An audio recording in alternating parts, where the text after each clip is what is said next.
For those listening at home, welcome to the Live from the Sword Coast podcast. My name is Kevin Madison, and I'm your friendly dungeon master for this evening. With me is another regular fixture of the Live from the Sword Coast podcast, Jeff. Hey everyone, it's Jeff Ivey. I'm going to be playing Marzio as well as maybe some special guests tonight. Yes, so this evening we are continuing on playing the Dragon Age role-playing game published by Green Ronin. For those who are here for the first time, you may want to go back and listen to some of the other videos in this series. In particular, the last two sessions, the ones from the middle of October, they are the first two parts of sort of where this adventure will be fitting in. But if you're listening to us for the first time, you should be able to follow along as well. Jeff's character Marzio was not involved with those adventures, but will become involved as the session kind of progresses. Just some housekeeping stuff to start with. Jeff, you've got the most recent version of Marzio, right?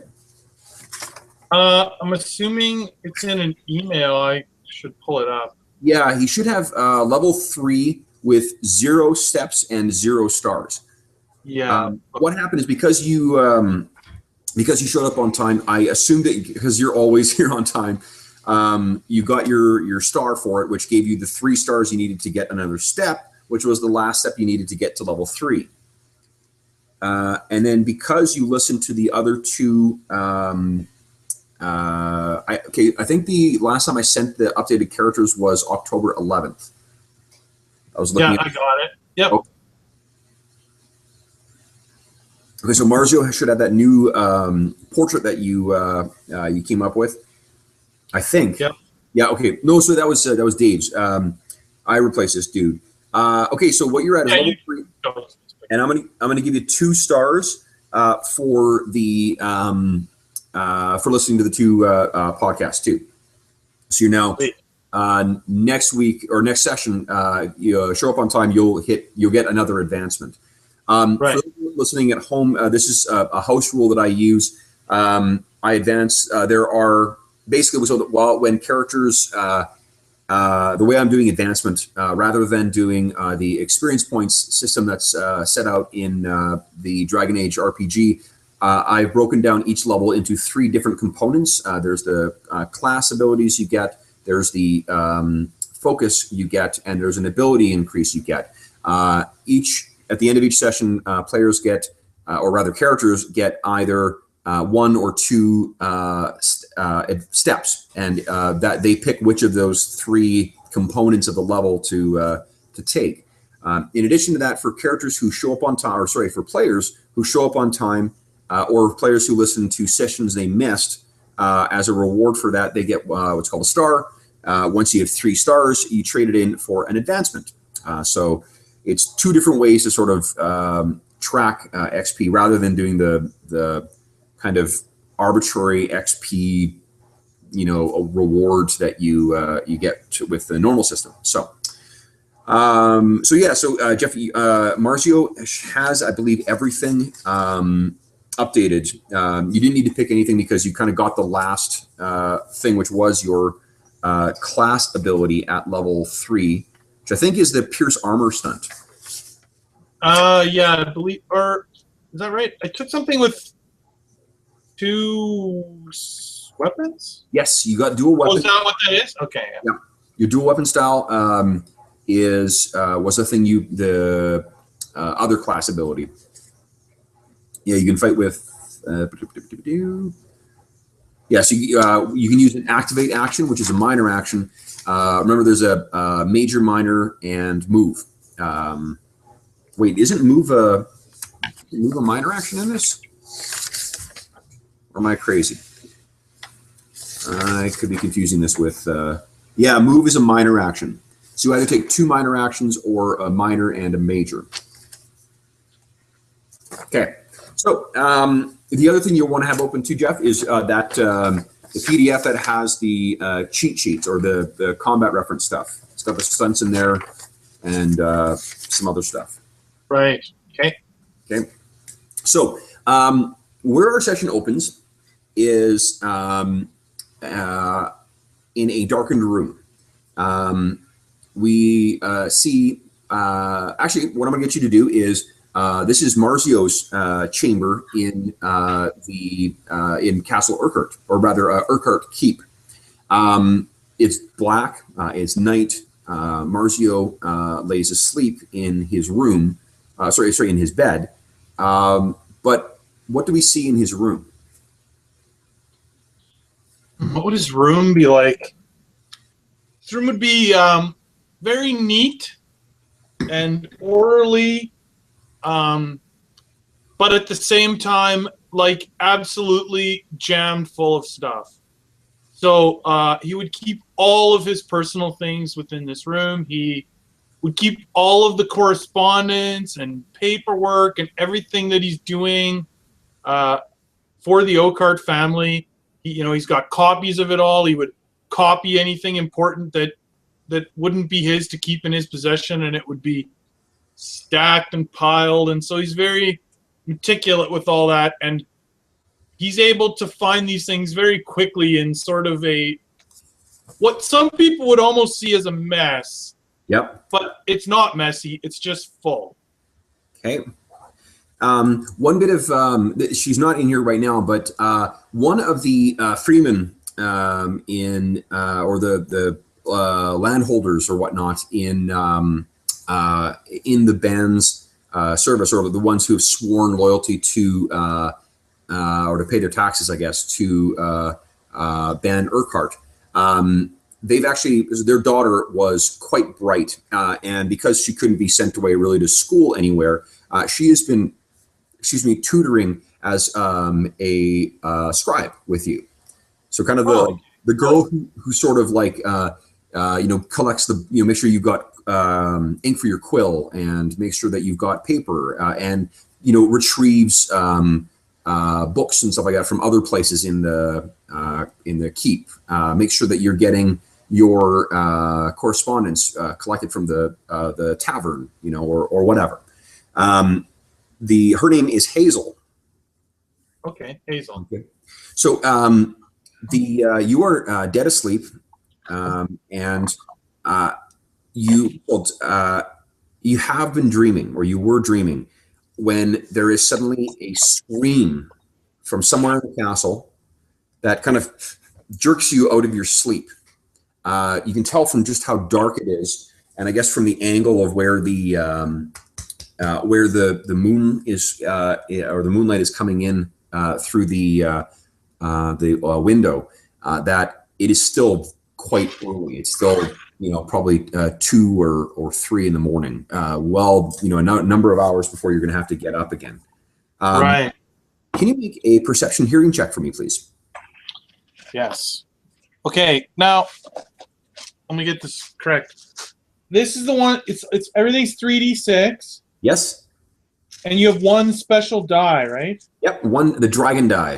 One die that is a different color from the rest of the die.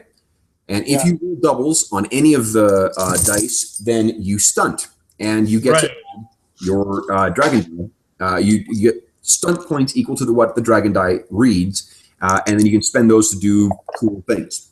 Right. Okay. Which is, I rolled terribly, but I stunted. Oh. Okay.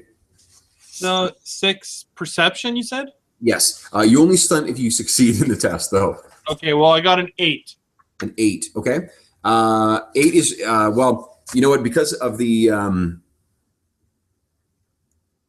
make a cunning check for me too. Just raw cunning.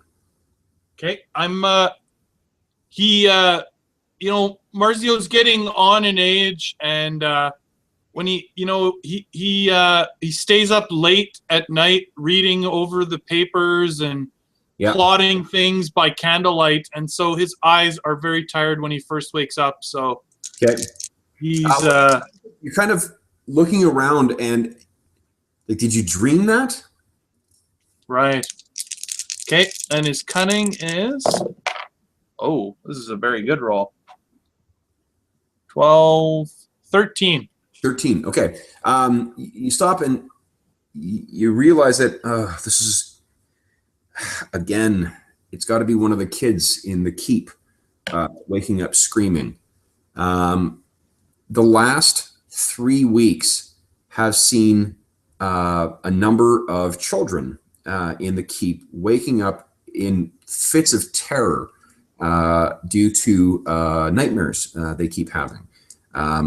At first, it was only 1 or 2. Now it seems like any child, anyone under about 12 years old, I'm sorry, anyone under 14 years old is affected and wakes up with these horrible night terrors every night, to the point where some children are trying to stay awake as long as they can to avoid falling asleep.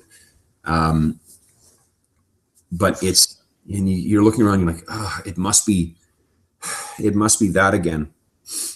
And you stop and you realize that it must be something from the lingering dream, and your disorientation at first kind of finally passes, and you realize you were dreaming too. You're pulled out of a dream, and the only thing you can recall is the half remembered, like if you think about it, you can't sense it.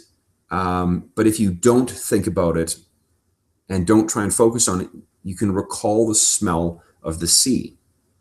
That salty and the mixture of fresh and pungent air that blows in near a wharf.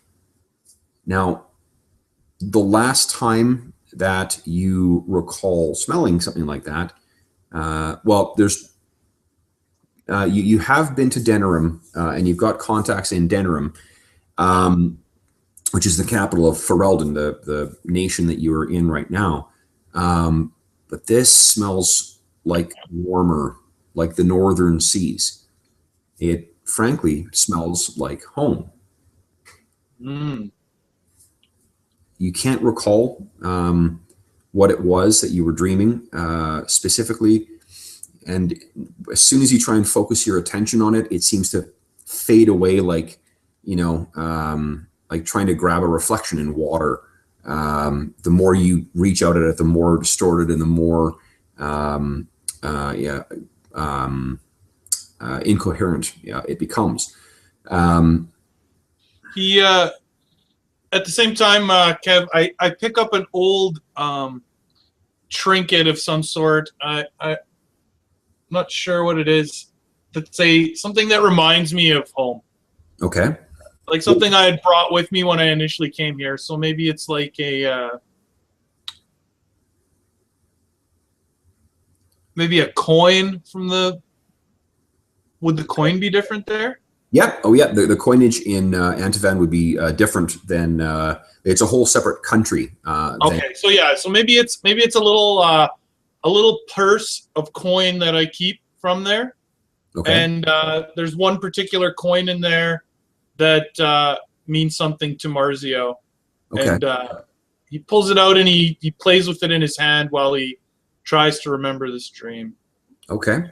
As soon as you sort of like let the covers go down and you reach over to get your coin, like, do you keep it near you? Is it sort of like a something that is like a not like a safety blanket, but like something that you like a charm? Yeah, he keeps it under his pillow. Oh, okay. So you reach under there, and maybe that's an Antavan superstition. You know? Okay. Or at least from his family or whatever. Okay, that's great. So you pull it out and you sort of turn this thing over in your hands. God, and you know how early it is, and you know you've got a long day. There is you've got a number of you got a meeting with the band with Ban Landon. You've got a meeting with Dave's character's Connor's father. Sorry, I actually forgot his character's name, or his father's name again. Roderick. You've got a meeting with Roderick today because there is a task that you need to send Connor on. There's something that needs to be. Sorry, this actually no, that would have happened yesterday. So and then you've got there's a dispute that you need to.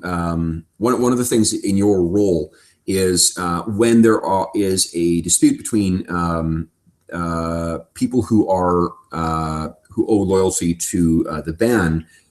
You sort of you meet with them to get the sense of what's going on, what the dispute is, and then you bring it to the ban, and he tells you how to resolve it. But it gives you a chance, like you're sort of the one who has to sort out what the fuck is, whatever. You give your advice to the ban, and then it gets taken care of.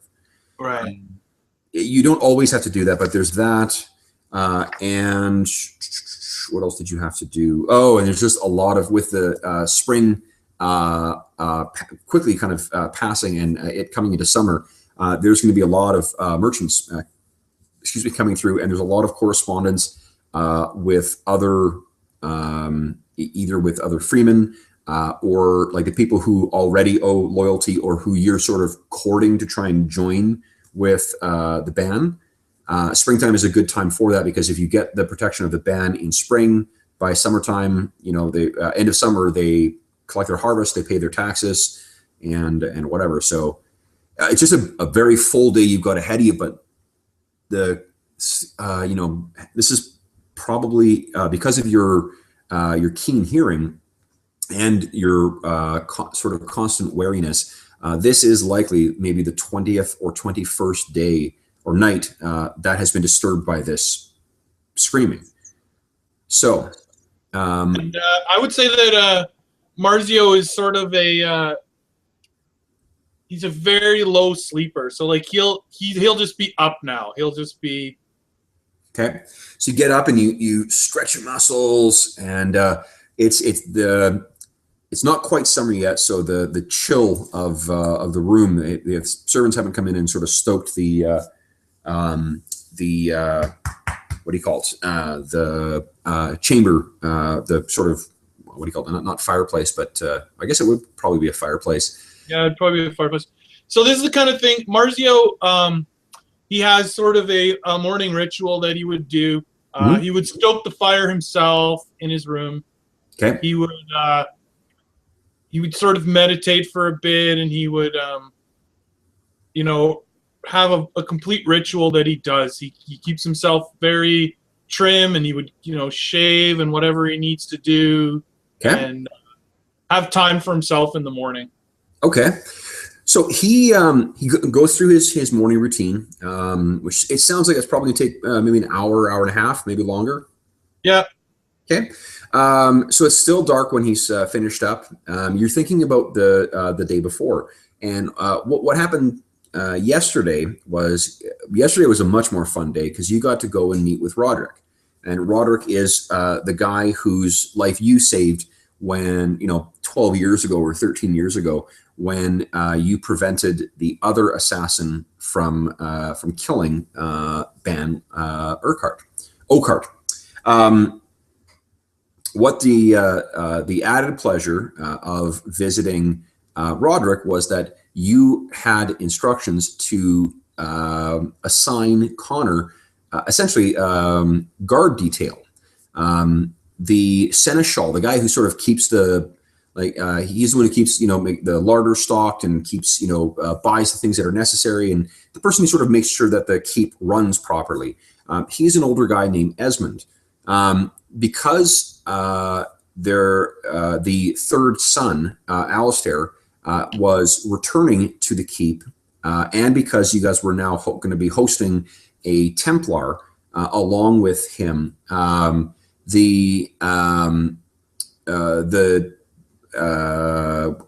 you need, there were a number of things that needed to be picked up for one, to welcome Alistair home, to sort of throw an appropriate celebration for him returning, and to make or set up the quarters for the Templar in an appropriate kind of level of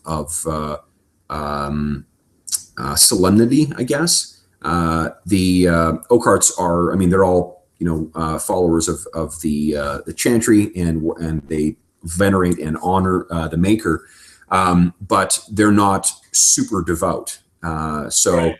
The level of devoutness and and whatnot that would be required for the Templar, they want to sort of go out of the way to make it a little more like a warrior priest's home, the way it should be, I guess. Yeah. So because of that, Connor was sent with three of the three other men. They are Knox, Linwood, and Miller. And Connor was sort of ordered to, accompany Esmond, and they'll be leaving crack of dawn to make their way in. They're going to stop off at a town called Burnville, which owes its allegiance to the Graydon family, to that more powerful rival family that is sort of to the northeast of the Oakhart lands. So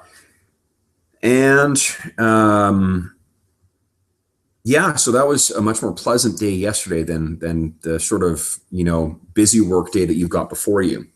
Right. The one benefit of having been woken up by these whoever it was screaming in the keep is that you will certainly be able to be ready to see them off if you choose to. So they're leaving. This is the day they're leaving. That's right. Yes. Okay.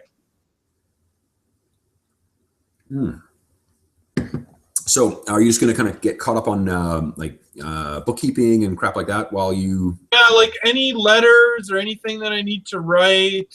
There's a ton. Anything like that, I would get that all done in the morning before people would get up. Okay. So unfortunately, at this time of year, you're going to be getting a start on that. So you're starting off getting to that stuff when finally it kind of gets to the point where Hazel, kind of the door creaks open, and this 12-year-old girl looking very kind of sleepy, with a plain brown dress on, her hair sort of pulled back into a single ponytail, comes in to sort of stoke your fire, and she says, "Oh, Master Marzio, you're awake." Good morning, Hazel. Of course I'm awake. When have you known me to sleep in? Oh, never, Master. Are you hungry? Sure. What have you got this morning? I can fetch. Oh, awesome. Sorry, Steve's actually going to run a little late, which works out well, because we'll still be playing. So is it the usual hen's eggs, gruel, and warm bread? Sounds wonderful, Hazel. I will fetch that immediately. Is there anything else you need? Not at this time. She kind of awkwardly, bows and turns and scampers off into the darkened hallway. The time comes, so she brings back the breakfast. You continue to sort of, you give her the some of the correspondence that you finished thus far. She will scamper off with that. You sort of see from outside that it's getting to that sort of hazy pre-dawn time. So it makes you think that it's probably quite soon for when Connor and Esmond and the other guys are heading off. Did you want to see them off, or are you just going to kind of keep on working? No, I would probably go see them off. I'm the one who sent them on this, right? Well, not specifically, but yeah, sort of in charge of them a little bit. Yep. Okay. Yeah, then I would definitely go see them off. Okay. So as you're you get out and you're making your way down to the what do you call it? To through the hallways. You've given some other instructions to Hazel to get some stuff ready for you. You're making your way down. You're sort of thinking about what the day is going to bring, and Megara is so you as you're making your way through the hallway, you come to past Lady Megara, the band's wife. She looks up, and you said you're kind of suspicious of her, right? Yes. Okay. So as she has long brown hair that's sort of pulled into a more stylized braid behind. It's shot through with a lot of gray, but still she still looks younger than what her age someone of her age should normally look. She turns and kind of nods her head towards you and says, Marcio, are you seeing Esmond often? Yes, I will be. And we should stress on him the importance of making sure that the robes or the clothes they purchase be suitable. It's been, Alistair must have grown. They must be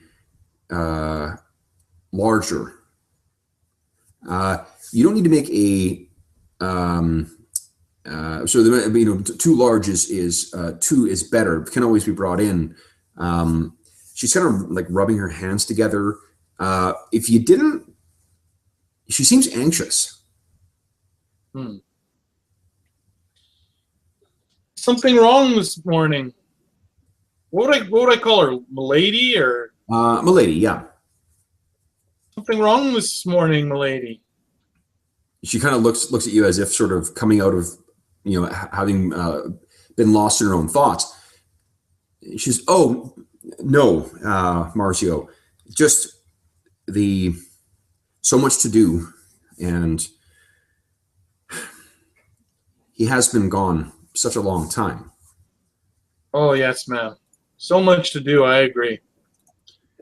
He will be fine. He will be happy here. You will be happy with him back. Nothing to fret about. Agreed. Well, I wouldn't have you miss them on my account. Good day to you.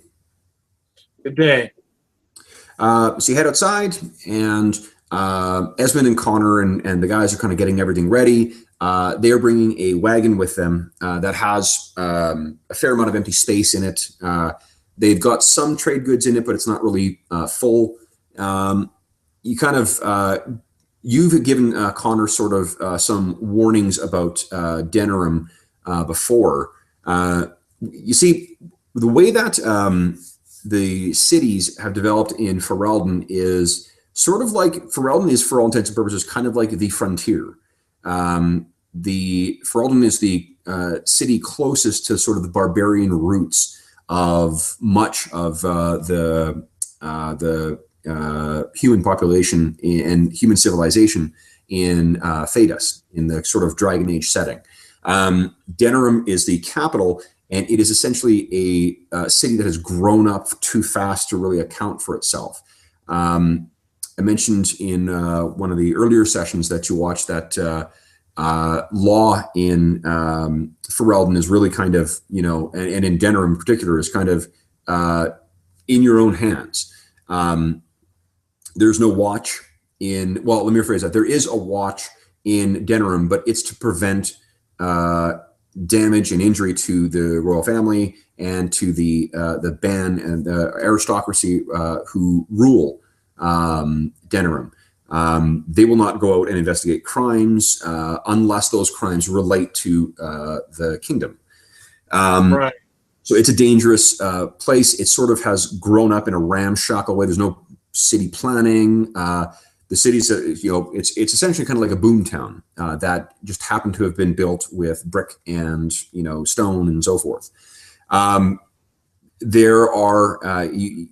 There's a contact there that you knew named Luella, who's the person you and this is years ago, like a decade ago, when you first kind of started your role. You put the family in touch with Luella. Luella is the least of all evils of sort of competent traders that you've dealt with in Denerim. So you gave some warnings about, making sure to watch themselves and so forth. One of the guys who went on the on the trip as well too. A guy named Knox Knox is a little older, and he's gregarious, and he's a good friend of what do you call it, of Connor, but he's a drunk and kind of a degenerate drunk. You may recall from the session that Connor basically didn't let him drink for most of the trip. Yeah, I remember that. That was funny. So the three guys who were there is Knox, who has a drinking problem. There is Linwood, who is honorable and loyal, who's a bit younger than Connor. And there is Miller, who's a bit of a hothead. Now, of those three, so Knox is the drunk. Tell me about something,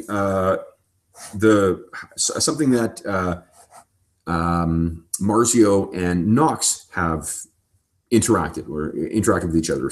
Story from them.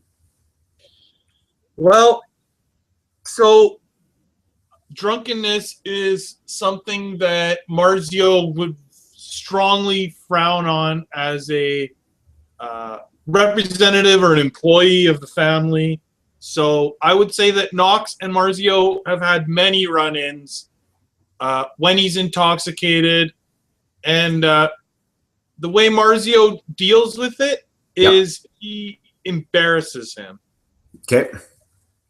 So if Marzio's around, and so one of the most memorable ones would be where Marzio basically had, some of the elders, like, so the lady and the Lord both laughing at, sorry, what's his name? Knox, both laughing at him. So he would have been quite embarrassed. Okay. So it speaks volumes, I guess, what either speaks volumes to his patience or his competence that you chose to send him on this thing, and that he didn't respond with violence or anything like that. Right. I think that he a little bit respects Marzio's opinion that, when it comes to working, he shouldn't be drunk, so at the same token that he does it and whatever, he doesn't totally think that Marzio's wrong for chiding him or embarrassing him, Okay. So, you know what I mean? Like, he knows that he shouldn't be drunk when he is. So. Okay, cool. So it's kind of like, yep, no, you got me there. Yeah, like, to be being embarrassed by it, he kind of feels like maybe he's getting off easy if that's all that's happening. Okay. So what about Linwood? Linwood is the one who's a little younger than Connor, who's honorable, loyal. Yeah, what kind of reaction? I would say that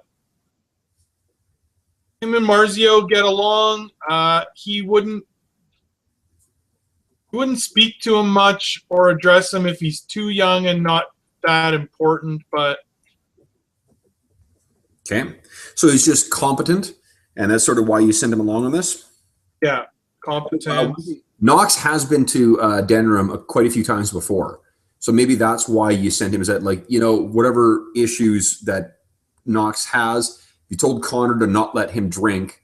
Knox can at least be an asset to Connor to, help him, make him aware of the threats and to Esmond and to Connor and to the family's money that Denram could represent. Right. And what about Miller? Miller's the hothead. Miller is the hothead. Yeah. I think that Marzio's been around enough to know not to antagonize the hothead. So he probably treats him, respectfully in such a way so as to not cause problems. But he also knows not to put him in a scenario where his temper would embarrass the family or cause a problem. But he sort of treats him with a what's the word? Like he's careful with how he lets him, what roles he gives him. Okay. So the I Why? think that he would have sent him on this trip. What's his most competent skills? They're sort of all about the same. They're all like these three probably kind of represent some of the more competent, men at arms. Yeah, I think he would have just been sent for numbers, and it's not the kind of thing that he's going to screw up usually with his temper.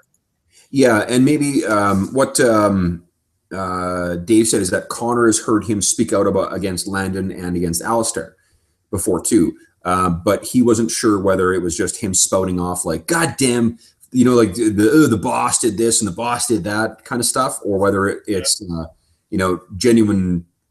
I guess it's not genuine treason. At least he hasn't heard it that way. Right. So. Okay, cool. So that's your relationship with those three. Is there anything last you want to say to Esmond or Connor or the other three before they head out? I would just reiterate the previous advice as far as watch out, it's a dangerous place, and remind them that they're representing the Oakheart family when they go out on a mission like this, and that I expect to hear nothing but positive reviews of their trip when they get home. Great. Okay. So they head out, and you kill some time for the rest of the morning until Landon gets up, and he's going to sup.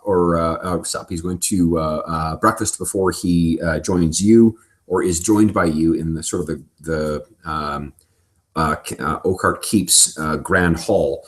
That happens at about 10 o'clock. I'll let you you can think for yourself what what you've done to sort of fill the time between the two. Maybe Hazel's been getting some other stuff for you to sort of send out. Part of that, at some point in the morning, I would have some exercises or something that I do. Sure. To keep myself sharp. Okay. Do you spar maybe? Yeah, maybe there's someone that I spar with at the keep. Okay. Who do you think would be there is a blacksmith in there, but there's also maybe like you're sort of filling the role of the sort of not man at arms, but kind of what that role would be. So like you could spar with one of the two brothers. Okay, yeah, that might make sense. Well, especially with you are quite a gifted swordsman. So it's Ian and Neil. Neil's the middle son that you kind of like better, and Ian's the bully. For the whatever personal faults that Ian has, he certainly doesn't lack in sword skill. Though he does take after his father in that respect. I would say that I probably spar with both of them, and either one that's sort of available, or it wouldn't necessarily be like the same one every day. Sure. So today you're sparring with Ian, with the older one. Okay. He gets out and he get your dulled swords. And you start sort of, when you come out, he's already out there kind of practicing his swings and kind of loosening up. And he says, "Morning, old man. You slept in today, did you?" Yes, of course. I slept in again. Yeah, How are you today? Good. You're meeting with my father later, correct? Yes, I will be. Does he... are you going to be talking about the bandits? Most likely. Does that mean we finally get to march out and deal with them? It takes place about 2 months before the about a month or two before the session where you guys did ride out and deal with them. Right. So right now you guys don't know where the hell they are. It's just they're sort of ghosts in the Brazilian forest. Right. Soon enough. Soon enough. I grow weary of this. The better the weather gets, the more attacks that we're going to see. And you know what happened? So you heard what happened down south. Oh, what was that? Actually, go ahead and make a, let me think here. Make a communication check for me. Oh, to see if I have heard. Yeah, yeah. Because so you got sort of guys. Oh, right. I there's a good chance I would know. Yeah. Communication. Okay, it's right there. +3. 2, 4, 7. So it's a 10 and 2 stunt points. Nice. Okay. Yeah. What you've heard is there's a to the south of you there is a passage. Oh, excuse me. There's not a passage. Another valley that sort of cuts through the range of mountains that separate sort of the heart of Ferelden, called the Benorn, and the Brazilian forest. One of the ways to get the most efficient way to get to Denerim is to go north, through the Greydon lands. But if you want to go overland, you can go through a place called the Rustwald Valley. In the Rustwald Valley, there was another they're the nearest neighbor to the south. For years, a noble named Ban Valder Kroll had been the ban there, but unfortunately, last year they were bedeviled so badly by a group of bandits run. So much so that you've heard sort of the rumors. They weren't these rogues weren't part of the Brazilian bandits that seem to be preying on the Oakhart lands right now. It was a band of murderous outlaws under a guy named Waldrick the Gore-Handed. Viciously, not just robbing and whatnot, pillaging, murdering, burning, homesteads and that kind of stuff. It got so bad that the ban was basically voted out. Wow. The people did a recall. He was thrown out, and a commoner named Trumhall is now the sitting ban. Interesting. So he says, that's what he's referring to. Do I know anything about this commoner?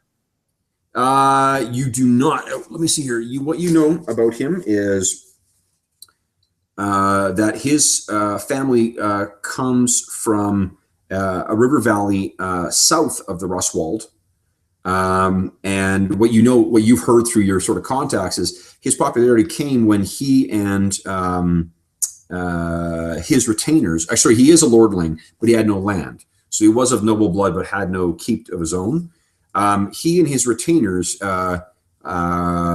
including a massive Mabari warhound, they killed a bunch of the Gorehand's outlaws, and somehow the managed to sort of put a stop to the Gorehanded's predatory, attacks to such a point that they were the people of the Lagerswold, the town that is located there. They voted him in, and now Van Kroll or Valder Kroll is kind of out on his own. You're not sure where he is. So this is sort of a guy from down south. This sort of all happened at the end of or near the end of last year. So you heard about it, then the winter hit, and it was just impossible to really travel overland to get. There's not a road that gets down to there. You sort of have to travel overland. Now that the weather's good again, one of the things that actually you need to discuss with Landon today is, what are we going to do about this new lord down there? How do we approach this person? Right. But he's sort of getting back to the sort of the fight, Ian is has been out. Yeah. Did you hear what happened down there? So do you, this is something you've heard about and you're fully informed, but I'm not sure. It's up to you as to whether Marzio sort of has let that trickle down through the rest of the family. He may not really like. This is Ian, right? Yes. He may not really like Ian, but he would still share this kind of information with him.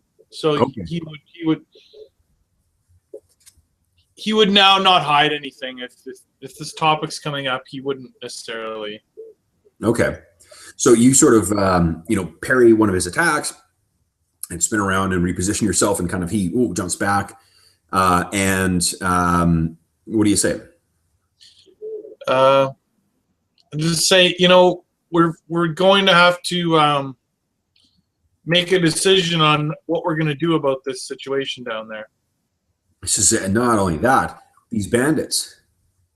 You seem so if the bandits led to Kroll being sent from his home, we need to address this before the ire of the the ire of the peasants is raised to the point where they're crying for some other new blood to come in.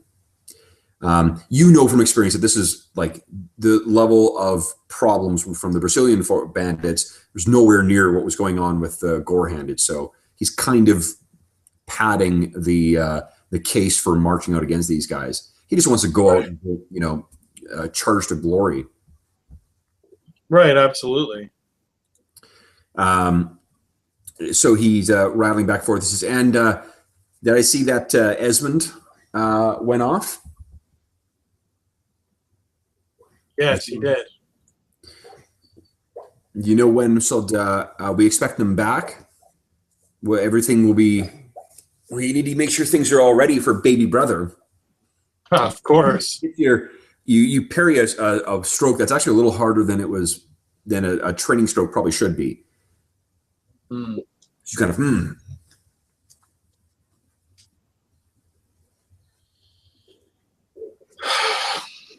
I return with sort of a little bit of a like a backhanded little knock to him. Okay. Sort of parry and then whack. And he barely gets his shield up in time, and he's like, ugh. Says that's hardly. No, I just laugh. Okay, he gets a little angry at it. Yeah. Says it's hardly a sporting blow. You're talking about going and fighting bandits. Do you think they're going to use sporting tactics? And kind of swings the sword and then gets back into his in a frustrated kind of way, and then gets back in his defensive posture. He says, "So what plans does father have to deal with these bandits?" And he kind of comes in and attacks you, and you parry and dance out of the way. Is there any strategy that we have? And he kind of comes in, says, "Or are we just waiting and hoping that we catch them attacking the keep itself?" And then bang. Oh, Ian. Sometimes your comments really do make me laugh.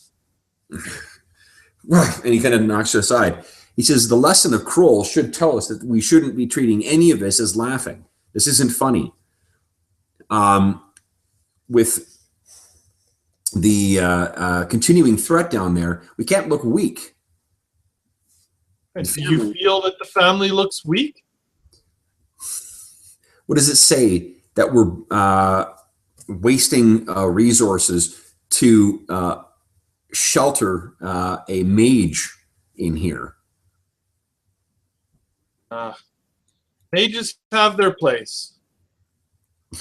Agreed, and it's at the tower, at the other end of Ferelden. Not squandering resources to shelter Templars who have no doubt better things to be done. Do you wish that your brother was not returning home? No, I'm thrilled to see my baby brother return. At least it'll please mother. And I use this opportunity to sort of do another, slightly dirty maneuver, and I say, I don't let the minor affairs of the house distract you. Okay, and he staggers forward. He says, "Minor." This shows the house is abuzz. We are wasting money from the treasury, all to reclaim someone who is not part of this family any longer. I hardly call that minor. Well, your opinion is duly noted. He's in with a couple, like, kind of like, and he's backing you back, so you're sort of parrying, backing you across the training yard.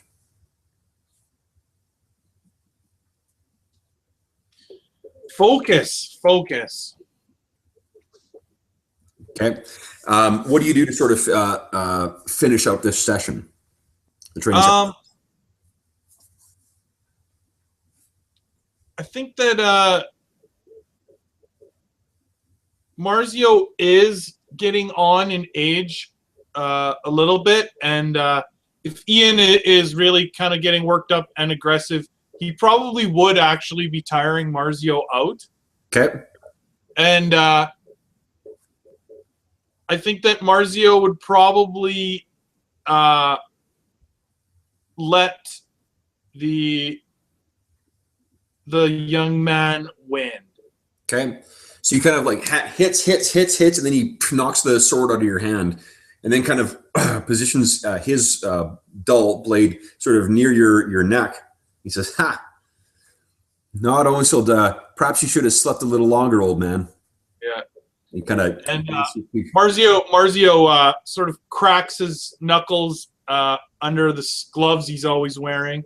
Yeah. And he says, might be some arthritis getting into the old joints. Well done, Ian. Well done. Says, and he bows to you. He says, "Thank you for the workout. A pleasure as always.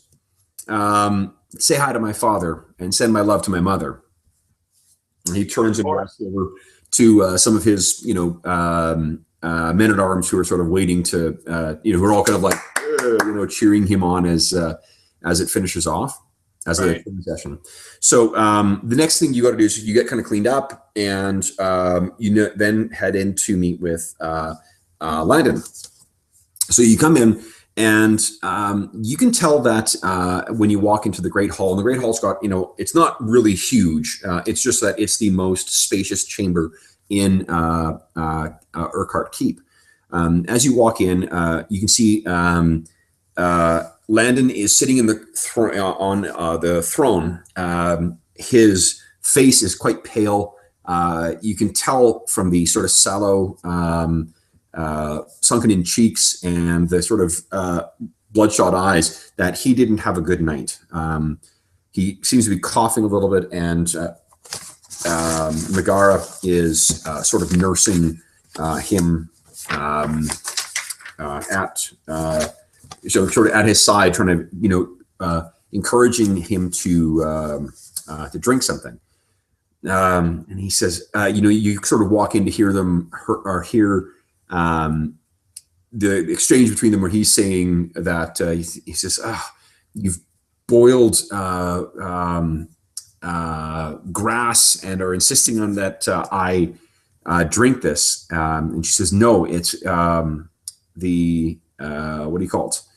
It is it will help you with your breathing. Drink it." And he kind of looks up, shakes his head. And he looks I walk over, and I go over to like the bar or whatever we have around there, and I pour him whatever his favorite little whiskey or wine or whatever it is, and I pour him a little glass, and I go and I sit with him, go sit down where I would normally sit, and I hand it to him, and I say, "Here, this will help you with your cough." In the hall, you're probably standing, actually. Oh, okay. I just set it down by him, and I just say, "Good morning," or whatever. Yep. Oh, my And lord, probably how you address him, my lord, my yeah, lady. Lord, this will help you with your cough. Okay, he looks over and he says, he says, you see, this is medicine I can, salt I can take. And he pours it into that. So he kind of brings it up. She takes it away from him, pours it into his tea, and says, there. He kind of looks at her, and you can tell like this is a couple that is deeply, deeply in love still. Right. So she says, there, and she turns and she says, Marzio, make sure he drinks all of it. Of course, lady. Okay. She says, I will leave you to the matters of the day. And he kind of chuckles and he says, yes, leave. There are matters to deal with here, woman. And she sort of, shakes her head at and shoots him a wry, look, and then sort of goes off. He looks down at it and looks up at you. He says, you're not really going to make me drink it, are you? Yeah. I look at him and I say, of course not. And I take his cup of tea and I just drink it all back for him. Okay, nice. And then I put it back down, and Okay. I go fill the cup that I brought him with a little shot of whatever he likes, and I fill it up again and put it down in front of him, and I say, now to business. Okay, so he gets that back. He takes a sip and kind of lets it sink in. Says, there. So you saw Esmond and the boys off? Yes, I did. Gave them the usual advice. Sent them on their way. And you feel you still feel that Connor is ready for this? I believe he is. We will know soon enough, my lord. I trust your judgment. I just hope that there are no troubles with our friends, or sort of our neighbors to the north. But did you hear the children last night? Yes, woke me. You? Oh, yes. Truth told, I was up already, and I would ask that you keep that from the lady.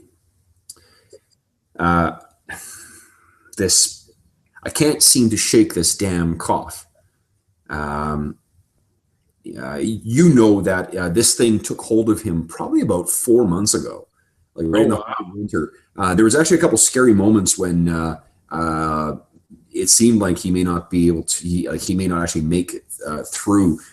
He did, fortunately, but he seems to have been, whatever he went through with it, it seems to have taken a toll and is hanging heavily on him. So yeah, so the fact that he was up coughing through the night again, it means it just, for whatever reason, this thing is just lingering.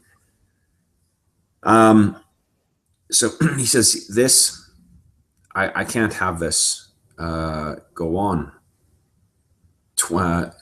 21 days of the children screaming. This is no natural malady. No.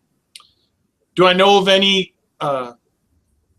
advice for this? Like, as far as would we be other clerics? Are there priests? Like, make a cunning check for me, please. Okay.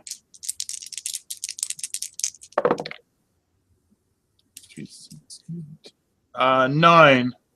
9. You're not aware of, that there's,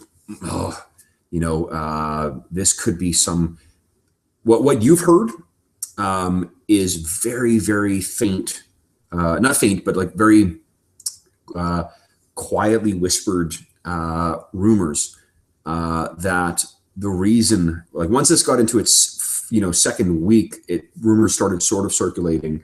I heard from so-and-so. By the time that this is now completing the cycle of the third week, what people are saying is that the household is somehow cursed for bringing the Alistair back. Oh. That it could be a magical curse. It could be, or it could perhaps be a demon from the Fade that is affecting the children. You don't really know much of such things.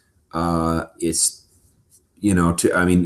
it's not really the kind of common knowledge, and your role didn't give you means that your guy doesn't necessarily doesn't know a lot about the metaphysics of magic. You just know that. No, but so is Alistair going to be fully trained? Yes. Okay, so then I will just suggest to his dad that hopefully when Alistair arrives, he will be able to help us rid the family of this problem. Okay. He says, I hope. Are there doctors? There's apothecaries. Okay. Then then Marzio would probably believe that magic is probably the cure for this. Okay. He says, I haven't raised it to Milady yet, but I've had others ask if we should call the Templars. The Templars, are sort of the militant arm of the Chantry. In addition to sort of watching over mages and making sure they don't fall to corruption and whatnot, part of their other task is to seek out magical threats and eliminate them. Oh, okay. They're specifically trained. He says, we've got that coming as well, but you well know my wife's feeling on the Templars. She was really not like the whole reason why Landon didn't fight the boy going off to train at the Circle because his wife, he knows, hates Templars, cannot stand them, feels that they're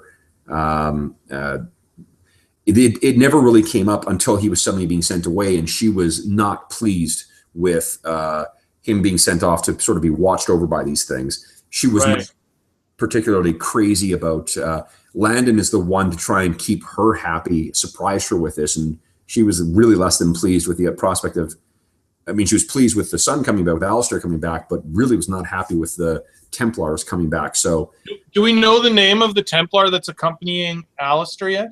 You do not. Oh, okay. Yeah. Then I would just call him I would just say, sir, I don't believe we should summon the Templars yet. Having one in the house should be enough. Perhaps, but I don't know how long we can let this go for. Another week of this, and we will have people fleeing. When is Alistair coming? Not for another month or two. Oh, not for another month or two. Yeah. Oh, okay. I thought this was much sooner. No. Hey, Steve-O. Yo. Hey, long time no see. Nice haircut. Thank you. So then I'll suggest that maybe we can organize a trip for the lady on the same day that we could get the Templars to come investigate. Okay. Steve, we are recording, or we're broadcasting right now, too. Do you want to do a quick intro of who you are? Yeah, sure. I am, of course, the Arrow Dundragon. No, we're playing, sorry, Steve, you haven't been on. One of the things we're going to do is we are playing the Dragon Age role-playing game. Okay. You and I have actually played this before. Do you remember a session a couple years ago with you, me, and Adolfo? Yeah. We played that thing where you guys, I can't remember what character you played. Adolfo, I think, played a Elven Rogue. Remember the game with the stunt die, or the stunt points? Right. Yeah, it's the same game we're playing. All right. Let's rock and roll. Yeah. Okay. So what we're going to do, Stevie Mo is another one of our regular fixtures on the Live from the Sword Coast podcasts. Steve just has not been around the last little while because he has had other bigger and better things to be doing. Anyways, Jeff, so Steve, we're just in the middle. We got a little bit of time to play through, and then we're gonna finish up, not finish up, but like sort of set up what Jeff's character is, where he is at. Okay. So just very briefly, Steve, Dragon Age is, some of this will be refreshing. Dragon Age is a dark fantasy setting. Right. A lot of the same tropes of D&D, where there are elves and there are dwarves and whatnot, but there are very much a sort of dark twist to a lot of them. Right. The campaign is centered around a noble family called the Oakhart family. Each of the guys all have different connections to the Oakhart family. They are Jeff's character is a guy named Marzio, who's from another nation, from fairly far away. He is sort of the advisor to the head of the family, a guy named Landon Oakhart. Landon is Brent's character's father, and this adventure takes place about 2 months before he returns back home. Brent's character is a mage who has been training for the last decade at this place called the Tower of the Magi. Mages are very closely monitored in this setting because they can easily be corrupted by their own magic and be possessed by demons from the sort of the what's called the Fade, which is kind of like the Dragon Age version of astral space or whatever. Got it. So As it should he be. had to go away and train with at this tower. He's going to be returning shortly. So Dave's character is a guy named Connor. Connor is a man-at-arms. He is one of the soldiers who kind of, or knights. No, he wants to be a knight. He's not a knight, but he's one of the men-at-arms who serves the Oakhart family. He has just departed to go to the capital city with the seneschal, the guy who sort of runs Oakhart Keep, to pick up some things and that are needed for when Brent's character, Alistair, for when the youngest son returns. Right now, we find ourselves in the main hall of Oakhart Keep, where Marzio is discussing, having sort of the regular meeting he has with Landon, with the Lord, who again Brent's character's father, for planning for having to deal with the lands that are under the protection of the Oakhart family. The last 3 weeks, every night, the children in the keep, and actually the children in the town nearby of Oakhart, have been waking up screaming from nightmares. So we were just discussing what sort of might be to blame for that. Now, Steve, I sent you back in, I think in September, an email that has the PDF, basically all the, it's a PDF with all the player rules in this. If you want to kind of flip through that just a little bit, it's all Sure. beginning. I'll then flip back to you and we'll talk about who you're going to play. One of the things you'll find with this is that the role-playing aspect and sort of the fitting that character into a campaign is much more important in Dragon Age than it is in the other games we've played. I'm also going to get if Jeff is going to help us to help come up with an idea of who your character is, where he fits into the sort of the campaign. The main three classes you want to think about though, because that's really, there's only three classes in it. There's mage, there's rogue, and there is warrior. Now that doesn't necessarily dictate everything about your character, because your background, the things that you have, you're skilled in, and in particular your character's goals, those are the things that really define your character and distinguish them from other characters in the campaign. So just because you may be a rogue as well as Jeff's character, or you may be a warrior as well as Dave's character, it doesn't mean that you guys are going to be treading on each other's thematic space. All right. Okay, so sorry, Jeff, you were we were talking about the Nightmares of the Kids and the Templars coming out. Yeah, it is still another couple months, another month or maybe two until Alistair returns back home. So Landon says, well, what are we going to do then? What do we do about this? We call for a priest? Do we call for someone from the circle?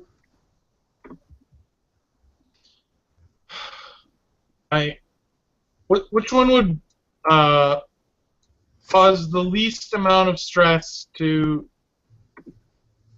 the lady. Says why, and he kind of nods. Says, "I think you and I both know that." Well, I think that should be our first try then. Added stress to the situation is definitely not going to help it. Agreed. Then what do we? I will send word to Denerim, and I will send word west to the tower and see if one of them, their senior mages, may assist us in this. What a thing for Alistair to come home to.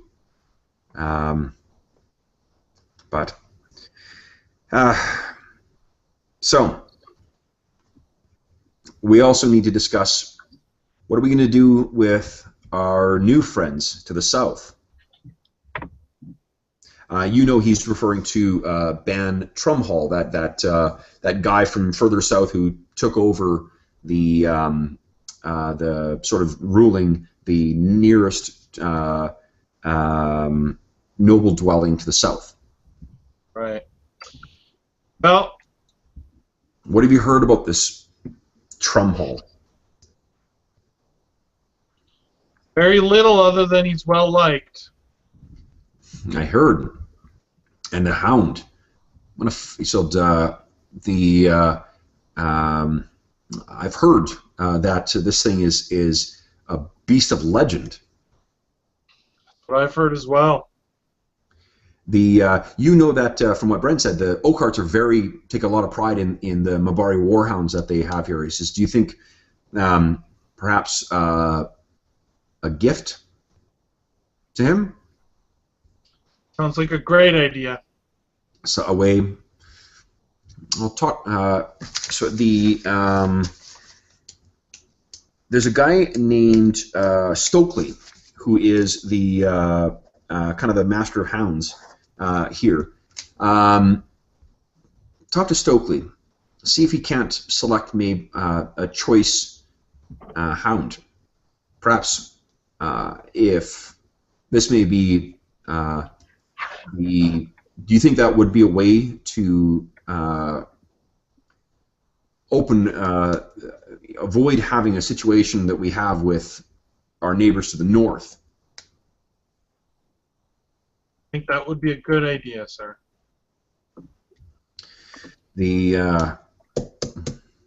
Yes, good. Then you are dealing with the requests from merchants and other travelers seeking to move through the lands? Yes, I am. You've heard that the pass is clear to the north, yes?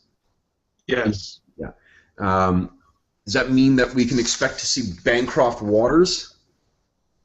You know that Bancroft Waters is one of the regular fixtures of sort of traveling through. He's a traveling merchant who regularly makes this run through here. He's sort of usually really exotic, great items, and he's a very popular and successful merchant. And he's also one of the guys who takes pride in being, first ones through. Kind of keeps his eye on when that pass clears. As soon as that snow's gone and the roads are solid enough, he books through with him and his associates. Yes, I would expect that we should expect to see him. Excellent. That is what do you call it? That will raise some spirits in town if we can't address this matter with the children. Now, what's this I hear about some dispute between farmers. You're dealing with that this afternoon, yes? Yes. Then I will leave that to you. And he starts coughing again. And he kind of, the cough, he can't quite get it to stop. So you maybe kind of look over at one of the servants. They bring over water. He drinks it, or beer, I guess. He drinks it and finally stops.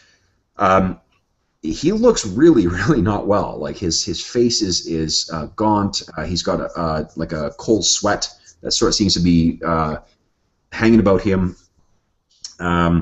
You think that maybe it's time for him to go lie down for a bit? Yeah, and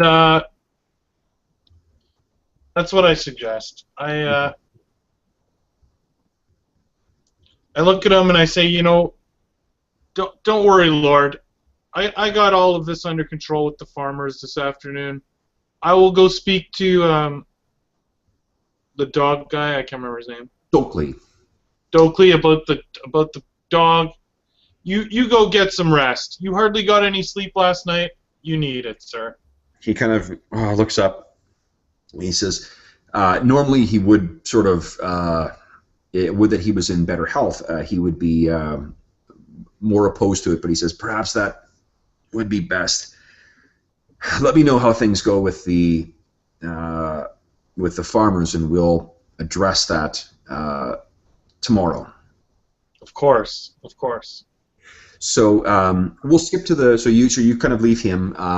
You'll meet with the farmers in a separate kind of room, or maybe in the courtyard. You can. Well, you tell me. Where do you think you would meet with them?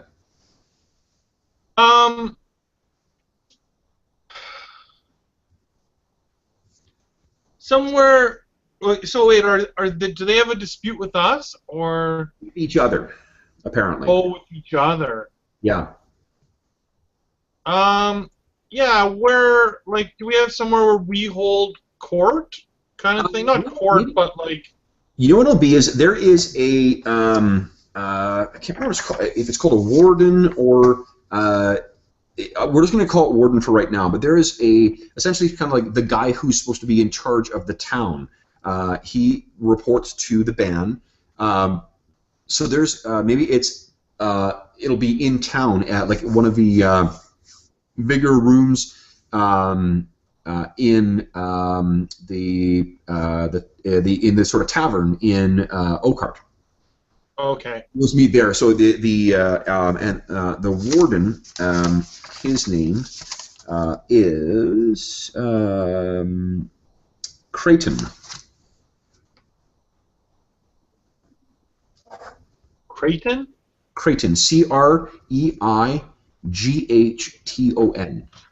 Okay. And he's the warden?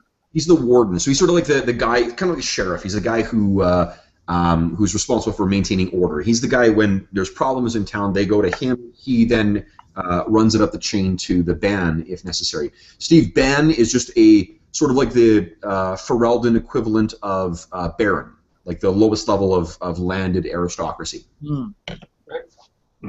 So later in the afternoon, you make your way down from Oakhart Keep into the town. Everyone kind of, everyone knows who Landon's Shadow is. That, incidentally, Steve, is what Marzio's nickname is. Landon Shadow Mario. Landon's Shadow. Landon being, of course, Lord Oakhart.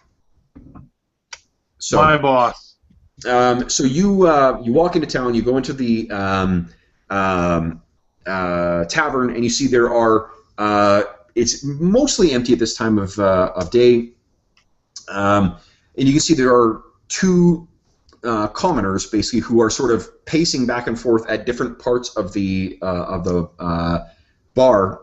And you see Creighton, who sort of sees you and walks over to you. What does Creighton look like?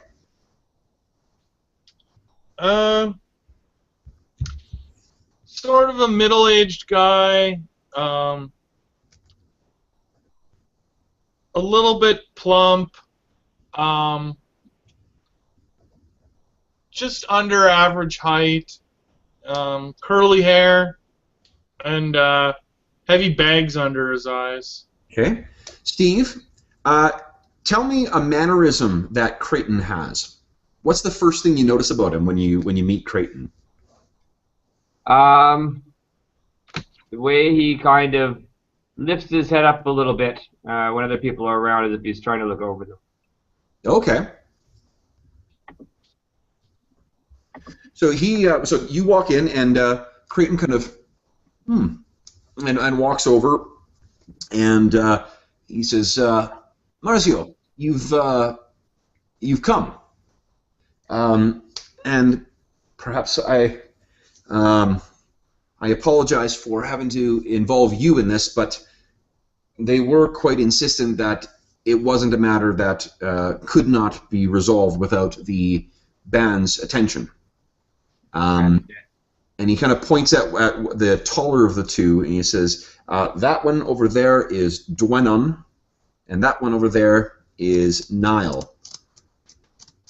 Now, the dispute, as far as I can understand, Dwenon owns a silo. They are neighbors.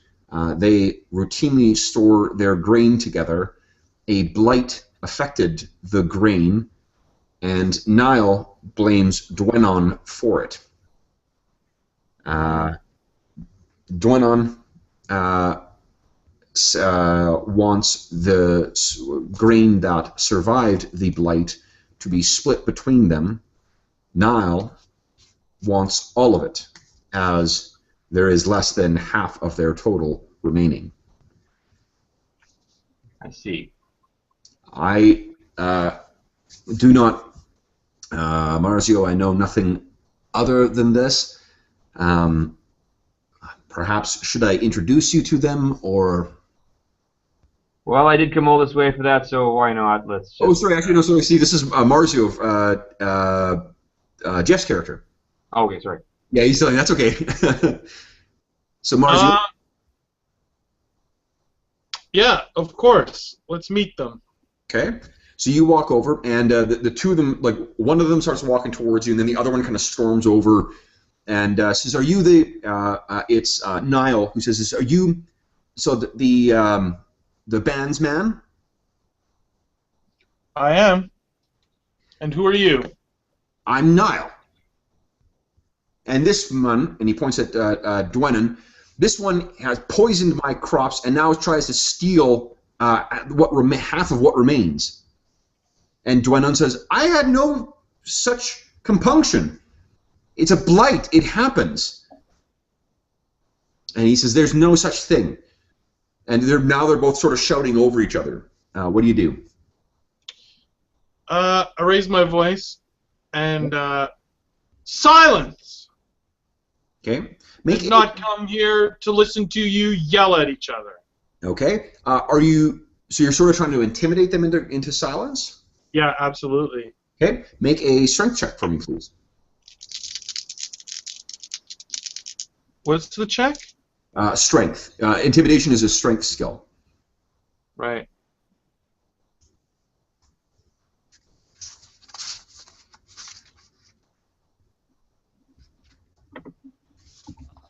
Okay. Just so you know, the way that task resolution works in this, you will need 3 6-sided die, and you'll need one of those die to be a different color from the other 2. 12. 12, okay. So they kind of stop and back down.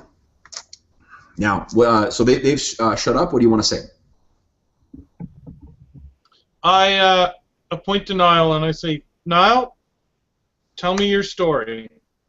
Okay, he shoots a look that just could wither a flower at Dwenon, and then says, "This one." I grab him by the chin, and I turn his head so that he's looking at me instead of Dwenon. Okay. And I look him right in the eyes, and I said, "You're speaking to me, not him." Okay, he kind of. And then I let him go. A bit of the tension sort of leaves his face. He says, "All right. We are neighbors. Dwenon," he says, that one owns a silo, an old silo, not well kept, but it's a place to store our grain for planting. Our families have shared it for years. This year, as in past years, I stored my grain in there. But when spring came, Dwenin told me, this one told me, that the crops were rotted and that less than half of what was placed in there remained. Well, when I saw the grain, it was not rot that had taken it, but a blight. My lands are kept safe and free from such things. And when I looked at his lands, and at this point Dwenin kind of comes in and says, "Lying! You're a liar! It's on your lands too." And Niall kind of shouts over him. When I looked at his lands, I found that they were rife with it. He let it spread. He knew that this blight had taken the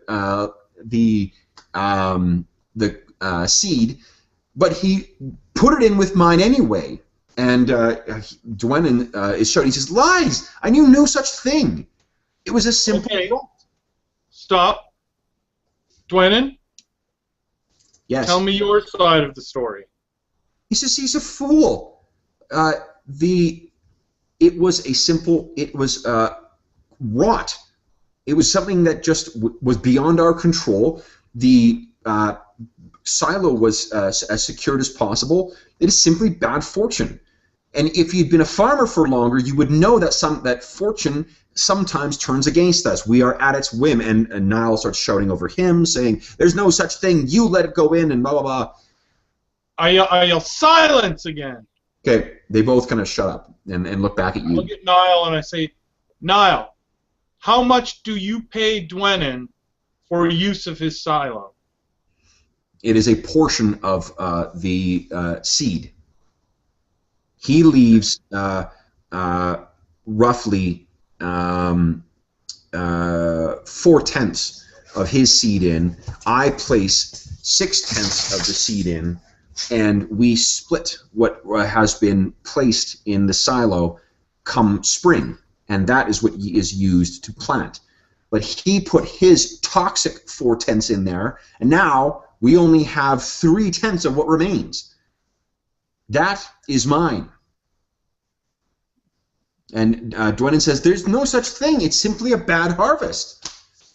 What? We both bear the burden. We share the risk, and once again, it kind of degenerates into screaming back and forth at each other. What would the cost of a new silo be? A new silo, beyond beyond the cost of what I can afford, not with the taxes paid. We're farmers. That's all.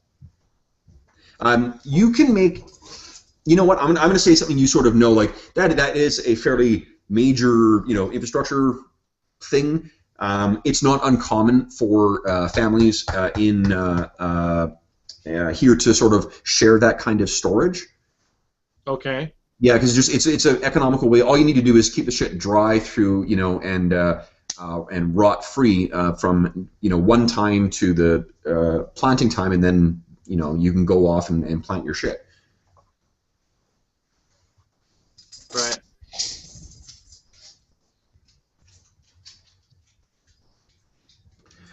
So the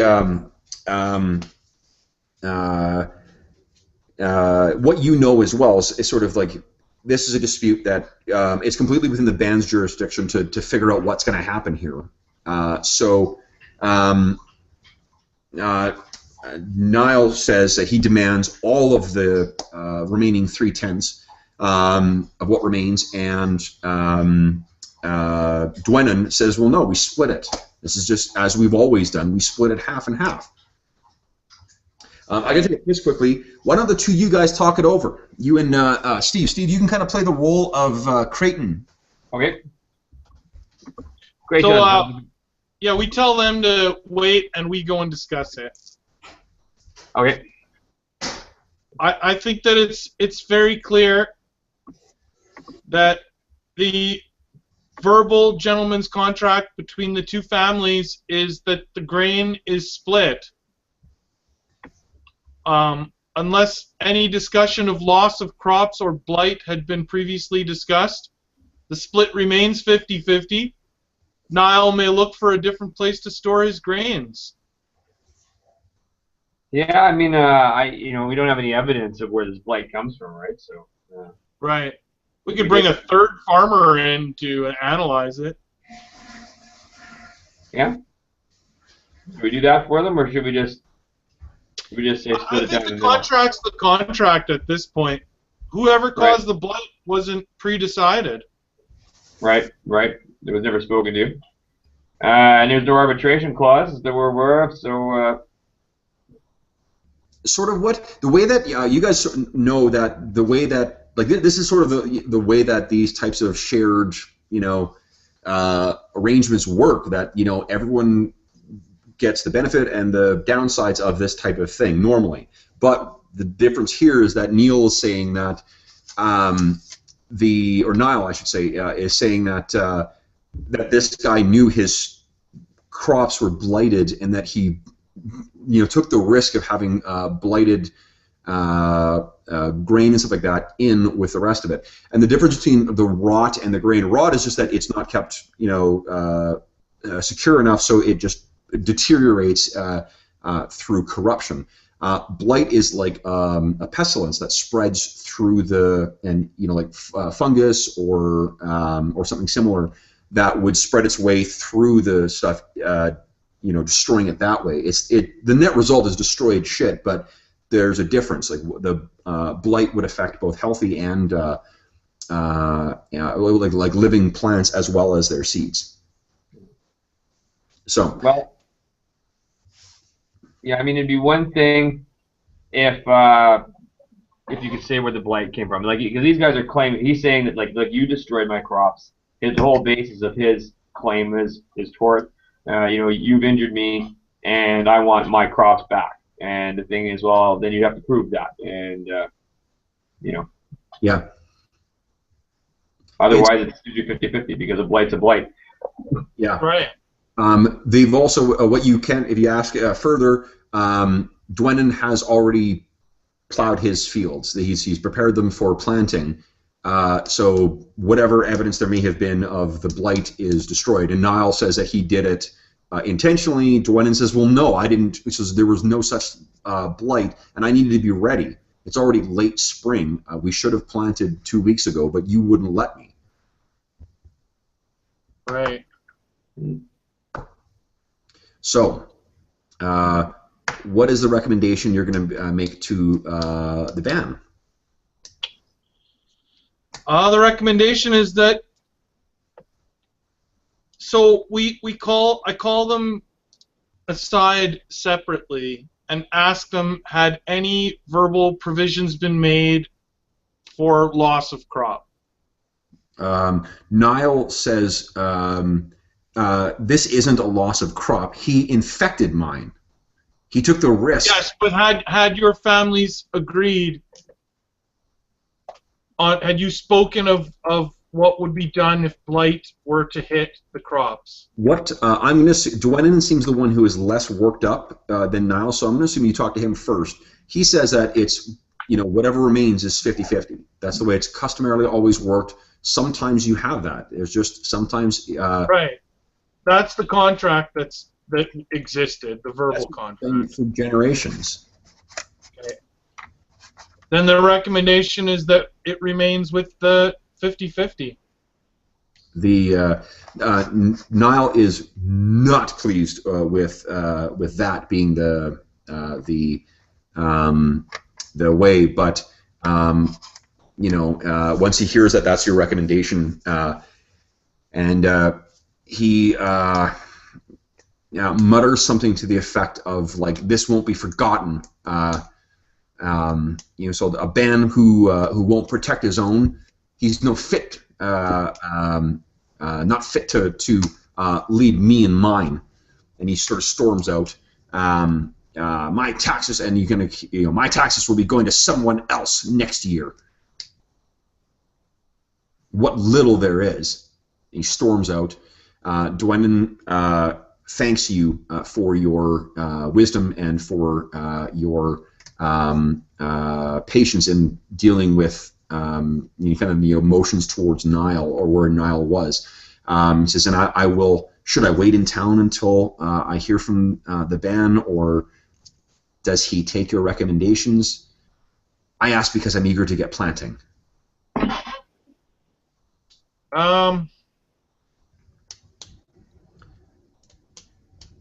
I don't know. What do you think I would say? It does technically need the band's stamp of approval on it. I would tell him to wait. Okay. He kind of, rubs his hands and says, do you expect to hear tomorrow then, or today? I will make sure that you know by first thing in the morning tomorrow, at the latest. Wonderful, wonderful. Thank you. And he kind of shakes your hand. And he kind of looks around and then says, and wanders up to the bar and orders a drink. Creighton says, you handled that well. Thank you.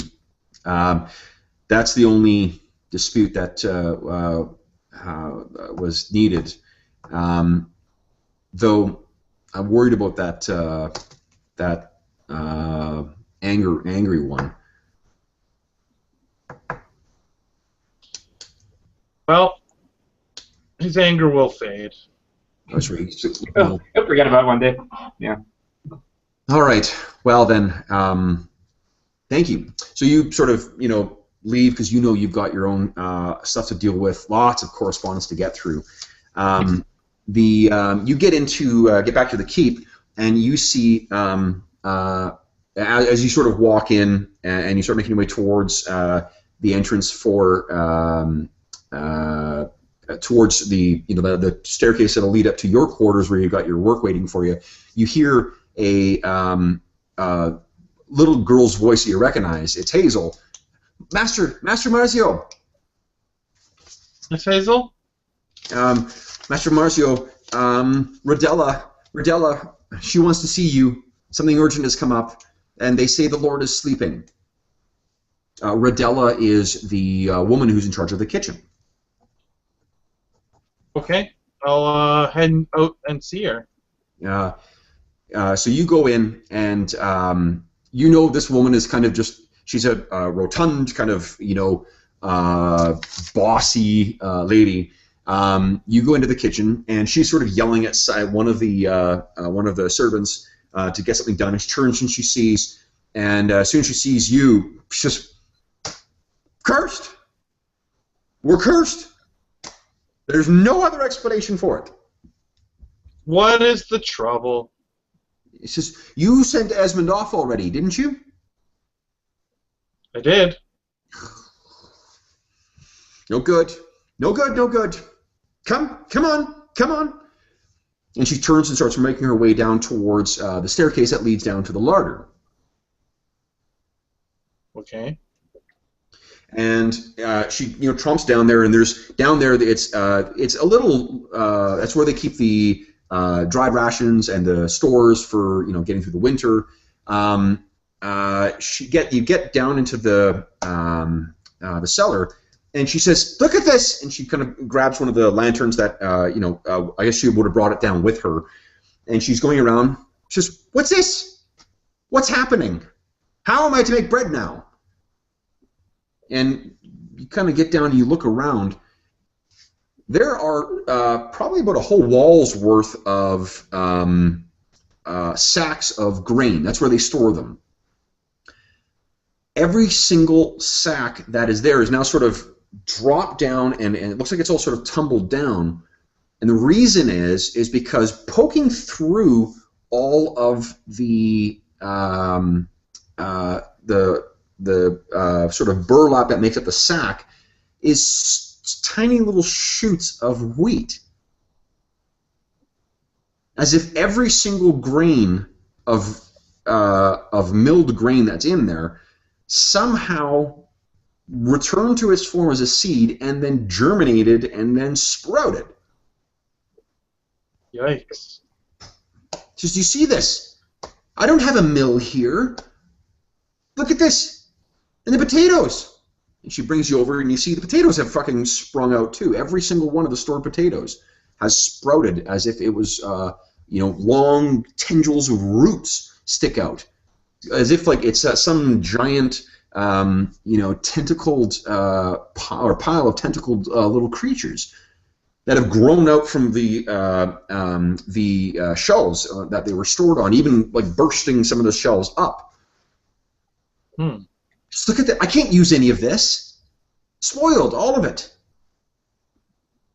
We don't have anywhere. We can't ask those go to the north. They won't give it to us. We need replacements for this.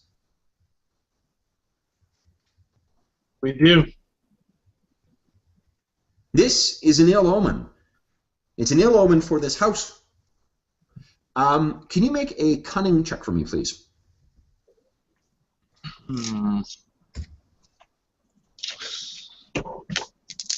Cunning.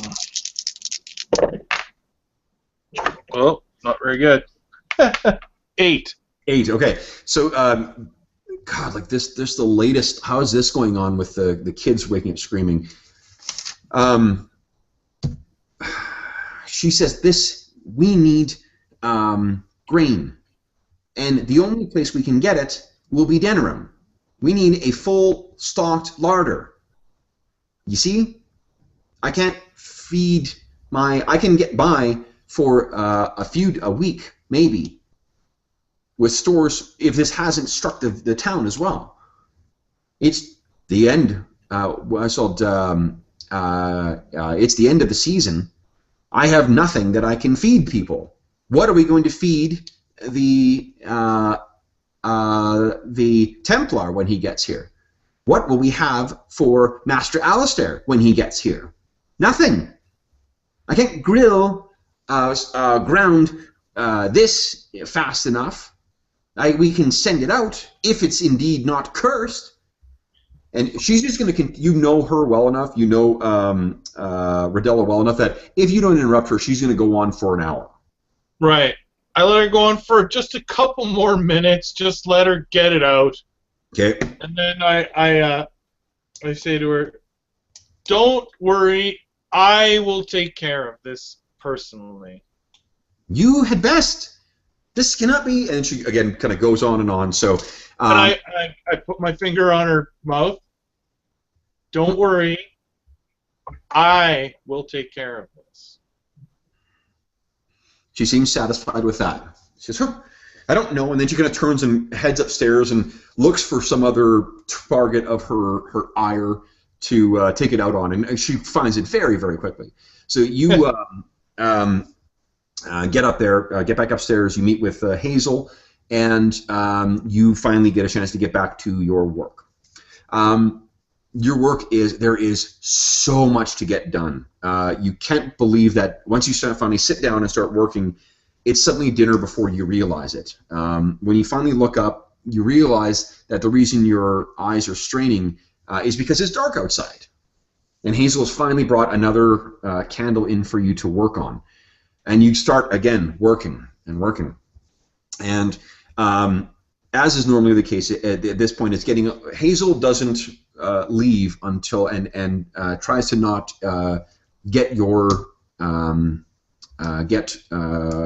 distract you unless you hear sometimes you will finally look up from your work when you're really caught up in it, and you'll find her kind of snoring in the corner of the room on this little stool that she sits on while she's waiting for instructions. Or she's on what you've, practicing her calligraphy or whatever. When you hear her snoring, you're like, "Look, Hazel, go to bed. I will see you tomorrow." Right. So you, you're working away on something. It is well past, past nighttime. I'll say at some point, will you have sort of just like waited for someone to tell you when Landon wakes up again, when Ban Landon wakes up, or? Yeah, I would probably have someone coming to tell me. Okay, so that's taken care of, and he agrees with your approach, and word is sent back down to the two farmers. You're working away on your things, and there's been some things that you've needed to get, either old maps, to write to certain families, or to identify families that may be able to be brought back into the fold of the Oakharts, out from the influence of the Grey Dawns. You also, maybe out of curiosity, are looking at where the lands are that Niall and Dwenin kind of occupy, and which actually are fairly close. Their lands happen to be abutting right onto the Brazilian forest. It's quite late when you're sort of you're scribbling away on a letter to someone, some contact of yours. I'm going to guess that so. In terms of getting the amount of grain and the amount of vegetables and shit that you need to replenish the larder, this is it will require a trip to Denerim and back, and a fairly significant amount of money. When you said that you were going to deal with it personally, is it that you're going to go in and try and meet up with the guys, with Connor and Esmond, and kind of get all the stuff they need onto the wagon and then bring it all back? Yes. Okay, that's a good plan. So you're working away, and then suddenly you don't even notice it until sort of whoa, you kind of go back, and whoomp, Hazel puts this pretty heavy book down in front of you. It's not it's thin, but it's quite long and quite intricately sort of stylized. You sort of look at it, and it's an old Ferelden book on the duties of knighthood, and she sort of turns and sort of walks, back towards where her stool is. Can you make a perception check for me, please? Steve. Absolutely.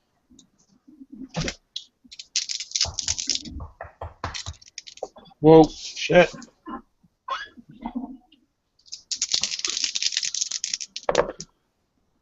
Oh, wow, that's a huge roll. And 6 stunt points. 10, Nice. 14. Perception? Yeah. 16 with 6 stunt points. That's awesome. Okay, so what you notice is we won't bother going to the stunt point. We're holding 6 stunt points for exploration.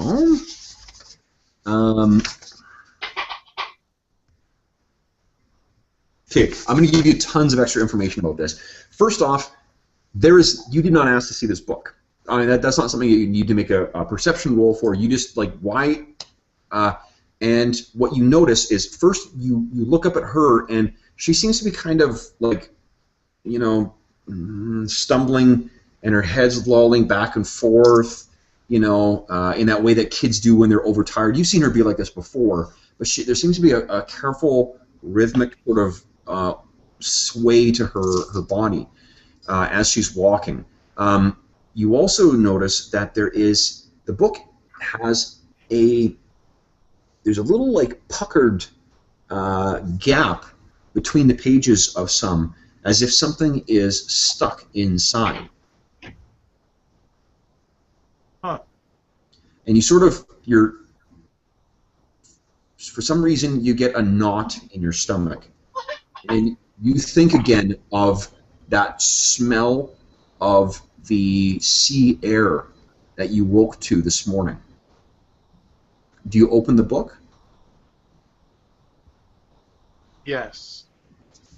You open the book, and that pit in your stomach suddenly becomes a bottomless cavern, because what you see in there is a single black crow's feather.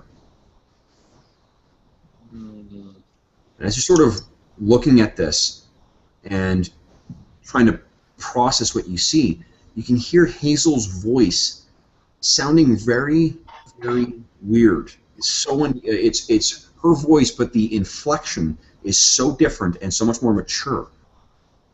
And what she says is, "How disappointed shall they be, Marzio?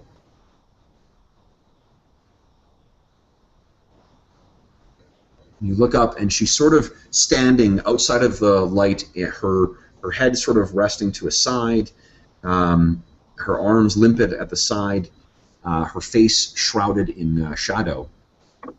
How disappointed? How disappointed will they be? I jump up and I go to grab her. Okay, so you race over and you grab her, and you sort of bring back into the light. Her eyes are shut. Her head, her breathing is rhythmic and relaxed, as if she is asleep. She says, "There is nothing you can do but honor your duty, Marzio. Brother." How will they feel? How will they feel when they know the depths of your betrayal of your brothers and of them? All alone you shall be. All alone, Marzio. What do you do? I say her name and I shake her. Okay. You shake her a little harder than you intended, just because it's really fucking. She kind of wakes up and she looks shocked at you and then bursts into tears. Master, what? What? And you realize that you have been gripping her arms so hard that you would be shocked if there wasn't bruising. Right. And you step back and you look over, and there is a slight breeze that blows in, and you see the feather sitting inside the book is caught in that breeze and then lands at the foot of the fireplace, which lies in dying embers. Her voice. Go ahead. I just say to her, you were sleepwalking and you frightened me terribly. You do your best to try and... actually, make a communication check for me, please. Let's see how well you're... it's 2. Oh, pretty good. Nice. 5, 10, 11, 14 with 1 stunt point. Okay, so you are able to calm her. You sort of bring her in and give her a hug and like no, it's you just startled me. While and I say we must have both been dozing off. I think you need to head home. Okay, she says she kind of nods and once you've calmed her down enough, she goes off. You know that you are departing for Denerim the next morning, but you get no sleep that night. Your mind is reeling as you lie in bed. Do you even try to sleep at this point, or do you just sit staring at that feather? I probably am just staring. So you're staring at that feather, you're playing with that coin, and it isn't until the you hear the crow of the cockerel in the morning when you realize that dawn is upon you and that no children screamed in the night. So we're going to leave Marzio there for the moment, and we will turn to figuring out what Steve's going to play. So, Steve, have you had a chance to sort of page through the things in the PDF there? There's a lot. So let's start with this, maybe. Like, Steve, do you have a sense of what broadly what type of character you'd like to play? Like, maybe we could start with your class. Like, do you want to play a spellcaster character? Do you want to play a? I do want to play a spellcaster character. Okay. Now, in because this is a dark, what do you call it? A dark fantasy setting. There are 2 types of spellcasters. Really, there are mages who are under the control of the Circle of Magi, and those are the ones who are watched over by a group called the Templars. Templars are part of the church in this setting, the Chantry. The mages are watched by the Templars in the sense that the Templars will fucking kill them if they think that they're being corrupted. So that's one type of mage that's out there. The other type of mage are what is called the apostates. The apostates are outside the rule of the circle, but they will be imprisoned and possibly killed by Templars or by the circle if they're exposed. Okay. So the what I would assume is that your character is probably hiding, unless he's a member of the circle, then he probably having to hide what he is. So he's in disguise, posing as something else. Okay. Exactly. Yeah. Interesting. I like it. Okay. So, but here's the thing, though, is that it needs to be something that is connected to the family too. Okay. So, if you play an apostate mage, how do you think that character? And Jeff, feel free to chime in here with some ideas. How do you think he's hidden himself to be somehow connected, and how is he connected to the Oakhearts?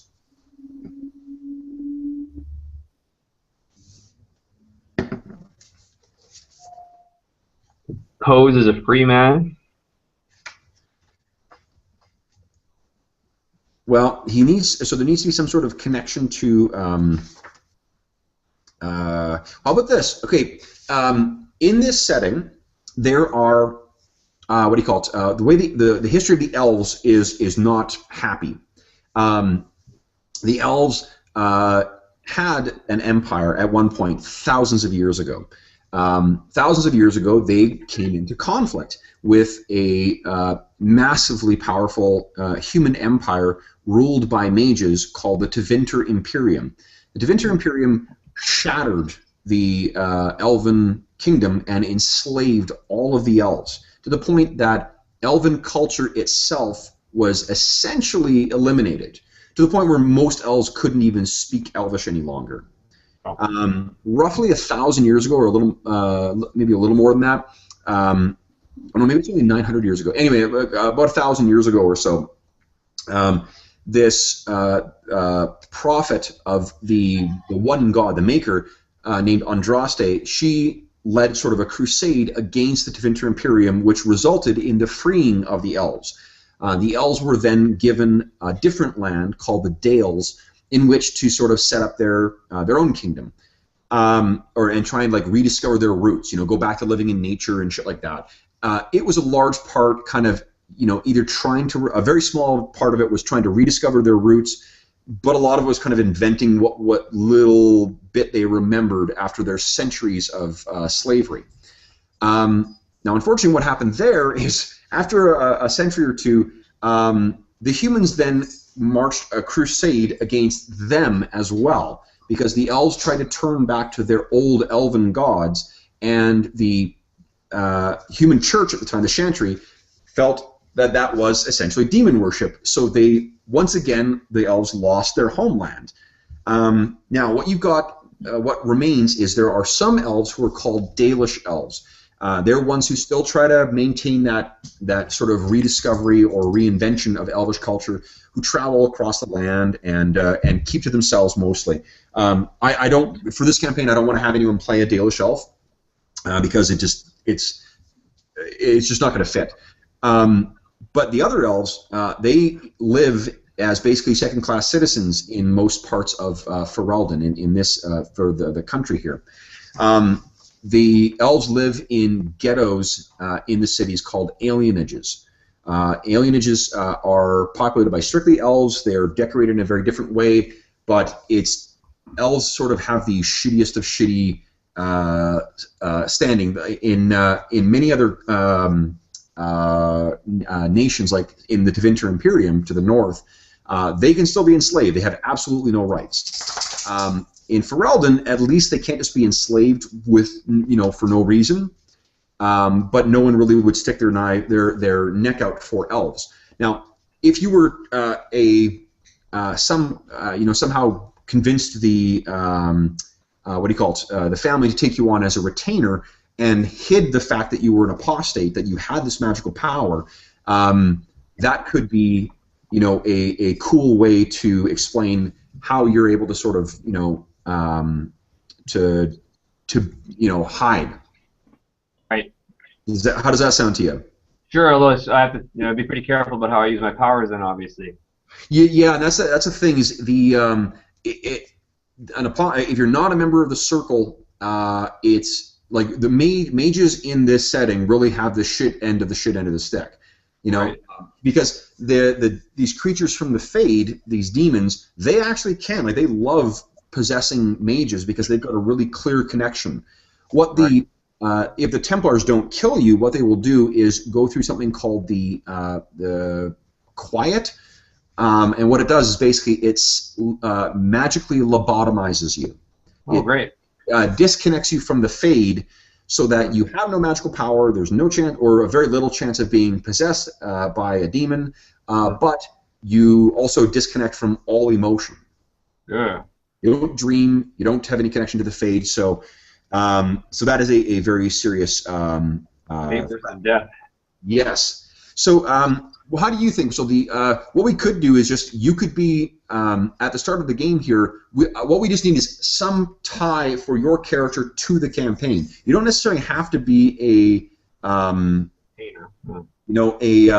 it could be is that you and Marzio, Jeff's character, could be maybe you're just happen to be traveling together. But one of the things that's important for in Dragon Age is having those meaningful connections. Like it adds, just like in a lot of our other campaigns, it adds more to the game when you have reasons to care about each other and be connected to each other. What if I pose as a sort of like an astrologer and someone who is like sort of offers advice, but it's kind of like a new agey kind of people more or less think of me as a charlatan, but I pretend to have powers. Okay. There actually is a one of the unusual things about Oakheart Keep is that Oakheart Keep is actually based or built, and Marzio, I don't know. No, Marzio knows about all the secrets. You probably know about this. In the lowest foundations of Oakheart Keep, there are old and ancient carvings, and these carvings actually suggest that the original structure that was built here was actually built by the elves thousands and thousands of years ago. And the reason it's called Oakheart, it's actually Oakheart, H-A-R-T, and that is because the symbol of Oakheart is based on one of the carvings found down there. I don't know if you can see that too well, Steve, but that is the symbol. Yep. Okay, so what it could be is maybe you are a what do you call it? You are a retainer or someone who is brought in by Lady Oakheart to help understand, to research the history that's there. Sure. Well, instead of an astrologer, that could be the reason that you've been brought out here. You've presented yourself as like, well, I'm an expert in elven history, and I can I will be able to be there. And then what we could do is we could see what what focuses your character ends up having, and then tie those into your backstory. Sure. That sound good? Yeah, I like it. What do you think? Yeah, that sounds good. And also, Kev, there's like I don't want to spoil any story stuff or anything, but from what I gather a little bit is Lady Oakheart might be hiding a little bit of a magical background or something to do with magic. Mm. So maybe she knows about Steve's magic power. Oh, yes! So that's okay. Like she brought Steve in on purpose. Hold on a second here, guys. I gotta go give my dog shit. She just brought my... Hey! Hey, you behave yourself. Look what just came up here. What a surprise. My glove. Give me a second. Oh, good. She thought you were cold, Kevin. That's nice. Andy, what are you doing downstairs? I'm going to see if you ruined my other glove. Honey, what'd you do? What'd you do?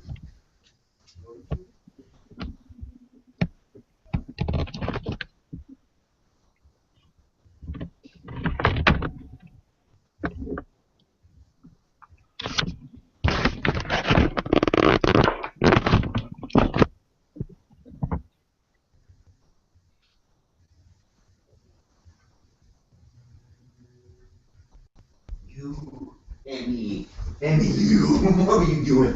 Come here, give me a kiss. Yes. What were you doing? What were you doing, honey? Hey, what were you doing? Okay, so maybe that is, yeah, I love that. Actually, maybe, Steve, you've actually got a fairly, you may have a connection to Lady Megara, to Brent's character's mother.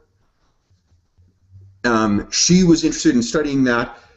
She felt that there was some kind of mystical thing to it. Maybe she knows that you're an apostate as well. Yeah. Okay? Maybe she knows. Maybe it's a big sort of like there's a bunch of layers to this. So like I don't know that she knows, but she knows what I am because she's smart enough for that. Sure. Well, the reason I was saying that she might know, and that she might say you might not know that she is an apostate, because I think like the story is that Brent's character is the only one who knows that she was an apostate, and the only reason that Brent's character ended up getting sent off to the Circle is because he displayed his magic when he was a child, and a sort of a struggling, learning mage. Showed off a bunch of this, demonstrated his magical ability in front of people at this big fair. So there was really no, they couldn't have, they didn't want the Templars coming out and investigating and trying to hide him, because then both he and his mom would likely, be dragged off to the tower. So the son was sent off instead. But she may have connections to other apostates, or maybe she recognized you as sort of that, and then brought you back here. And also, so one of the concerns that will be interesting for you is that when Brent's character comes back, he's going to be not necessarily accompanied by, but there is a Templar coming out to live with you guys. So, nice. Be something you will need to be extremely cautious around, because, but it'll make for some great role playing, I'll bet, because you're, yeah. So, okay, cool. I love this. All right, so here's what we need to do then, Steve. Do you have a piece of paper handy? Yes. Okay. So, I'm going to ask you to write down your these are your the attributes in Dragon Age. What I'm going to do is for this session, you're going to start at first level, and then I will raise you up to second level in the course of play today. All right. Okay. Because I think it's just better for you to get a feel for the game first. So, you ready? Second. All right. Jawohl. Okay. Pencil. These are your attributes: communication, communication, constitution, cunning, dexterity, dex, magic, perception, strength, and willpower. Okay. Now you have 10 points to spend amongst those. No one of them can be higher than 3, and you can't buy them down to get more new points. All right. 1, 1, 1, 1, 1, 1, 1. The most important stats for you as a mage is magic, obviously, and yeah, I don't know. 3 magic. It depends on how you see your guy, I guess. Like communication is one of the ones that's your social attribute. Okay. So that would be like deception and so forth. Cunning is sort of is the attribute that deals with all the things that intelligence is used for in D&D. Okay. Communication 2, Constitution 0, Cunning 1. So can you run through those again? Sure. Communication 2. Okay. Constitution 0. Yep. Cunning 1. Yep. Dexterity 1. Yep. Magic 3. Yep. Perception 1. Mm-hmm. I'd like to have a little strength, but I guess I don't really need it. Guess I'm gonna have to go 0 strength. Okay. He's a weakling. And willpower 2. 2. Okay. So 2, 3, 5, 6, 7, 8, 9, 10. Okay, that's all of them. Now, Steve-O, can you grab? Here's what you do next in Dragon Age. Is we're gonna your background is Elf Apostate. Elf Apostate, baby. Yep. Look out. Okay, and would you kindly roll 2d6 for me, please? You get 2 benefits from that background. No benefits. I roll a 4. 1 of the 3. 4. You speak Elven. Yes. Okay. That makes sense. That makes a lot of sense. Yeah, it's actually not necessarily a guaranteed thing for elves in this setting. You roll 2d6 again. Blam, that's an 8. 8, nice. +1 magic. Ooh, baby. Your magic starts at a 4. Ooh, Now, nasty. as a mage,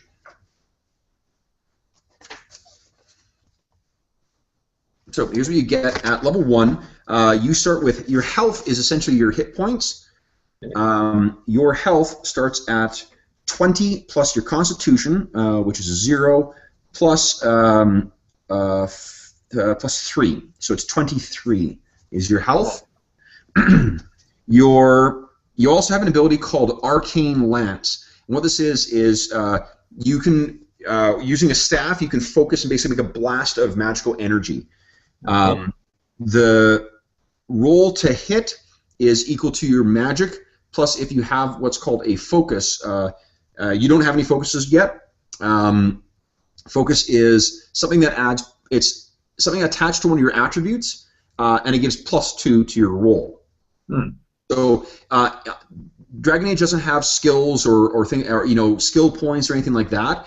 You either have a focus or you don't have a focus. If you have the focus, then you roll your attribute +2. Interesting. Okay. For instance, if you had a focus in Arcane Lance, you would roll your magic of 4 +2 for the focus. You'd add +6 to hit. Make sense? Yeah. Okay. So your Arcane Lance is a +4 to hit, and it has a range of 16 yards. 16 yards. And it does 1d6 plus your magic, so 1d6 plus 4 damage. Nice. You can do that as many times as you like. You have mana points equal to 10 plus your magic plus 4. So it's 14, it'll be 18 mana points. And you spend those to fuel your spells. Now, in the place of like feats or things like that, Dragon Age has what's called talents. Do you happen to have the PDF open, Steve? I did. Yes, I do. Yes, I do. Okay, so on page 58 is where the talents start. That may not be 58 of the PDF, it's 58 of the number at the bottom of the book. Got it. Okay, so there are 3 talents. You get to choose from one of these 3. Talents are tiered. They each have 3 tiers: novice, what's the next one? Novice, journeyman, and master. So you're going to start with the novice in one of these 3, in either chirurgy, which is like healing, linguistics, which is linguistics, or lore, which is like, knowing shit. Which of you can see what they do in and what novice gives you in each of those in that section. So it's chirurgy, linguistics, or lore. And how do you spell chirurgy? Dhirurgy. Basically, what it is that heal is an action that allows you to try and let the target gain hit points back. It's normally a major action. Each round you get either 2 minor actions or a major and a minor. Heal is normally a major action. With a novice level of chirurgy, heal becomes a minor action. And then it gets better as you go up. Interesting. Mm-hmm. I like the healing angle. You like the healing angle? Yeah. Okay. So your level is in chirurgy. So that's what you get from that. And if you go to page 105. Now, again, it may not be quite 105 in the PDF. It might be a little before. There is a section that says starting spells. Okay? It gives you sort of like, you start with 3 different spells, and you'll gain more as you gain levels. There's, I think what maybe is easiest is just pick one of these 5. It gives you sort of an idea of what type of mage you want to play. So there's a balance mage, which gives you a mix of sort of attack and defense and utility stuff. You start with Arcane Bolt, which is an attack, Heal, which is heal, and Rock Armor, which sort of armors you up. Those are very similar to what Brent's character has. A Creation Mage has, it's more of a support role. Glyph of Paralysis, which creates a symbol that would, freeze people. Heal, and Heroic Offense, which I believe gives a bonus to one target to their strength. An Entropy Mage, which is lets you mess with enemies but has no spells that help your allies. It's Daze, Drain Life, and Weakness. The Primal Mage, which is very similar to Brent's character as well. Flame Blast, which creates a tongue of flame. Rock Armor, and Winter's Grasp. Or a Spirit Mage. This is a good choice for combat, but offers no protection from mundane threats. They have Mind Blast, Spell Shield, and Walking Bomb. Walking Bomb. It Bomb. creates, basically, you target someone, and then if that target dies, they take some damage. If they die, they explode out into, sort of an explosion. Yeah. Funny. So, any of those sort of appeal to you? Oh, I'm kind of tempted by the Entropy, but then that last one was kind of cool. What do you think, Jeff?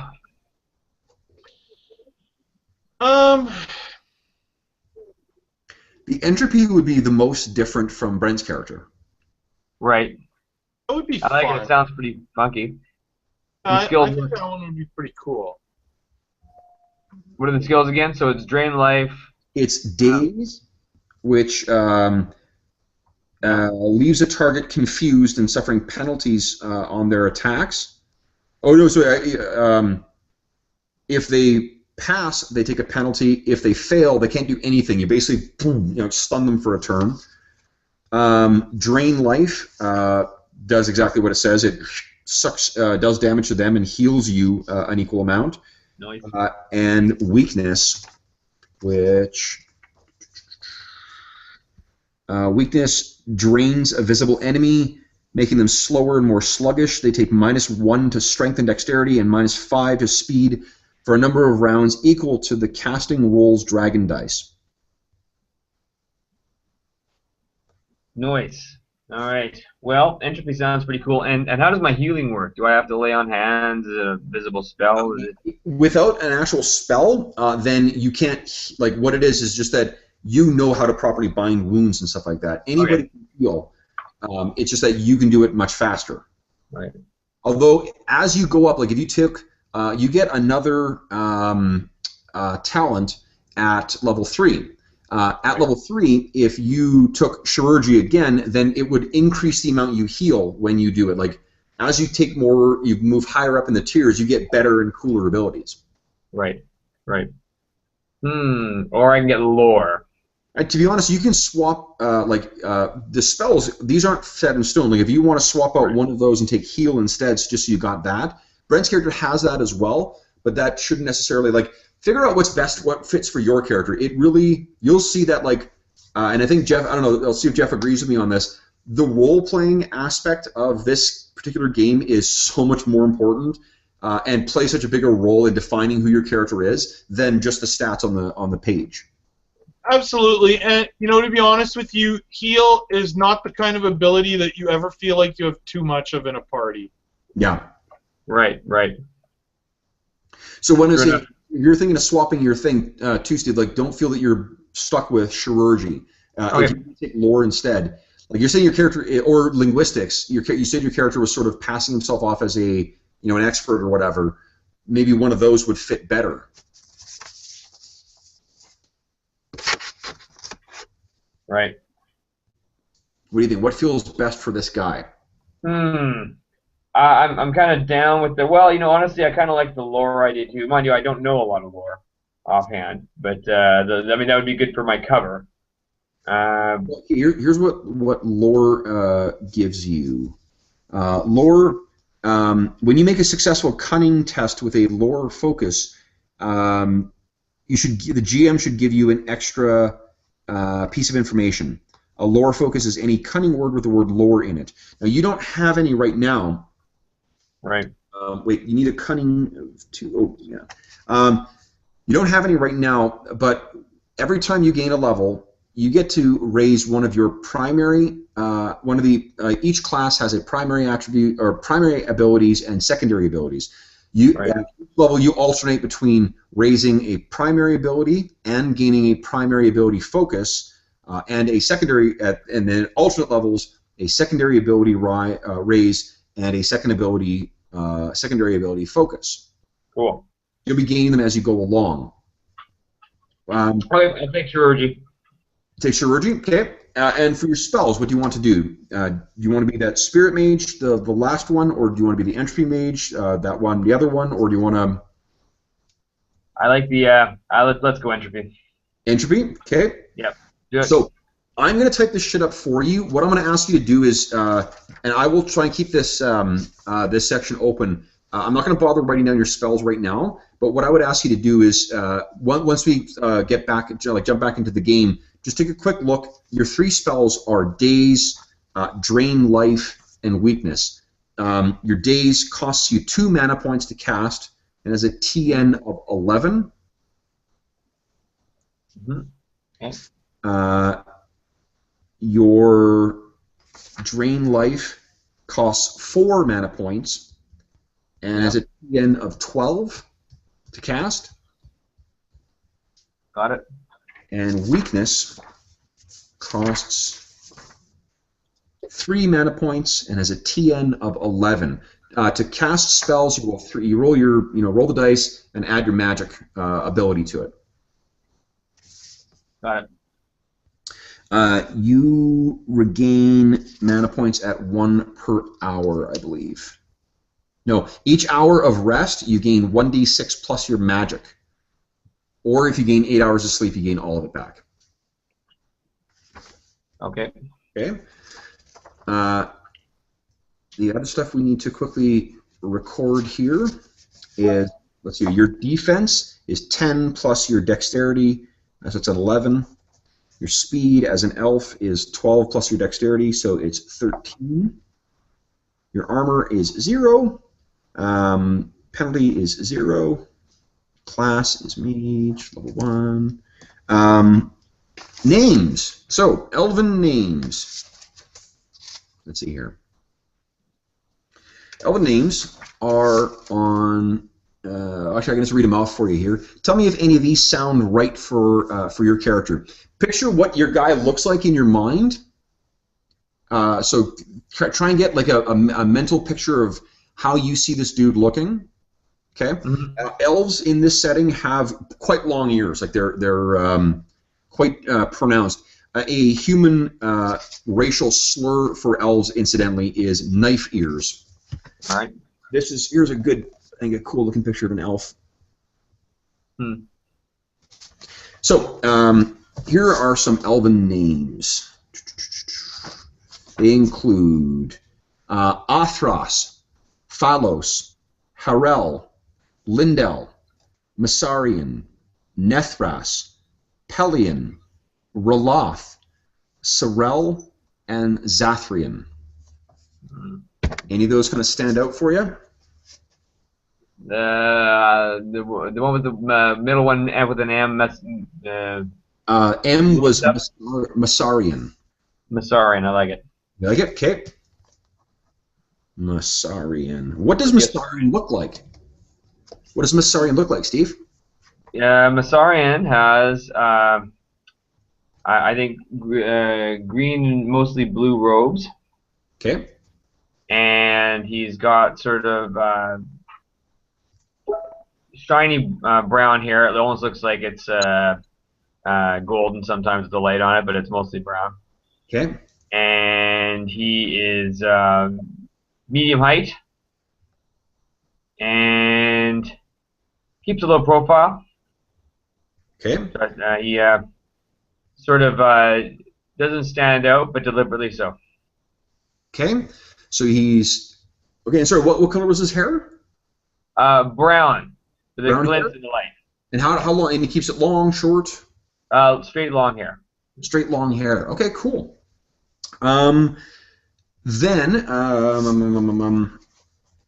okay. What we need to pick. The last thing is your goals. Now, goals, the sort of ready-to-use goals, you're going to pick 3 on them. Goals are sort of what your character wants to achieve.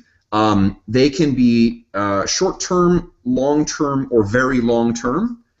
I got to take a piss again and grab some more water. What I'm going to suggest is Jeff's gone through this with his character, and then his scene has gone through it with other characters as well. Steve, if you look on page 138 of the book, it gives some examples there, and Okay. maybe you can talk it over with. Oh, Dave, Oh! your timing is impeccable. Oh, really? Because am I dying? Is this? No. We're just Yes, finishing just up. in time. I'm going to ask. Steve is making his character right now. He is playing a apostate mage elf named Masarian, and we're just determining his backgrounds right now, or sorry, his goal. Gold. So you've been through it with Brent as well, and your own character. So maybe you and Jeff, if you guys could help him come up with some ideas for short-term and long-term goals. Sure. Well, okay. I mean, here's the deal. Short-term goals are exactly that. I think the one that I had down as a short-term goal was Connor was going to prove himself worthy in some way, either through a feat of strength or what have you. As his long-term goal, he has to train under a master, and as his very long-term goal, he has attained knighthood. So I don't know if that gives you an idea of what's applicable, Steve, but All right. Well, what if I had like avenge my family, slay the monster, and what if the monster was the Templars, and also another goal: learn forbidden magic. Would that fit in? You're gonna have a hard time slaying all of the Templars. Probably. yeah, I would put that as a very long-term goal. Got it. All right. Okay, sorry, did I hear that we're going to slay all the Templars? You know, maybe that's my long-term goal here. Maybe I want to avenge my family, my elven families. I should mention that Dave's character, that's his character's goal is to become a Templar. Yeah. What? That should make this really complex. It'll make it great. So Steve, Dave, Steve's character is a expert in elven lore that was hired by Lady Megara. So he's been living there, but he is in secret an apostate mage that no one knows is an apostate mage. Yeah, baby. And why would Lady Megara hire an expert in elven lore? Well, one of the things that you guys, it was a bit of a mystery, but what you've heard is that in some of the deepest reaches of the keep and some of the ruins near the keep, there are engraved in the base of the keep itself is, or rather, are some old engravings or friezes or carvings in the walls that depict actually like an oak and a heart, a giant stylized deer. And that's where the name of the keep actually comes from. The keep, it's believed, was built on the ruins of a very, very, very old elven structure. So because of that, Lady Megara seems to be interested in sort of exploring those things. Now that's just player information, you guys may not know why this is going on. Like, she's hired someone, and he seems to be interested in something to do with. You know that there are rumored to be ruins in the Brazilian forest. The fact that she's got him, looking into this stuff is just, maybe a bit of a mystery. How would Connor take that? Well, I mean, how much of this is Connor aware of? And I mean, maybe I don't know what the preamble was, Kev, but maybe you can kind of go back and give an introduction to Steve's character. Like, how has he been embedded in the story so far? Well, Steve we just finished creating his character. We just finished selecting all. He's now a fresh and ready to play first level character. Okay. He speaks Elvish. He presents himself as someone who is interested in who is an expert sort of in Elven. What do you call it? In Elven culture and whatnot. But the trouble is that because there's so little known about Elven culture, it's pretty easy, unless you're doing it, trying to pull it off to the Dalish. It's pretty easy to trick humans into believing that. Right. Believing that you're an expert in something that they wouldn't know one way or the other whether you were. Steve, did you find those ready to use goals? Yeah. Okay, sorry. What if I do avenge family, find a home for our people, and delve the deep roads? Okay, so the deep roads are the basically like the massive caverns underneath the surface that the dwarves lived in. No. Now, what's happened in this setting? There have been a series of I think there's been 4 things called blights. And what a blight is when some primordial demigod is possessed by this demonic force. It spews out these hideous, inhuman creatures that try to swarm over and destroy the land. It poisons the land, the water, the skies, distorts nature, infects the living, and it has only been driven. Each of them has only been driven back through the efforts of a group called the Grey Wardens, this secretive order that stands outside of all sort of political powers. The dwarves, unfortunately, as each blight is defeated, it drives most of those creatures that are created underground. But the trouble is that's where the dwarves live. So over the years, the dwarves have progressively been losing more and more and more of the deep roads to the point where really the only major surviving settlement is their capital, which is called Orzammar. So if you're exploring the deep roads, there may be all sorts of hidden, secrets of dwarven lore and stuff like that down there. But it doesn't really have a connection to the Elven people. Okay. Now, if you want to try and that thing about like finding a homeland for your people, that's interesting because your character maybe he wants to try and connect with the Dalish elves. There is a tribe of Dalish elves that sort of near. They're like gypsies. They travel all over, but they do seem to make pass through this region on a semi-regular basis for whatever reason. I like it. Okay. So, and your family were they apostates as well? Well, I'd say they're elves, and they've been hard done by over the years. So I'm trying to avenge the sort of injustice of the way the elves have been treated. Oh, okay, cool. So maybe it's like the kind of like senseless death. Like there was just they weren't like killed out by one organization. It's just a culling of the alienage, which often happens in Denerim. Maybe they were caught up in that, or just general humans just killing elves, and no one gives a shit if elves are murdered. Right. So your elf is militant then, Steve? Sorry? So your elf is militant then? Yeah, I guess so. Yeah, he's an activist. So what was his reason? What was his motivator for coming to work for Lady Megara then? Well, he wants to find out. He's posing as a researcher and a scholar in Elven lore because he's trying to learn about elves, figure out where they are, and then try to find a place to take them and sort of give them a deliverance, if possible. Okay. So he's like the interesting thing there is that he does have some good. He's got a good starting point because he knows the Elven language, but his total lack of like Elven lore and stuff like that maybe means he's a bit naive, Right. you know. And also he hasn't been raised in the Dales in the Dalish Elves way, so maybe he's come out and like I'm gonna that kind of like I'm trying to think of an analogy like the white man's burden kind of thing of like I'm going to show these elves how to live, like where there's whole generations of elves that have been living as Dalish elves, but Right. you're the best.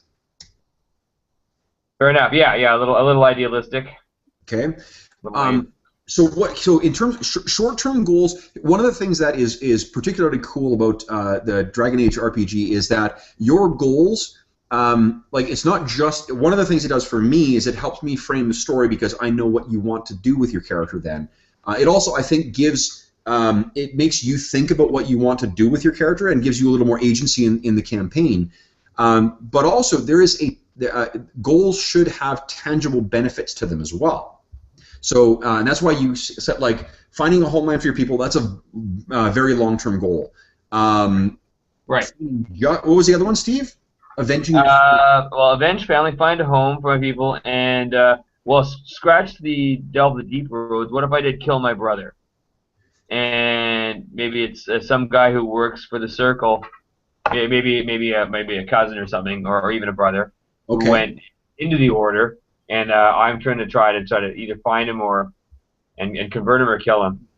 I want you to think of Okay, I'm going to suggest that the Avenge the Family thing then be dumped because that's 3 very long-term goals. And what you want to have is, as an example, Marzio's short-term goal is to prove himself to Neil, to the middle son here. He feels that the middle son is actually better suited to lead the family than the elder son. So what his short-term goal is to try and prove himself to that son. Drake's character's got a short-term goal of obtain a Mabari Warhound, these massive trained dogs that are sort of highly prized in Ferelden. So if there's a short-term goal for your guy might be to try and find a place from which to work towards his long-term goals, right? Or to try and find maybe a short-term goal is to find allies to work towards these other goals. Get a Mombari Warhound. Wouldn't necessarily be a thing for an elf, unless there's some specific character reason why you would want to have a Mabari Warhound. That seems a bit weird. Like because right now, where you stand right now is you're sort of well. Actually, let's involve Marzio and Connor in this. How do you guys think you've? I'm assuming that what's his name? Masarian has been there for at least a year now. So you guys have spent the last part of the summer and the winter and now into the spring with Masarian. What's your reaction been to this guy? What interactions have you guys had with him? Maybe that'll help Steve figure out what a short-term goal might be. Steve, how old is Masarian? In human age, mid-20s. Okay. Elves only live about as long as humans do in this. Same thing. Yeah. Okay. From Connor's standpoint, I'm assuming they're probably Masarian's probably one of the only elves at the keep. He probably is the only elf at the keep. Yeah, Connor's personality and background is such that he'd probably have a friendly curiosity. Okay. From Masarian, he's probably probed him for information about Elvish culture and what's it like on the other side. And again, because Connor hasn't really been exposed, he's not very worldly. Sure. You know what, Dave? Why don't you introduce Connor to Steve, and then Jeff, I'll ask you to do the same thing for Marzio. Okay. Steve, so Connor basically goes by the moniker of Connor the Just. He's a human Ferelden freeman.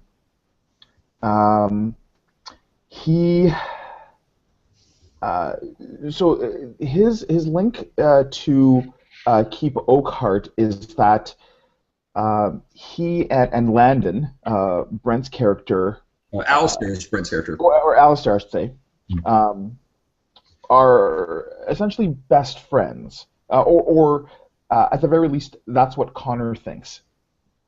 They've grown up together. Connor's father was Landon's, Alistair's father's captain of the guard, and they are very close. As are Landon's father, or Connor's father, and Marzio. The three of them were all very close, and so as the captain of the guard, what had happened was Connor's father had gotten injured in battle and had been given farmland.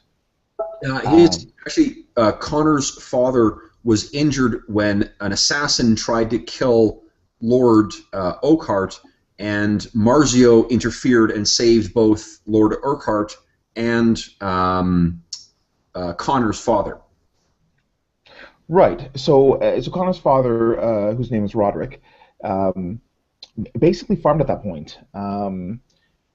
Became what Connor saw as a second father to Alistair, and so he grew up being trained in kind of the martial discipline, and felt that it was his duty upon adulthood to not only follow in his father's footsteps because of the pride that he has for his father, but out of a sense of duty and kinship to Alistair,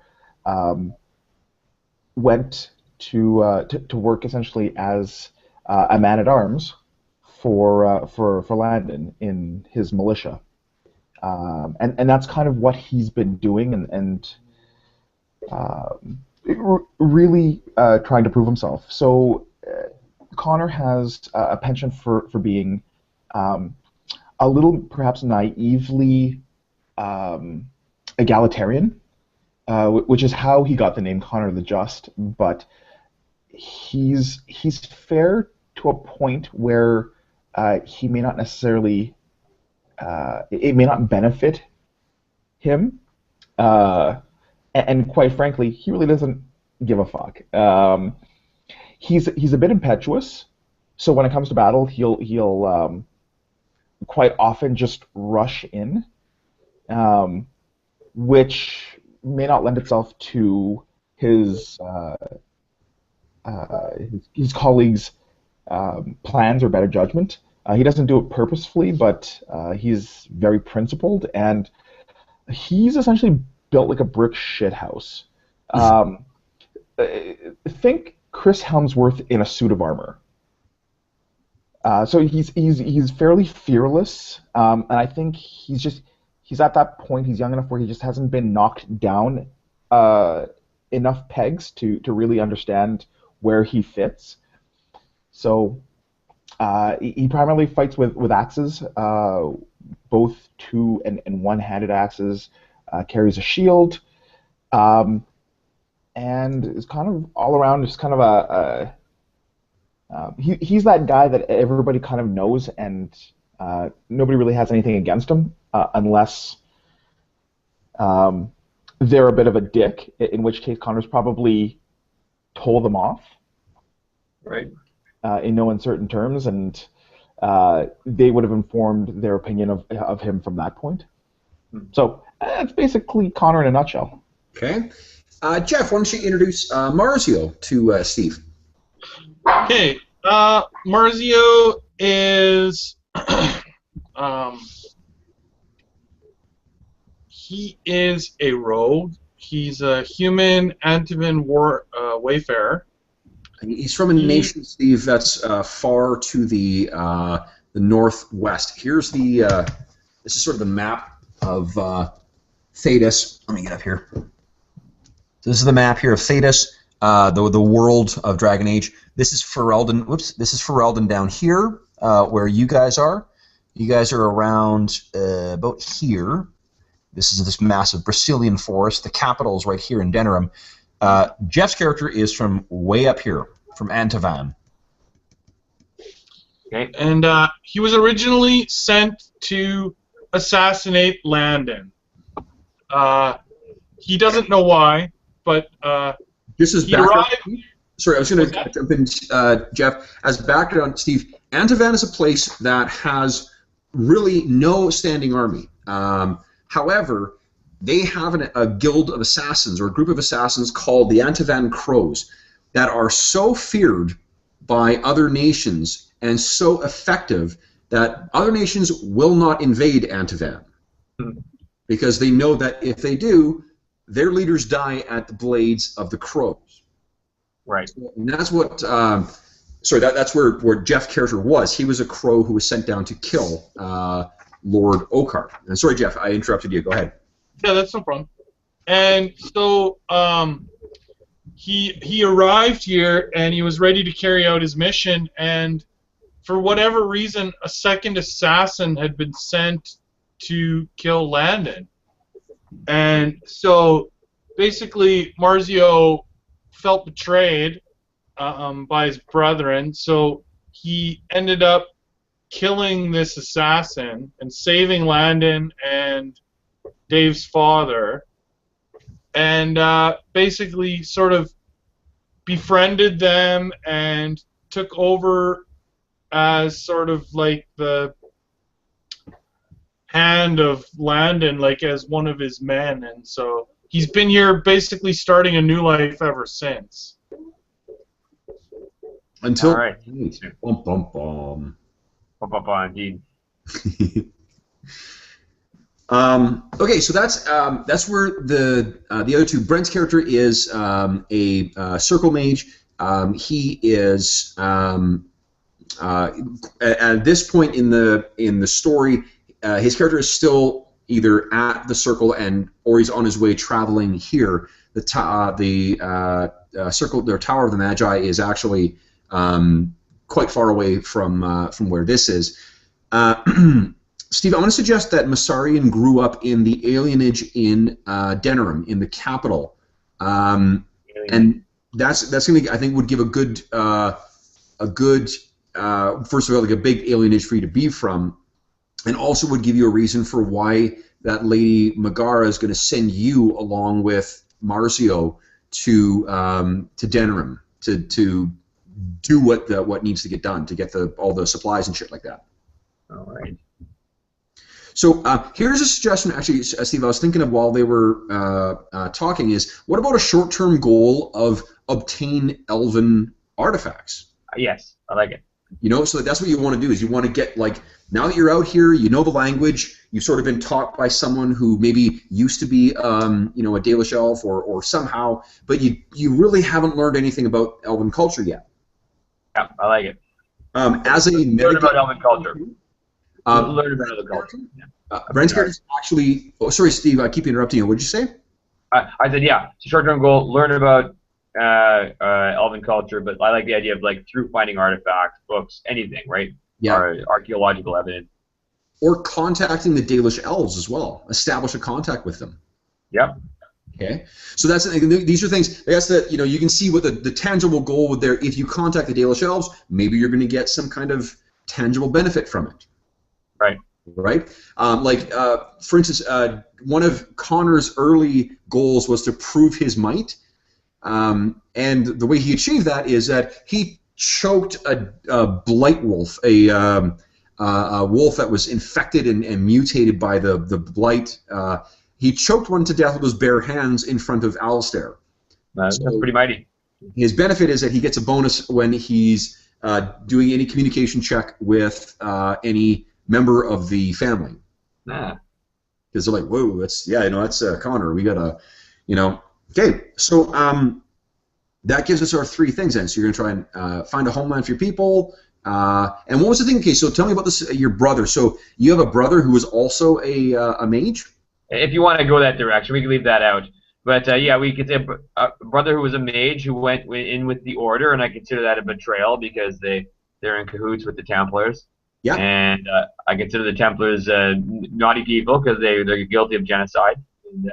Okay. And also they're twisted and perverted freaks who lobotomize people. What the hell's wrong with these people? Okay. Was one of your parents a mage? Is that sort of where this stems from? That must be, yeah. Mages in the family. So maybe your what if we said this? Your father was either your father or your mother was an apostate. How about this? And this maybe tell me this is too convoluted for you. Father was a was a elf from the alienage. Mother was a Dalish elf. Mother and father somehow met each other. Mother got pregnant, and rather than staying with the Dales, or maybe the other way around, mother was from the alienage, father was a Dalish elf. Mother got pregnant. Father came to live with mother. Then the father got pregnant. Then, and the mother. So your elder brother was born. Mother, it turns out, father, it turns out, was what called a keeper in training. Keeper. They're sort of like the mages of the Dalish elves. As far as the Templars are concerned, though, they're apostates. So father gives up this really prestigious position where he's the keeper of the Elvish lore and whatnot. He comes and stays with his pregnant wife. They have your brother. She gets pregnant again. She has you. There's a fairly big gap between the two. When your elder brother reaches an age where he starts displaying magic shit, your father tries to stop him from being seized by the Templars and the Circle. And your father gets fucking tortured to death by the Templars, or maybe he gets has the quiet imposed on him and comes back as this distant freak. And then your brother gets trucked off to the to the Circle. Then your parents either maybe your parents were killed in some kind of some tragedy. Which is really, really common in the alienage. Maybe mother dies and you're left to be raised by this emotionally distant father. Lovely. And then when you reach, so you still have that a little. That's where maybe you learn the Elvish knowledge, but because of this magical lobotomy, he no longer really doesn't have that connection to elven spirits and whatnot that he used to. So you don't learn anything substantive from him. Right. Nor does he really have any emotional connection with you because he's got no emotions anymore. Right. When you start demonstrating magic, though, you're like, fuck this. I'm not following the route that, I don't know where the fuck my brother is, this traitor. Right. I'm going to go off and do my own thing. All right. How's that sound? Well woven. Yeah, let's do it. Okay. So you got mom's dead. Father is a quieted mage. Your brother's off doing some shit. Have you had any contact with your brother since? No. So you don't. So he's out there. Okay, cool. What I was going to say is actually there is sort of like a arc to the campaign that I set, sort of to try and keep everyone going. But one of the awesome things about Dragon's Age is by your goals, it's you dictating how sort of where we're going to go. So there's not a wrong answer. If you want your brother to play sort of a significant role in it, I'm cool with that. Like that's something I will write into the campaign then. Sounds funky. Yeah, well, I'm sure we'll find a way to work him in. Okay.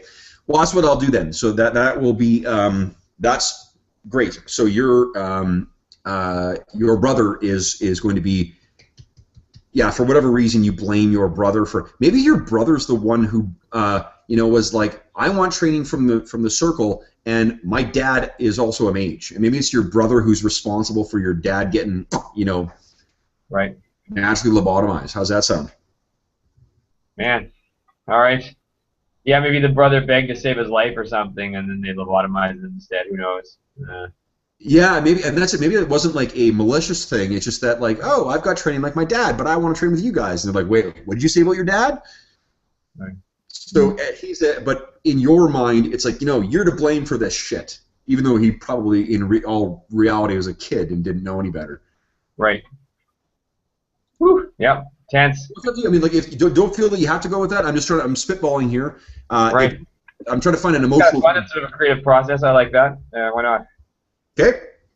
So that is like it's one of the reasons why it's more it's important that it be something that you want to take on is because one of the things we've started doing in this campaign and been doing in the last couple things is getting you guys to feed the creative input for the NPCs and shit like that because it's easier for you to remember something you've come up with, right, than it is for me to remind you of shit that I've tried to force on you.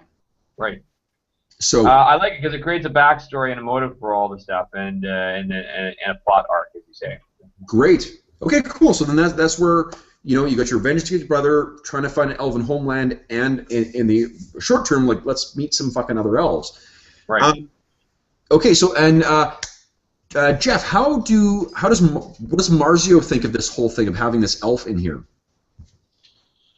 I think that magic is something that Marzio knows very little about. I don't know if Marzio knows that he's an apostate, though.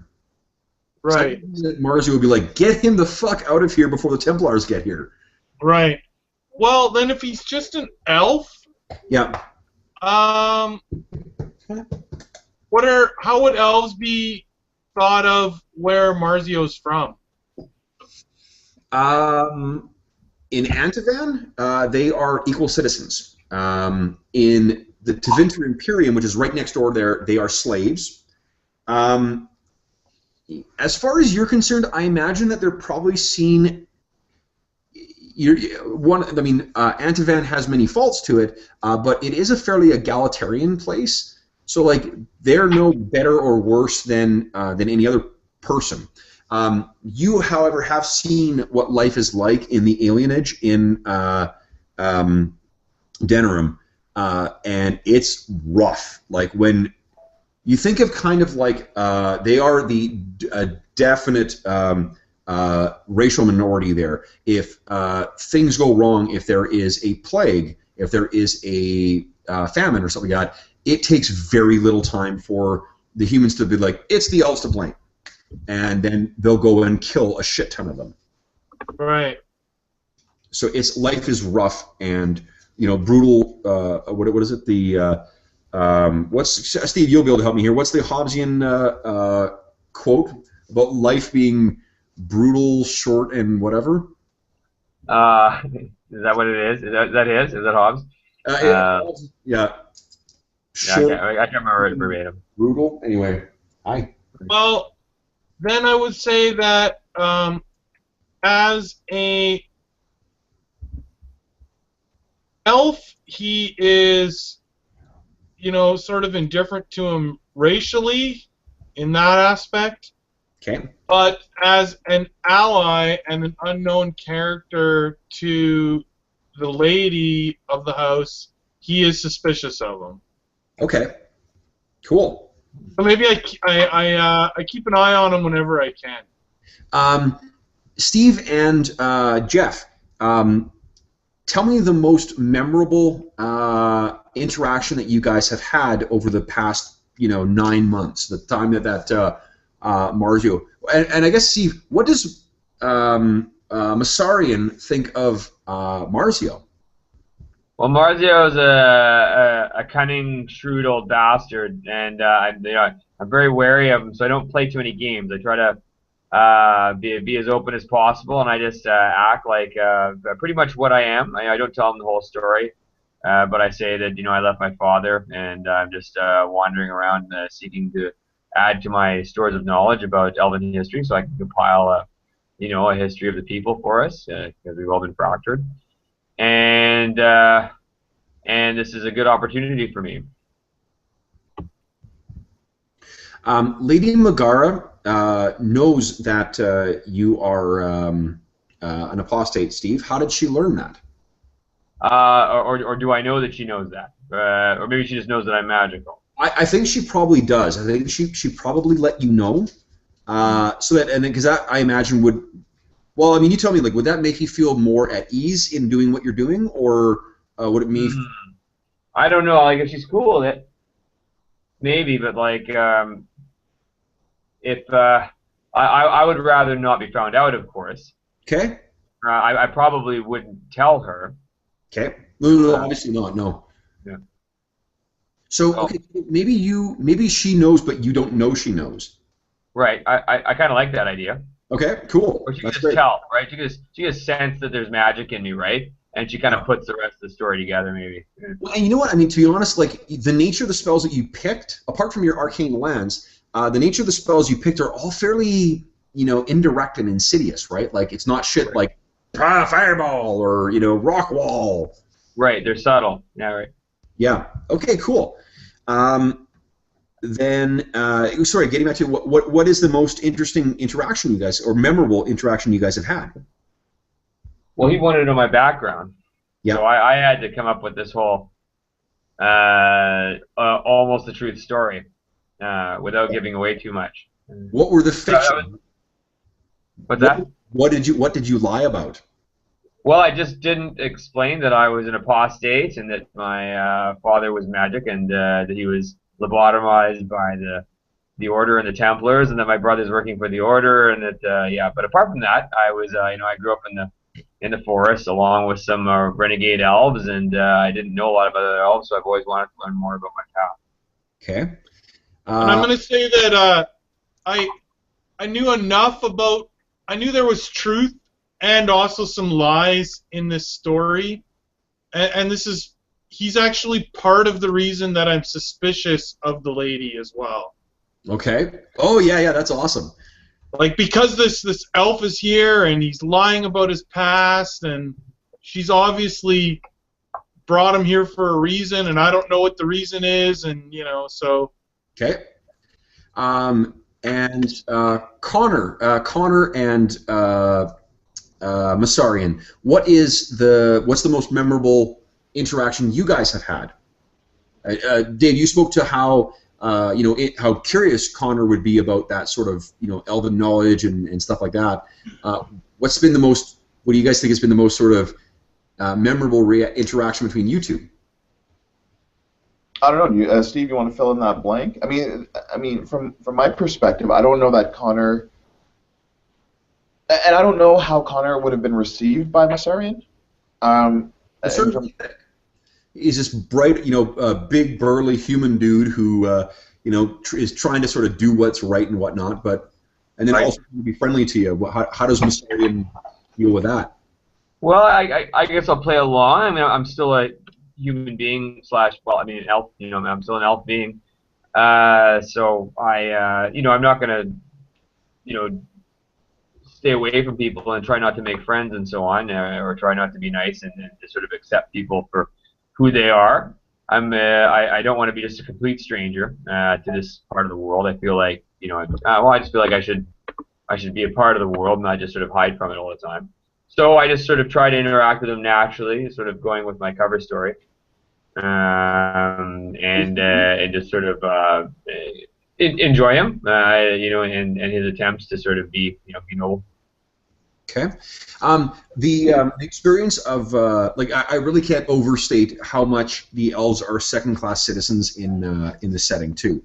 You think of any kind of historical racial prejudice in our world, and you could probably take it even up, ratchet it up to. This is a really. I don't want to really go into it anymore. Like it feels like it's trivializing real world racism to go any further. But you can think of specific times in, say, American history where racism has manifested or kind of seized the national culture. That's sort of what life is like for elves. Like it's something you would be living with all the time. That they think you're a fucking thief. They think you're right. Spreaders of plagues or whatever, worshippers of demons. Appreciated this guy's nice. Sorry, what's that, Dave? Is Steve black? No, he's not black, but that's that motherfucker. You better show some respect. But that's sort of the what do you call it? I don't want to. I mean, we're not going to. Yeah, that's the most sort of regular, prevalent racism that I think we can all really at least have seen in TV and film and books and so forth. That's the level of sort of thing. That's the dark part of the dark fantasy, is the really shitty sort of unfair nature of the setting for a lot of characters. And you're doubly fucked because you're an elf and you're an apostate. Yeah, I'm really in a hard spot. Yeah. Mm-hmm. But actually, you know, like you're going to find. Sorry, what I was going to say earlier, Steve, is that on what do you call it? In a metagame context, your character is going to be a really, really interesting character for Brent's character to interact with, because on a metagame level, Brent wants to. As you get up in levels, you start picking these things called specializations, and in order to access some of the specializations, you have to actually role play it out. Like you have to. If you want to do certain things, like Brent wants to be this thing called an arcane warrior, it is something that only the elves used to know about, and in the modern setting, nobody knows about it. So Right. Brent's character has actually, what do you call it, is actually wants to, because he wants to learn this thing through elves, your character will be that's something you two will both want to work towards. All right. Yeah. Okay. So, yeah. So would Masarian have been maligned at all, being at the keep, or?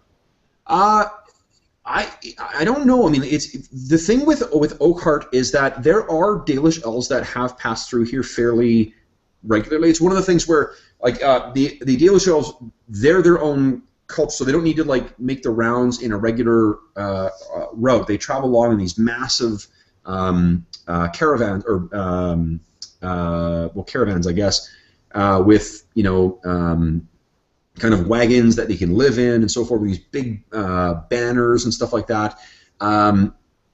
Oakhart is one of the places where they do sort of regularly return to.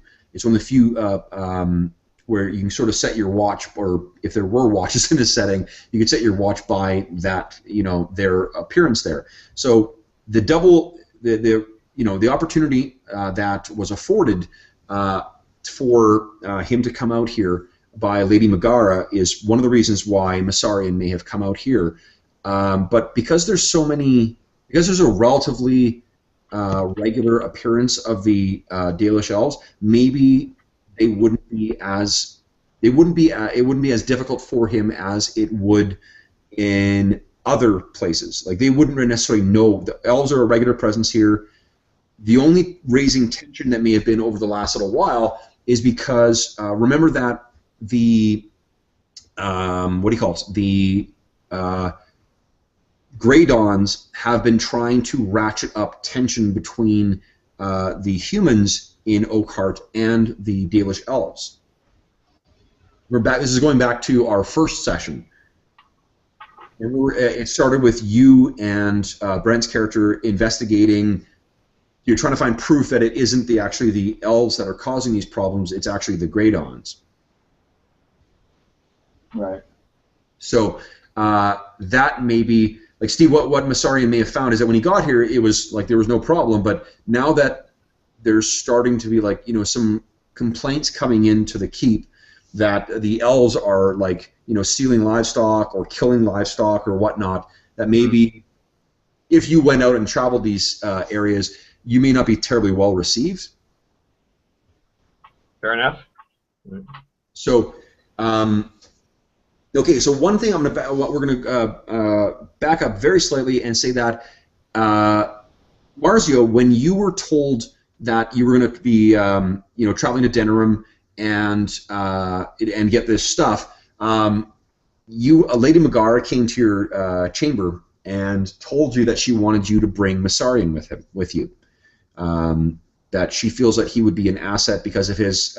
He grew up in Denerim, and he may be an asset then. How did you feel about being told to take this dude along with you? I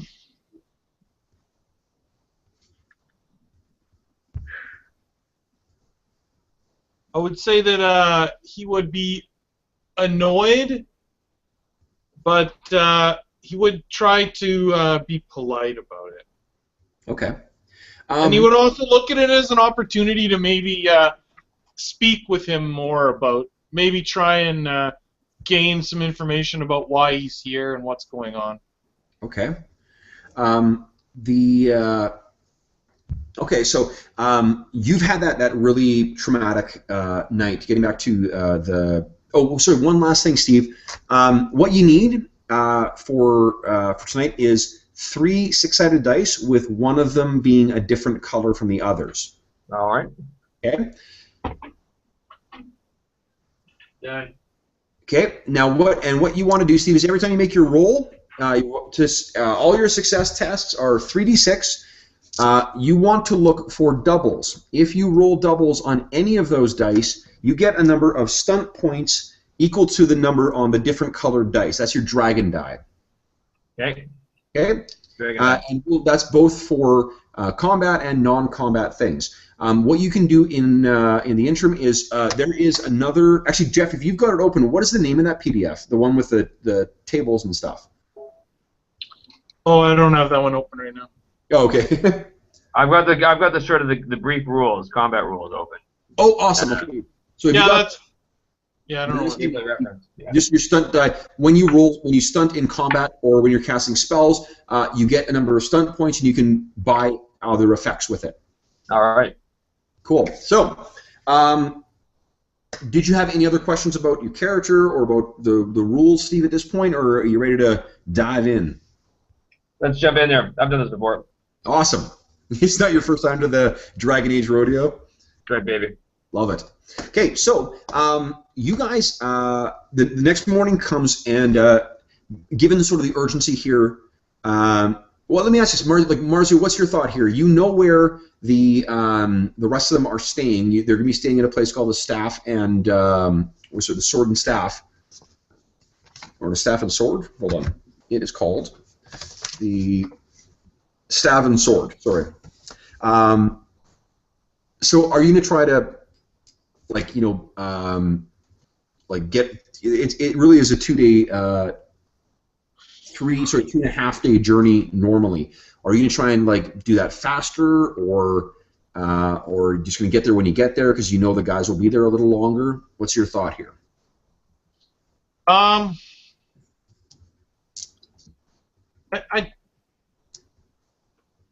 think we would push a little, but not overwhelmingly. Okay. So you'll just get there when you get there. Yeah, to a point. Okay. So when and are you traveling as you may what I didn't mention is that the guys Esmond and Connor and the other 3 guys traveled incognito through the Greydon lands. Meaning in disguise. Yes, because they didn't want to. Did we tell them to do that? Yes, you thought that would be, particularly given Esmond, it would be really obvious who he was, and they didn't want to invite any opportunity for the Greydons to cause trouble. Okay, then I would probably do the same. Okay. So the you're going to travel in incognito, and then Steve, same thing. Yeah. Actually, Yep. Marjorie, you're the one who'll be in charge here. So we'll cut back to where we left off Marzio, sitting in bed, the dawn finally coming, your that crow's feather in one hand, and you playing that coin over in your other hand. It dawns on you that you've heard no children crying over the last night. What are you going to do?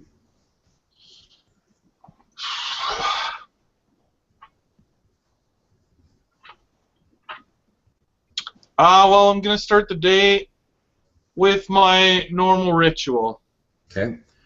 So, shaving and meditating and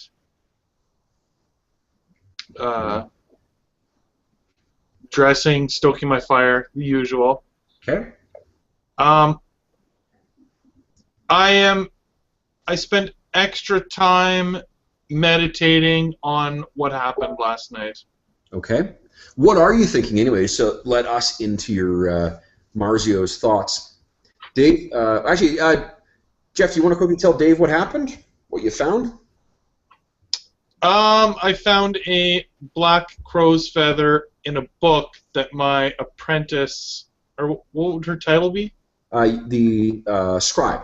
Or my scribe. Yeah. In a book that my scribe was holding, and she had been, like, possessed by something. She's a witch. Burn her. No, I think it's the crows. Right, the crows, and I don't think that's actually been.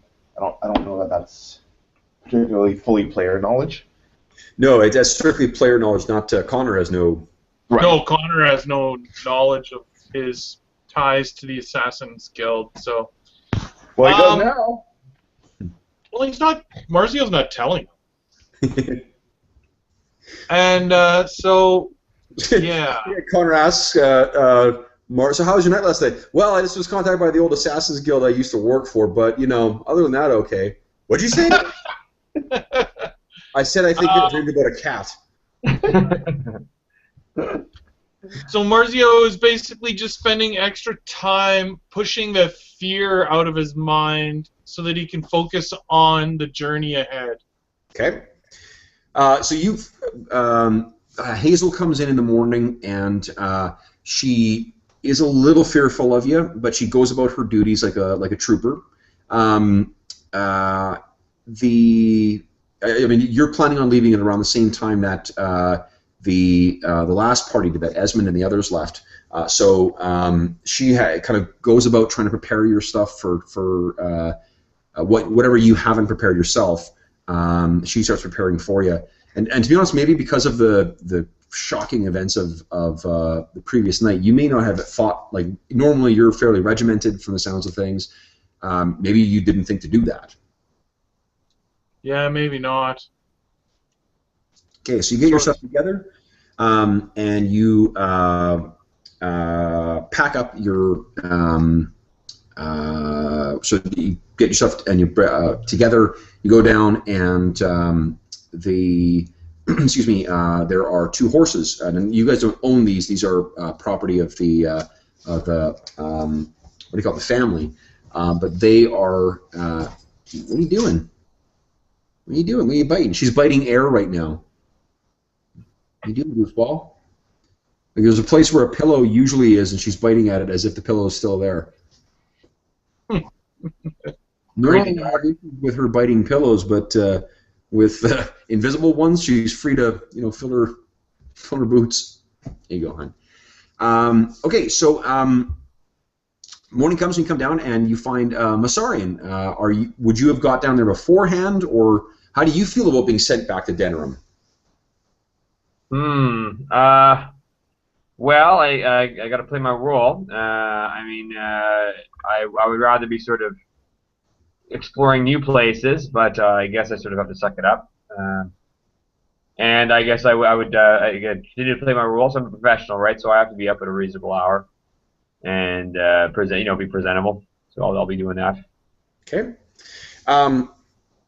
So you guys meet up in the courtyard, and Marzio, where you normally are, sort of right on time and whatnot, you find that Masarian is actually earlier than you are, and he's ready to sort of head out and hit the road.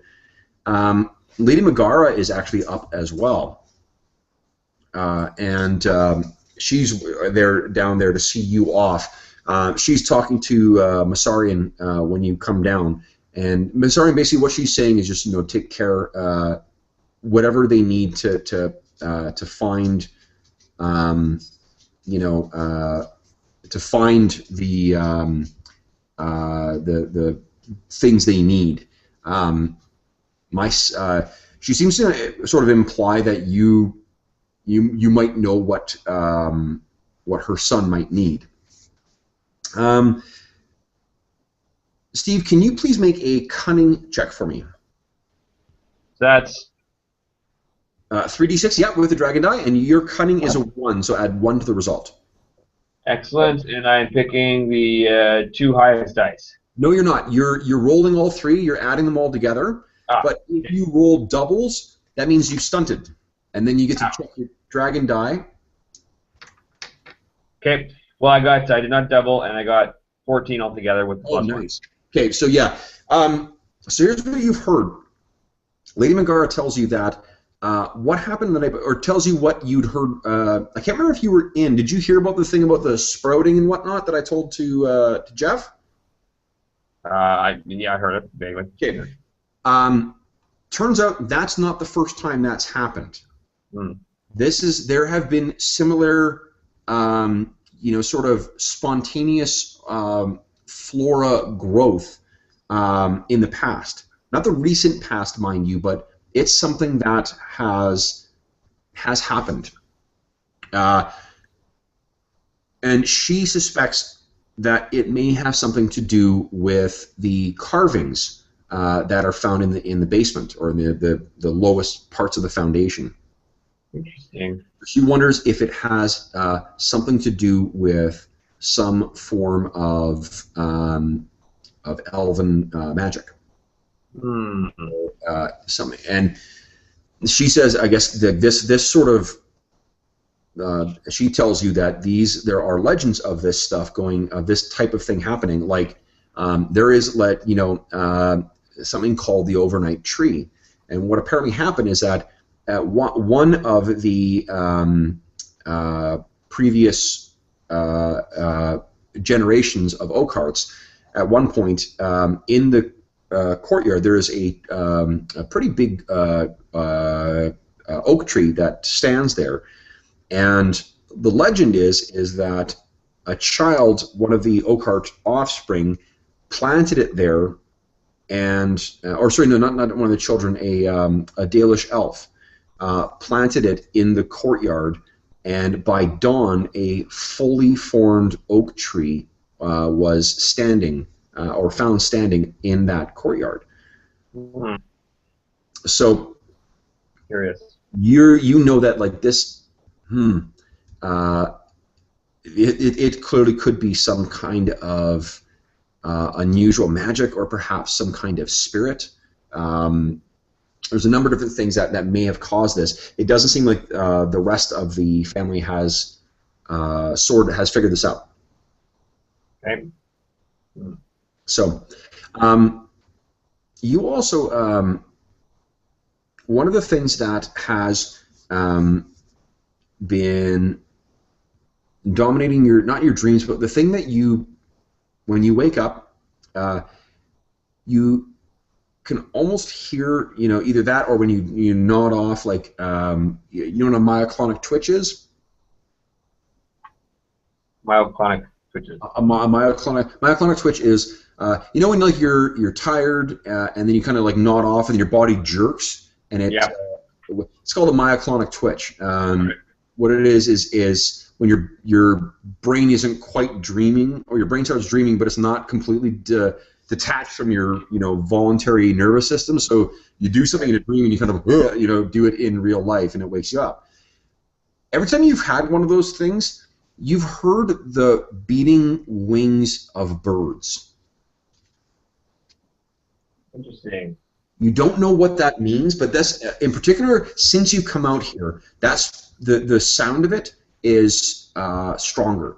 And this morning, when you woke up, it sounded stronger than ever, like to the point where wherever your chambers are in castle in Oakhart Keep, you kind of came up and you were looking around your room to see where that bird had flown. Interesting. All right. What could it mean? You can make a cunning check if you like. Cunning. That is a whopping 7. 7. No clue. No idea. Maybe it's just an invisible bird in the room. I'm sure that seems like a logical explanation based on that roll. I hate invisible birds. It's the worst. Shit everywhere, and you never even know it. Okay, so the first day of the journey is the path itself is at best, kind of a maybe 5 foot wide, enough of a clearing for you to sort of make your way along, like a hiking trail, but it's not like a road by any means. It is scrub trees that stand about maybe 6 to 7 feet tall at the highest. It's thick enough so that when you can only really see about 6 to 12 feet off into the bush. But the thickness and the green canopy of the Brazilian forest still is fairly far off to the south on the right side of your journey in. So while it is off, it is in the wilderness and whatnot, it's not the oppressive, thick forest that you find once you travel into the Brazilian forest. What do you guys talk? Like, do you guys chat along the way? Is there anything you guys try and talk about, or what? Yeah, I mean, Marzio's trying to get more information from him. He's not rude about it, but he is persistent. So would you say you're trying to? Why don't you make? Oh, and Steve, what do you say? Like, are you trying to keep your information back, or what? Well, I'm definitely not trying to let certain things slip, and I will delve as much detail as I can into my life without going into those details. Okay. So I guess I have to skirt around the issue of my brother. Okay. So I what can say I don't know where he is, I guess, if I have to talk about him. What I will get you guys to do is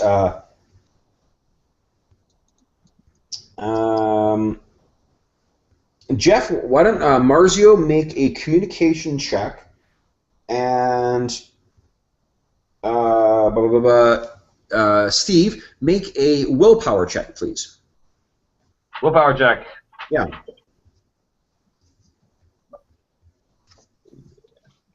All right. Well, that is 10, 12, 14. 14, okay. 10, 16. 16, Oh. okay. So there, like you suspected, there are some inconsistencies. Steve, you, Masarian knows that, he sort of knows Marzio's reputation. He, what do you call it? He has, engages you in conversation. You quickly realize that it is a very charming and gregarious way of cross-examining you, essentially. Right. And you try your best to sort of, keep on top. And Marzio, I'm picturing that you're doing this throughout the day. Like you'll talk about one thing for a bit. Oh, yeah, absolutely. It's not just like a barrage. It's... Yeah. So you've managed to tease out enough that he is definitely, there's something going on here. Did you stunt, Jeff? No. No. Okay. Then, yeah, there is something very suspicious about what do you call it? About this Masarian guy. What was your dragon dice, and what was yours, Steve? That's incidentally one thing for both of you guys. I mentioned this to Jeff before, but with this game, when you roll it, it's good to leave the dice down because sometimes the dragon die can matter afterwards. I did. Nice. And I did, and this is my dice. My dragon die was 6. Okay, Mine's cool. a 3. 3. Okay, then yes, you succeeded. So you know that Masarian has been fibbing about some things, but Masarian, you know what's happened. Right. You see it, and you get that. There's a split second where Marzio's kind of like, has that self-satisfied look of like, gotcha. Right. It's only there for a second, and you realize like, fuck. Right. The guy that sort of everyone else seems to be sort of leery of, at least the common folk. Sure. Yeah, I just caught you in something. But fortunately, you guys get to Burnville, which is set sort of in this in the town that's sort of set in this little next to this little creek that is maybe Dave. Do you remember? Did I say Burnville had about 400 people or 600? I don't know that you ever said, Kev, to be quite honest. Oh, okay. So it's a couple hundred people. It's not a huge town, but it is subject to the jurisdiction, or it's within the lands of the Grey Dawn. So you're officially in enemy territory now. Steve, the one of the other cool things about the Dragon Age RPG is that there are rules for playing out the contest of intrigue between different groups as well. So, like in our first session, we the guys were essentially playing Oakhart, like House Oakhart, and one of their rivals is the more powerful House Grey Dawn, which is just to the north. You guys get to Burnville. You stay in the local inn there. Nothing really happens. There's nothing. You recognize some people. Marcio, why don't you actually, Marcio, why don't you make another communication check for me, please? This is you trying to. People aren't necessarily going to recognize Masarian. Actually, you know what? You're the only elf in House Oakhart. Both of you guys, please make communication checks for me. Now, are there any extra steps you want to take? This may affect your role. Are there any extra steps you want to take to try and keep yourself secret? I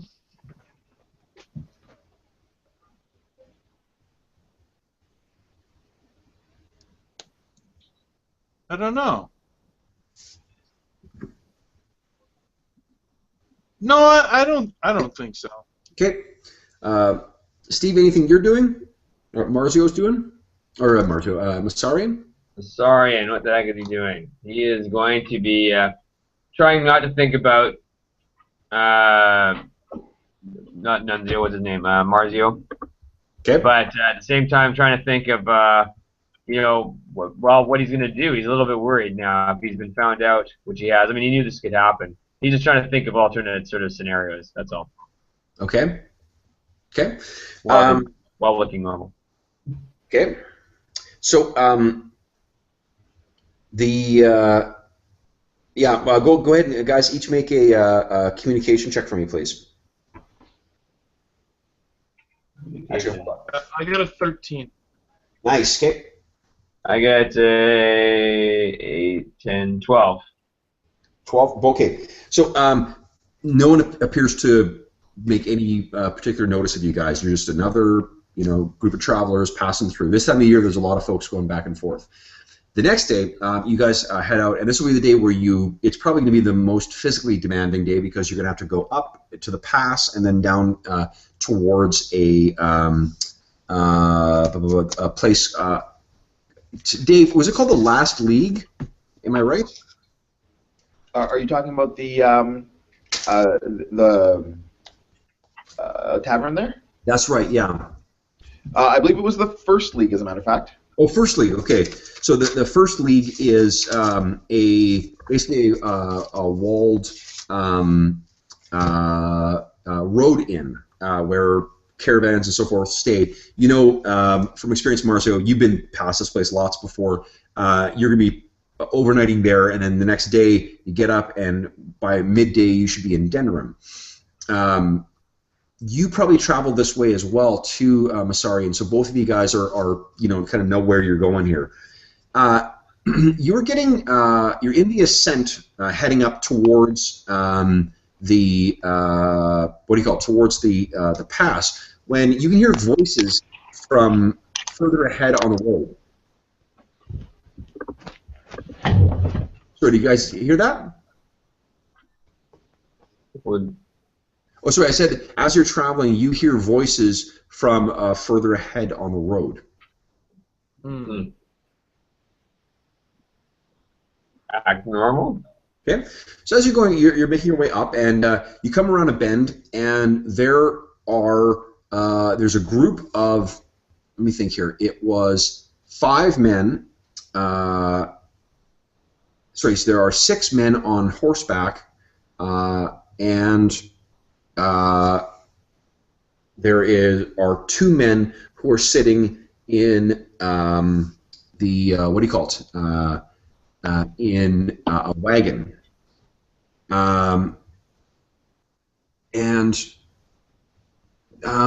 I'd like you to make. Let me see here, Marzio, because you're the one who may recognize this. Can you make a communication check for me, please? Communication persuasion. Persuasion. Okay.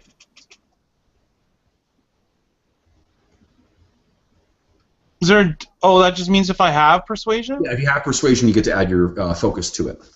So what if it's in brackets? I have it. Exactly. Okay. Ooh, 10, but I stunted for 3. Oh, nice. Okay, so that's good. You know what? That's you do succeed. And what your stun points, you look up and you notice that there are on some of the boxes that are, or crates, I should say, that are stacked in the back of that wagon. There is a symbol that is branded onto the side of the wood. The symbol that's branded happens to be the sign, or the symbol, I should say, of Bancroft Waters. Remember I mentioned earlier tonight that there's that trader who comes through early, early on, who everyone loves to see, who has all these exotic goods and whatnot. Yep. That is Bancroft Waters. The person in the driver's seat, or rather sitting next to the driver of this wagon, is not Bancroft Waters. Would you kindly make a perception check for me? Perception seeing. Seeing, okay. Oh, that's a good roll. 12. 14. 14. Did you stunt? Nope. Nope. Okay. 14 is still good enough. As you see that you look at this guy closely, because there's one the group that you're looking at. There are 6 men on horseback. All the men on horseback look kind of like either scruffy-looking caravan guards or honestly kind of like bandits. One of which, though, on horseback has actually a pretty good quality horse. It's a nice-looking horse. It just happens to be dolled up in poor harness and tackle. That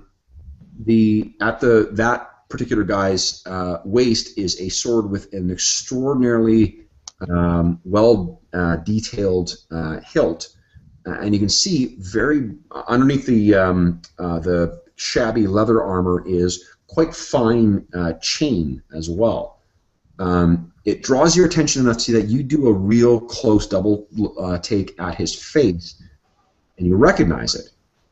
This is not some, despite his appearance, this is not some road, mercenary or caravan guard. This is Wyndham Graydon, the second son of the Graydon family. The other thing you notice is that the man sitting next to the driver is a young guy who is dressed in fairly, he looks like a Rhodes merchant.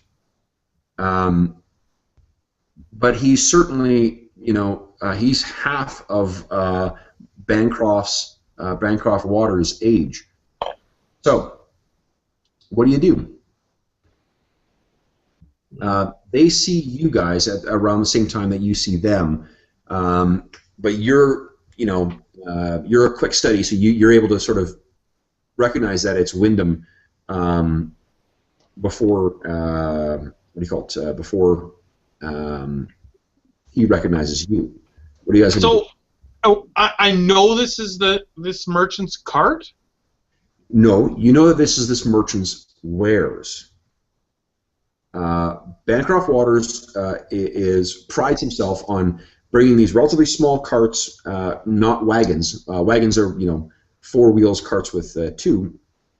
Prides himself on bringing these fairly intricate carts that are actually designed with his symbol on the side, along with two of his associates, usually. He does not use wagons. He rarely uses caravan guards because he's so well liked that no bandit in their right mind would think to attack, because it would bring the wrath of whatever land it happened on upon them. And you don't know of any, like, you've never known him to, like, farm out his merchant stuff. So maybe either something really horrible has happened to Bancroft in that he had to hire someone else to do it, or you can't explain why this cart, accompanied by one of the Grey Dawn scions, is full of what's clearly Bancroft's wares.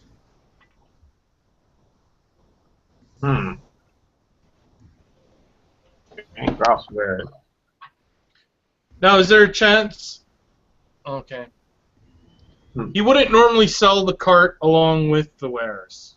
No, the cart is what he uses to bring the wares into the area, sell them, buy other local stuff, and bring that out. Excuse me. Right, so this is very suspicious. It's really unusual, yeah. The double thing of you know Wyndham Grey Dawn well enough that he loves lording his noble status over anyone else if he can. He's just a little prick. I mean, to be put it as frankly as I can.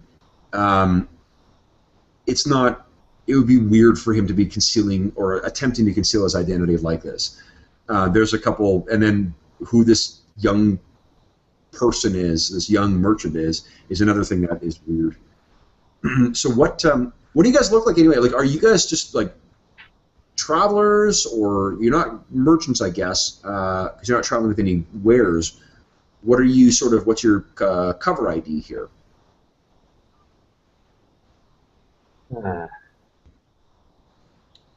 Yeah, like... Examples. Travelers? You could be people on a pilgrimage, like you could be going to the cathedral in Denerim. You could be returning home from a funeral. You could be going to a wedding. Or you could do a festival? Or festival, yep, absolutely. That's a good cover story. You don't necessarily have to interact with these folks as you're passing them. Just that you've seen this, and there's a number of problematic things that you're seeing. What do you guys do? Right, like the question is if we do anything about it or not. I'm just going to follow your lead because I'm not in a position to dictate anything. Right. I feel like I would just take note of it, not necessarily do anything about it. Okay.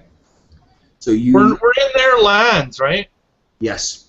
Yeah, so I wouldn't necessarily be saying anything to them. Okay. So as you pass by them, the merchant who is sitting in sort of the passenger, shotgun, crossbow, I guess, because there's no shotguns. He is sharing a pretty, some kind of laugh or joke or something like that with Wyndham. And you get the sense that it's extremely sycophantic. He's really fawning and kind of like deferring to to Wyndham and trying to trying to flatter him to get a favorable response, and Wyndham is just eating it up. So you get that, and you kind of keep your heads down. You take get an opportunity to take a close enough look that it is absolutely the symbol of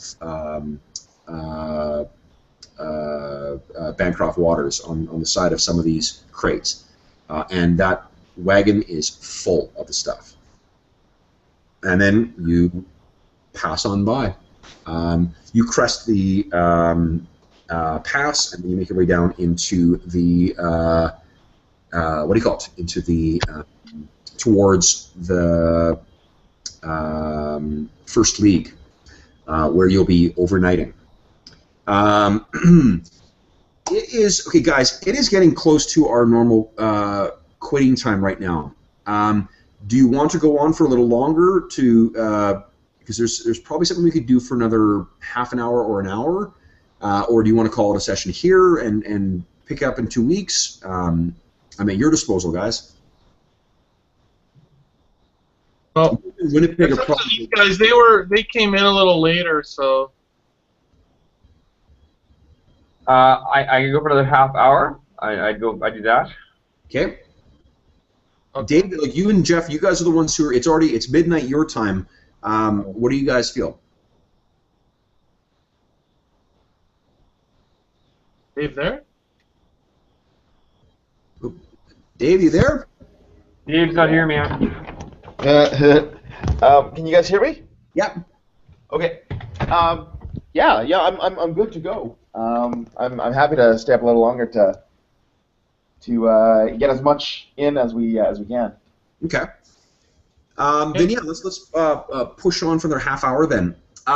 So now we cut to so you guys are riding down in towards the road that will lead you. Sorry, the path that will lead you up to the Imperial Road, the road that was built by the Tevinter Imperium when they occupied Ferelden hundreds and hundreds of years ago.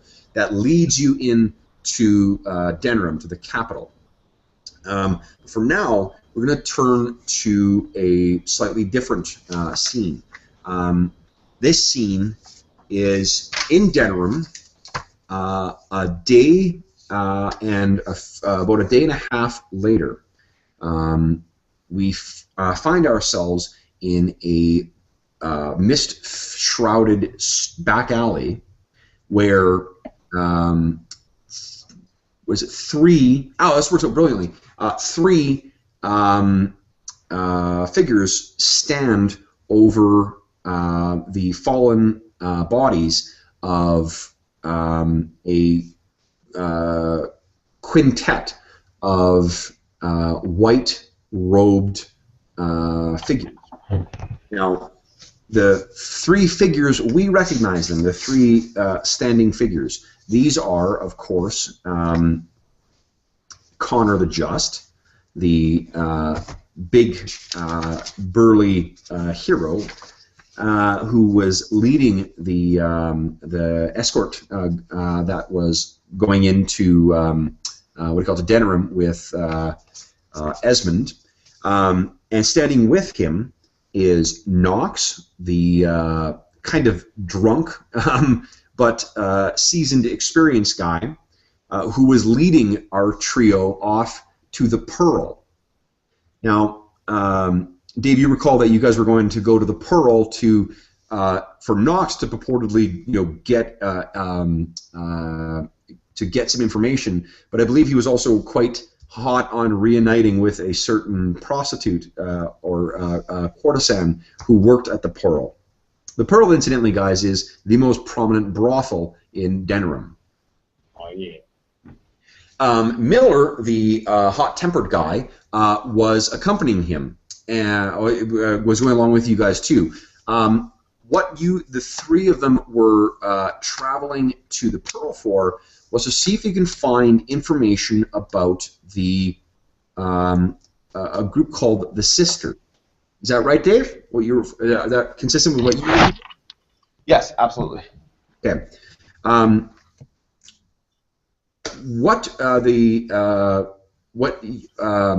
name of the Sisters seems to be it's rumored to be a duo of a dwarven woman and a woman from the Tevinter Imperium, a powerful mage. who have insinuated themselves in to the sort of start extorting the trade leaving Tevinter, or I'm sorry, leaving Denerim. The reason the name came up is because just like you guys, when Connor was escorting the Esmond and the other two guys in, they came across Wyndham Greydon as well. They also came across. Actually, maybe Dave, do you want to say what happened? From what point, Kev? From your perspective, what occurred? From what you found when you went through the pass, and what your suspicions are, I guess, with Wyndham. Right. So, I mean, we came across Wyndham at the time, who identified himself as Mr. Witt. They had kind of mired their cart in the mud, or it had a broken wheel, if I recall correctly. Yeah, that they were trying to fix. We passed them. They were grossly over suspicious. They tried to deter us from going any further, which we ignored. We kept going, at which point we ran into Brimley Waters, who was the nephew of Bancroft.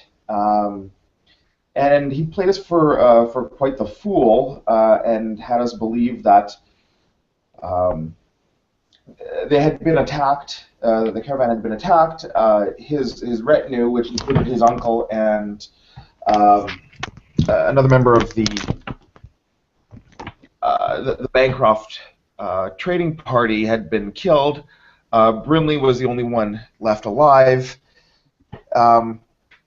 He retained us to basically carry his wares back to the First League, where he was going to enlist help coming from Denerim to transport his wares back again. We got to the First League, and as it turned out, he was basically in league with Wyndham. And at that point, we kind of we took a leave of him, and I mean our all but unfounded suspicions are that he was working in tandem with Wyndham to murder his uncle for personal gain. You also heard before Wyndham saw you guys, because you had scouted beforehand. You heard Wyndham make reference to the sisters. That's right. So there's a good chance. I mean, and another part of Connor's suspicion is that both Brimley and the Greydons in some way are linked to the sisters, or are supporting the sisters, or they've basically formed what amounts to a banditry that has been terrorizing the countryside up and down. So I guess the majority of Bancroft's wares are now in the possession of Greydon and Brimley, but quite frankly, Connor doesn't give a fuck, because he's left them in the dust to pursue his goal, and again, because he's got Esmond keeping him on the straight and narrow. Connor's primary goal is actually to get Esmond back. He's kind of been entrusted with this. Esmond is kind of the high-ranking official with them, and so Connor's just trying to make good on his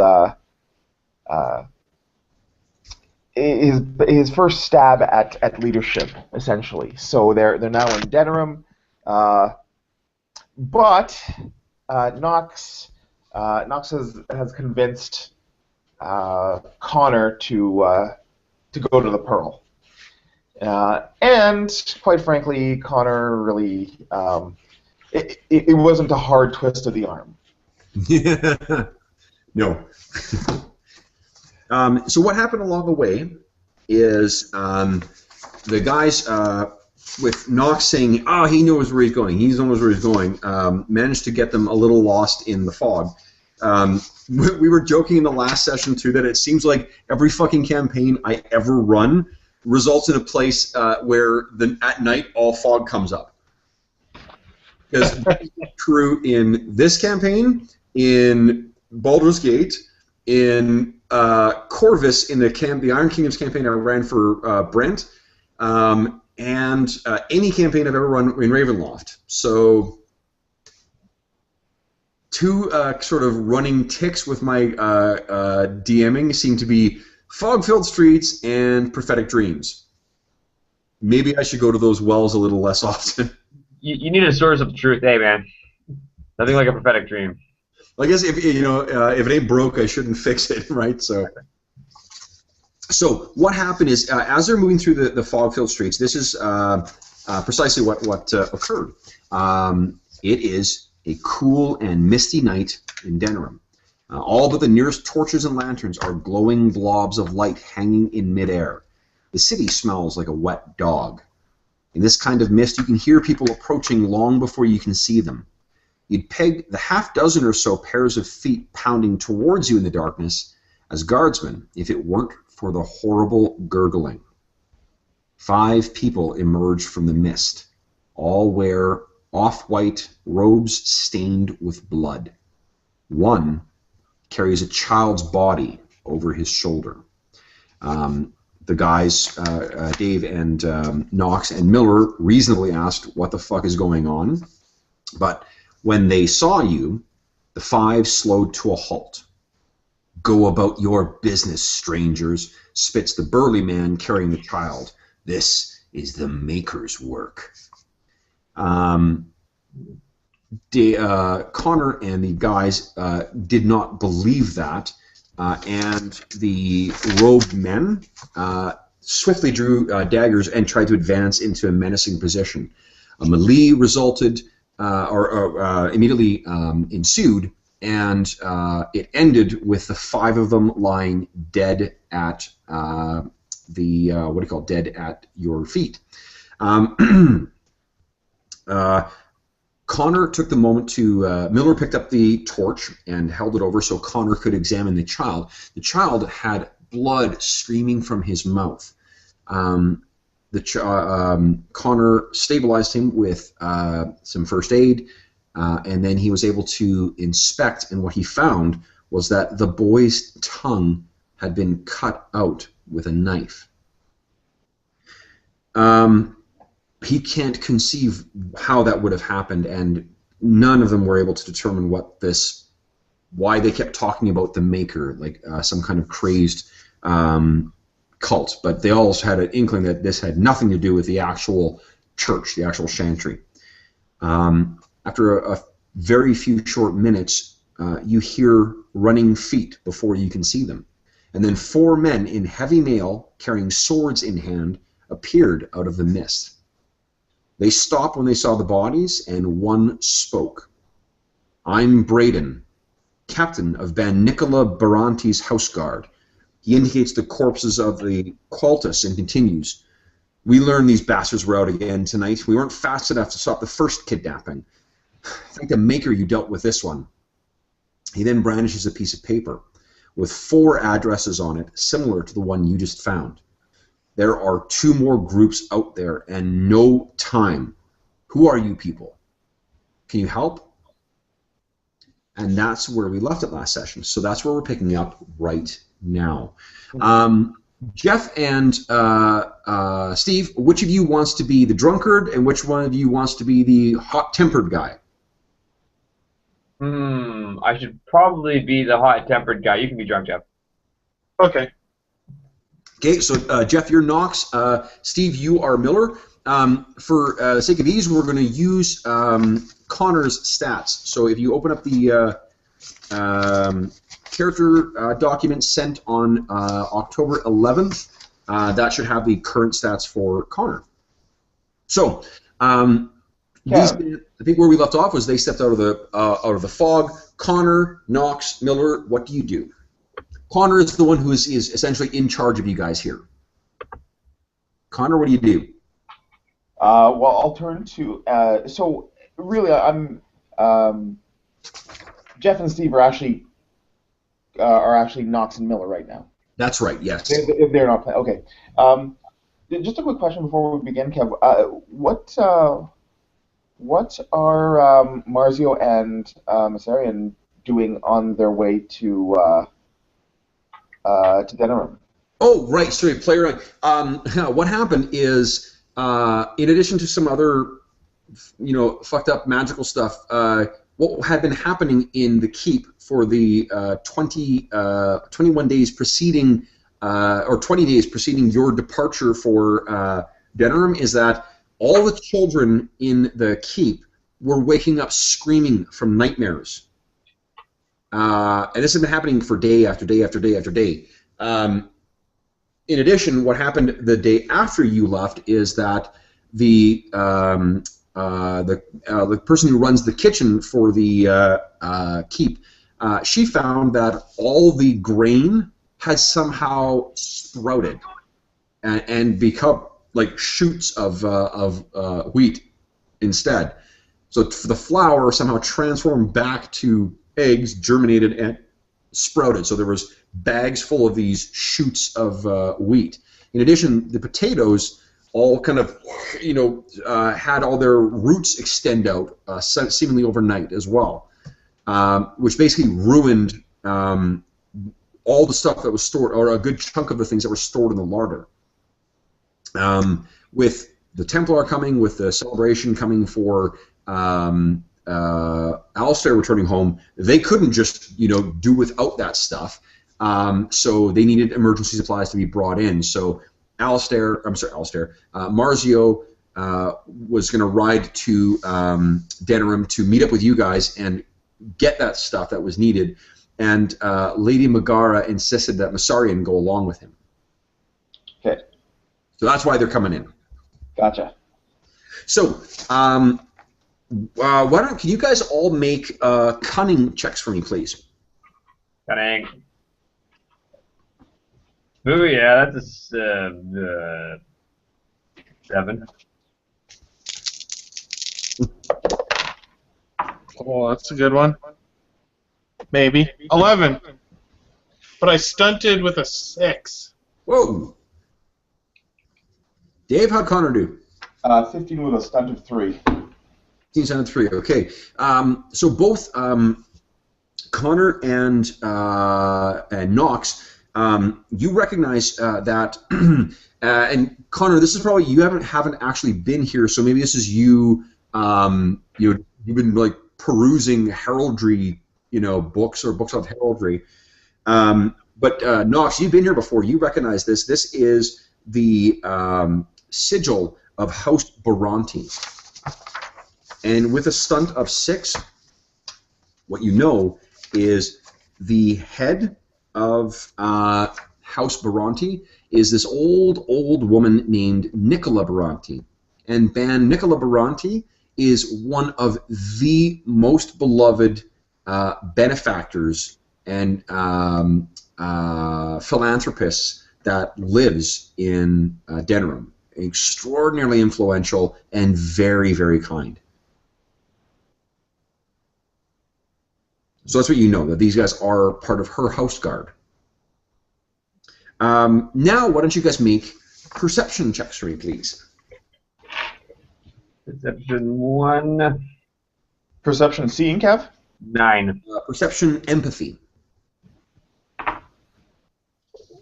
Oh, which you guys actually have. Huh. Perception. Oh, 8.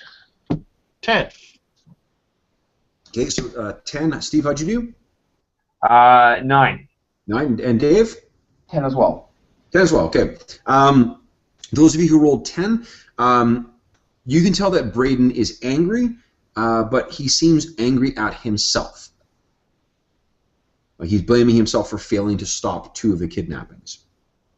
Connor, what do you say? So you know who these people are, you know sort of what his demeanor is and why he is in that sort of demeanor. What do you guys say?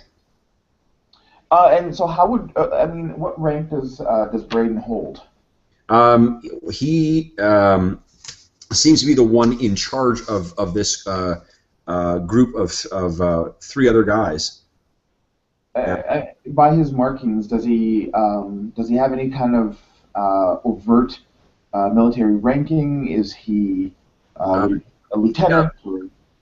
From what you can tell, it looks like he's in charge of this detachment. Okay. And probably quite high ranking in the House Guard.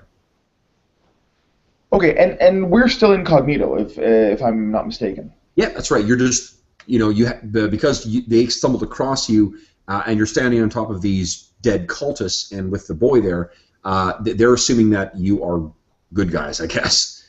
Right. From what Knox, you know that this is like the kind of stuff that House Baranti is fairly well known for. They're extremely altruistic, and where I mentioned before that Denerim can be just like an incredibly dangerous place. You're sort of left to your own devices. House Baranti is one of those rare exceptions where they actually would get intervene to try and help people. So, Connor will say to Braden, Sir Braden, we've dispatched these men. If you're in need of our help, we're more than happy to. But I do want to put you on notice that at some point you're probably going to owe us an extra night at the Pearl. He kind of shakes his head and he's like, First, you honor me, sir, but it is Captain Braden. I hold no station. And if you are willing to assist us with this, with thwarting these cultists or these butchers from the Chantry of the Stilled Tongue, we will ensure that you spend a week, or Our Lady will ensure that you spend a week at the Pearl. Goldie! Oh, yeah. Now, there are... so, are you familiar with Denerim enough to get around in this? I'm afraid that we are not, Captain Braden. At least, Knox, you think you are. Well, yeah. Although I think we've been following Knox. I think previous to this, we had supposed to have been at the Pearl about an hour previous, and we've been wandering around in circles. So at this point, I don't think Connor has any.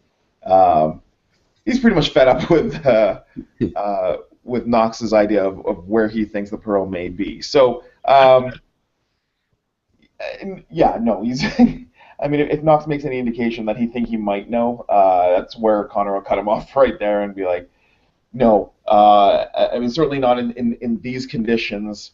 We really wouldn't be able to be of use to you in terms of being able to find our way independently. Knox, how do you feel about that? He's just feeling disrupted from his plans of getting drunk at this point. Dave, we talked about the personalities of Knox, Linwood, and Miller earlier on tonight, so... Yeah, all right. Yeah, it's always a problem child in the bunch, all right. Okay, Captain Braden says, perhaps I can assist. There are only 2 more addresses, one on Doggett Lane and one on Turn Street. Turn Street is not far from here, and I believe I can give you clear enough instructions that you cannot miss. Are you at least somewhat familiar with this, the layout of Denerim? I, for one, am not, although my companion here believes he may be. And I'll turn to Knox and just kind of look at him for verification as to whether or not it even remotely rings a bell. Knox, why don't you make a cunning check for me, please?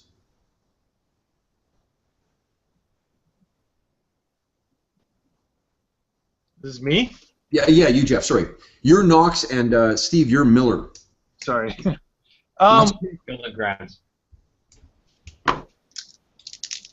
Frozen.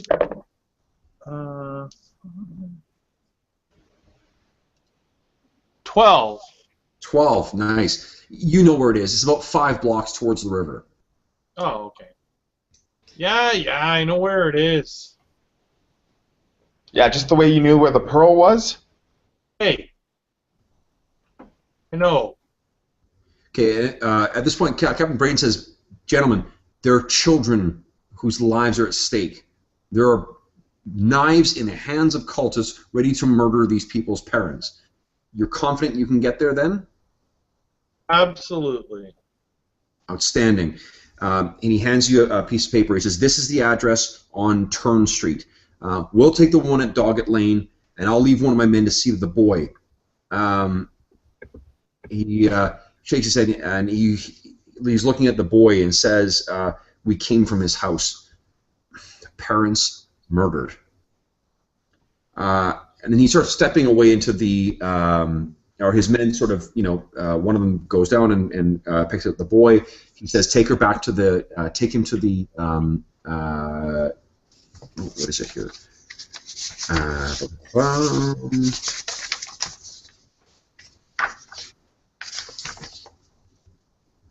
Take him to the ear, he says. And then to the other men, he says, let's go, come on. And then he turns to you guys and says, if we don't see each other again tonight, look for me tomorrow at Ban Nicola Baranti's manor. There is a reward in it for you. All right. Without really waiting for you guys to respond, he turns and races off into the mist. So, you guys have an address on this scrap of paper that is sort of, you hear their boot prints or footfalls kind of disappear off into the fog. It's now the three of you standing around, the torch in Miller's hand, and Connor with you with this address listed on Turn Street. What are you going to do?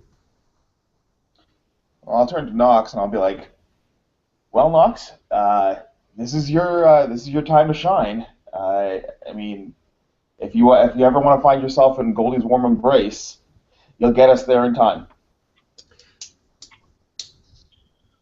Do this. Okay. So, Knox, while you have let the party down earlier tonight, you fortunately find your way directly to this house.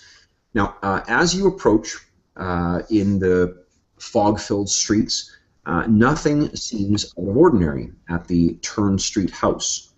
The house is dark inside, save for a single dim light, probably from a candle. Can you guys make perception, either seeing or hearing tests, whichever one's better for you? Actually, you have neither of those, so. Perception 11, 12.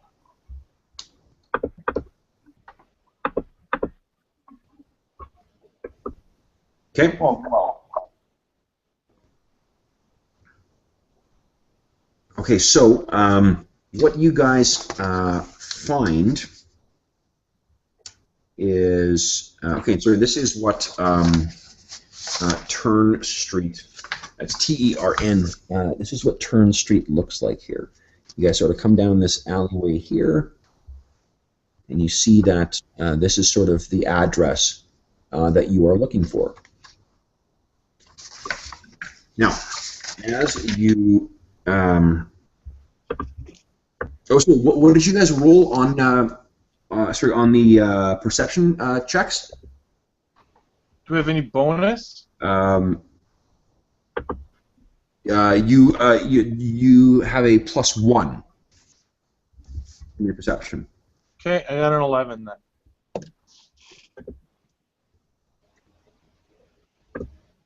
11. Okay. What was your dragon die? A 3. Oh, mine was a 6. Oh, nice. What'd you roll, Steve? I rolled a 12. 12. Nice. Okay, so actually, because Steve, you've got the most of what you can get. What you see, Steve, is there's a series of things you're able to pick up. For one, you see a shadow move across a wall near the entrance to the alley. That you'd guess that someone is behind the house. So in that alleyway, there's the there is the, excuse me, whoa, there's the entrance to the house here out front, and then you see there's a shadow down this alleyway here. You also notice that the light in the window doesn't flicker like a candle would. It looks like some kind of magic to you. You also can hear thumping and cursing like someone is trying to break a door down.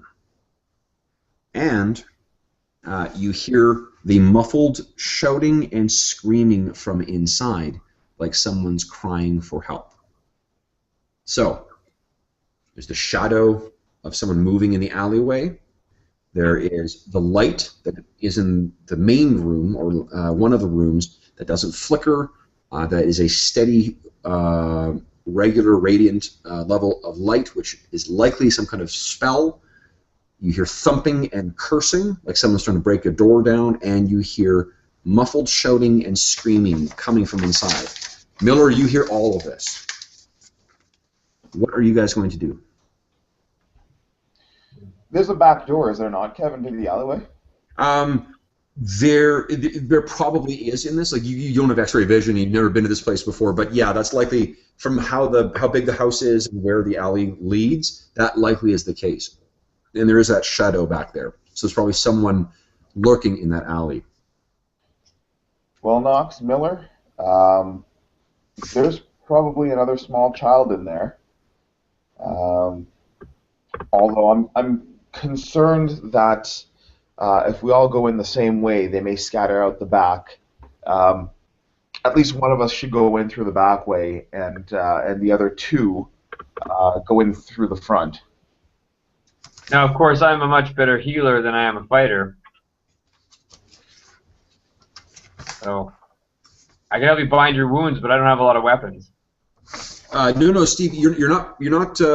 Oh, right. I'm sorry. I'm Guildenstern. Right. Yeah, you're Miller. You've got a short temper. Got it. So Miller, Knox, why don't the two of you take the glory of the front door, and I'll mop up the remnants from the back. All right. Works for you guys? Sounds good. That's good to me. Okay. Okay. So, Connor, what are you going to try and sneak around there, or what? I'm assuming Miller has let me know about the shadow that he observed in the back lane there. Miller?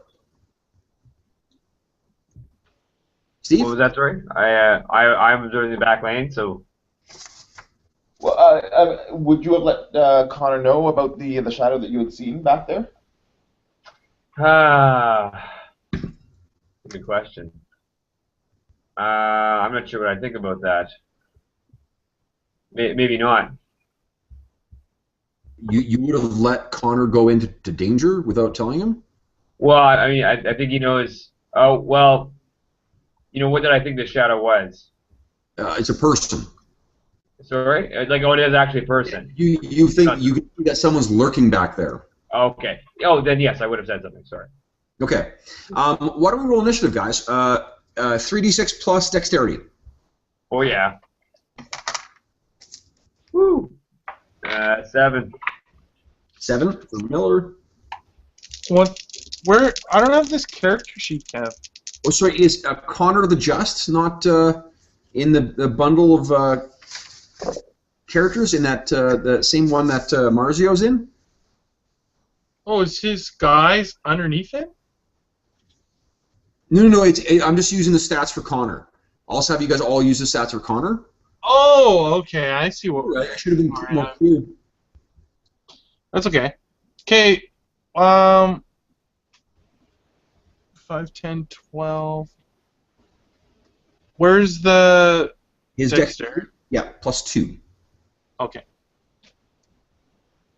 14, and I don't think stunt points matter for this. No, not for initiative. And Dave, how'd Connor do? He rolled 8 plus 2, so 10. 10. Okay. So it goes Connor, Knox, Connor, and Miller. And then the cultists. Okay, so, Knox, what are you doing? There's that front door to the, there's the alleyway, or the room. There is a front door up here. There's a door up here as well. The light, so no, door there, door there. Where you're seeing the light is in here. Well, so the plan is we're going in the front door, right? Yeah. And you're going in the back door, Dave? Yeah, that's right. Okay, so the plan will be that Connor will sort of make his way around here, and then you guys, I guess, are going in here. So, Or, sorry, like, have we allowed time for him to get around the building or not yet? well, I'll assume that you do that. Well, I'll assume that he gets to, you can see him get into the alleyway.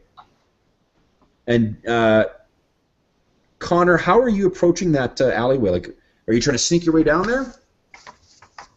Yeah, I mean, if Miller shared with me that there's there's someone lurking about the alleyway, Connor will take a very covered approach. Okay, so why don't you go ahead and make a dexterity stealth check for me, please. See how you do.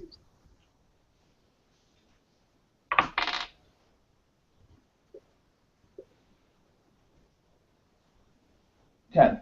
10. Okay.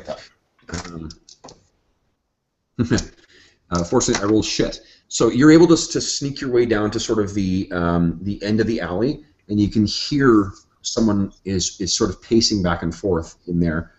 And we'll go back to the top of the initiative. Knox. So you think you've allowed enough time for Connor to make his way down there. What do you wish to do? Then I will head to the door, and I don't know if I should go straight to kicking it down or what. Bust in the door. Bust in the door, I guess. I don't know. Okay.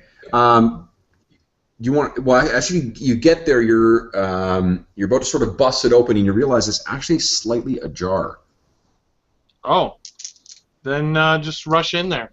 Okay. So you rush in, and what you find as soon as you you got a major action and you got a move. You got a major action and a minor action. It sounds like your minor action is going to be to move in. So what you see as you move in is there are four robed figures in the room. All two of which are sort of like messing around with another door that leads further in. Behind that door, there is that muffled kind of crying and stuff like that. And then the source of light comes from another robed figure who stands a little further back from the door, facing it, that seems to be chanting something in an arcane language and preparing. And in its hand, or slightly above, is this glowing sphere of light that illuminates the room. What do you want to do? Hey. Yeah. I'm assuming I have my weapon out. You do. Throw a towel on. What do I fight with? You fight with. Use the stats for battle axe. That's effectively. You guys have long swords, but it's essentially the same stats. So +6 to hit, and it does 2d6 plus 4 damage. Okay, I'll immediately charge the nearest guy. Okay, well, there's the mage, and then there are other guys too. You know that mages are quite dangerous, so. I guess I'll attack the mage. Okay, give him shit. So now this is 3d6 plus whatever it says here. +6, yeah. Yeah, okay. So that is 10. 10 is I'm gonna give you +2 because you've got them flat-footed essentially. Sorry, that's 16. 16 is definitely a hit. Go ahead and roll damage. And remember, guys, I'm not going to ask each time. Just tell me if you stunned. Right. 2d6 plus 4. Damage is 13. 13. Wow. Man. So your sword carves into this mage, and he kind of screams in pain and staggers back. Next up is Connor. So you're peeking around the corner, you can see another of these robed figures stands outside that door, a vicious-looking knife brandished in his hand. It catches some of the light, or reflects some of the ambient light. What are you gonna do? You know, I'm gonna step around the corner, and I'm going to nail him with the with my throwing axe. Okay, go ahead and make an attack roll.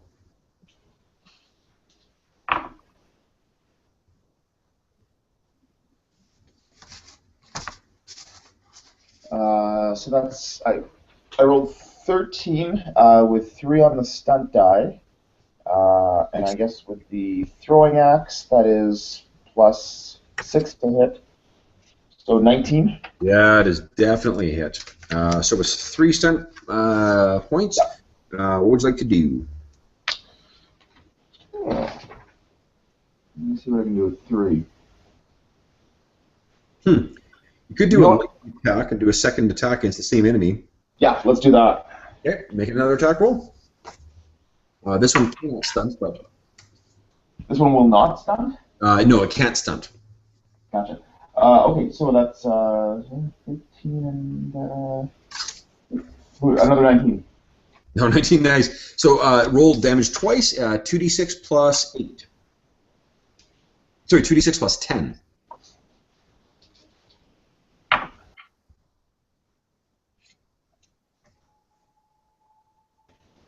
$19. Ooh, yeah, he's really badly hurt. Okay, and then Miller. You see Nox go charging in. What are you doing? I will bring up the rear and then cover his weak flank. Okay, so you come in, and what you see is Nox has engaged with, like I described, like a mage, clearly, and there are 4 other robed figures in here. Oh man. Okay. He's engaged. All right. Well, then I pick the closest one. Well, again, do you want to attack? The mage is sort of technically closest, and in this thing, mages are really scary. Right. Right. So, but Connor's already engaged though. Nox is already engaged with him. Yeah. Okay. So we're already fighting. Yep. Yep. You wanna go guys? What's the safest thing for me to do? And I have my sword. So, man, I guess I'll go and back up Nox then. Help out with whoever he's fighting. Okay, so that's the mage then. So go ahead and make an attack roll. All right. Yeah, that is 3 plus 2 plus 6 is 11 plus my ability, which is 2 Plus 6. plus 6, right? That is 17. 17, nice. That is definitely a hit. Your damage is 2d6 plus 4. Oh yeah. Make that 12. Nice. Okay, so Steve, how does it look? He's dead. Without knowing what to do, I panic and I just scream wildly and I rush straight ahead with my sword over my head and I drop it into the torso rather blindly on this guy as hard as I can. Okay. As soon as you hit, that light kind of flickers and goes out. You are now in darkness in this room. Okay, top of the round. Cultists don't act this round because they're surprised. Nox. This mage is down. You stand in pitch darkness. Oh, can I see anything? Can I see any other enemies? Why don't you make a perception check for me, please? Perception. Okay. Yeah, would Miller not have kept the torch that he had? You tell me, Miller, are you carrying a torch as you're going in here, or did you take your shield out? Steve? Did I take my shield out? Well, I guess I would have had my shield at the ready. Like, would you have brought your torch in here, or would you have... My story?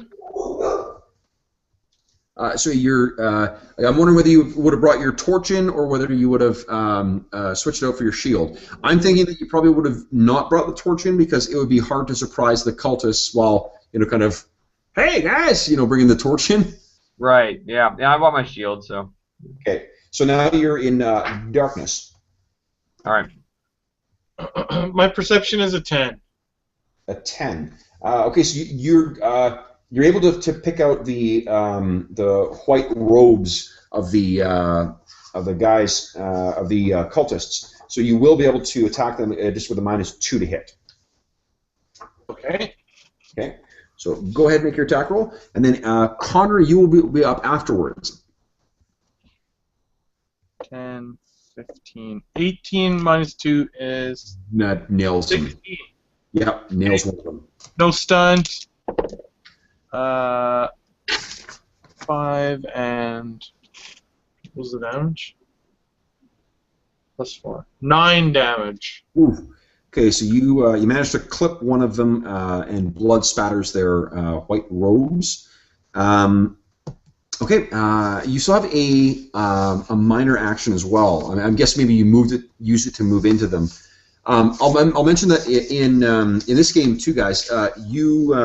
Some of the minor actions are actually pretty freaking cool. Like, they're more than just like drawing a weapon or whatnot. You can do things like aim. Use a minor action to get +1 to your next attack roll. You can put your guard up.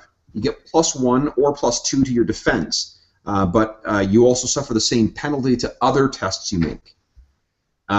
You can press the attack. So if the person you're targeting moves, you get to, as a reaction, move along with them. So those are some of the other things. Yeah, so it's not just like you're not wasting your minor actions all the time. You got shit you can actually do with them. So Connor, what are you doing? This guy is still, has been tagged with 2 of your, what do you call it? 2 of your axes, but he still is still standing.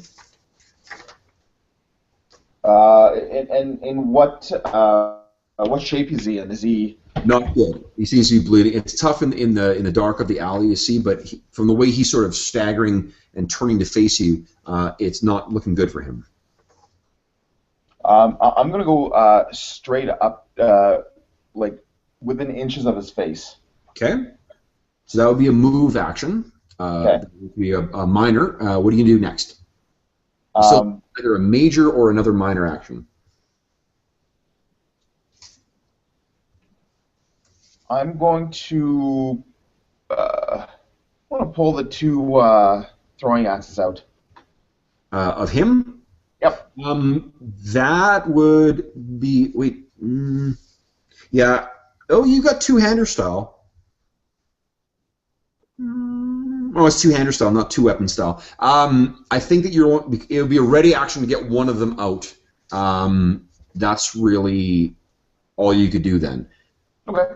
Well, in that case, I'll grab his head with both hands and I will break his neck. Okay. Go ahead and make an attack roll. It's unarmed attack. Oh, that was super shit.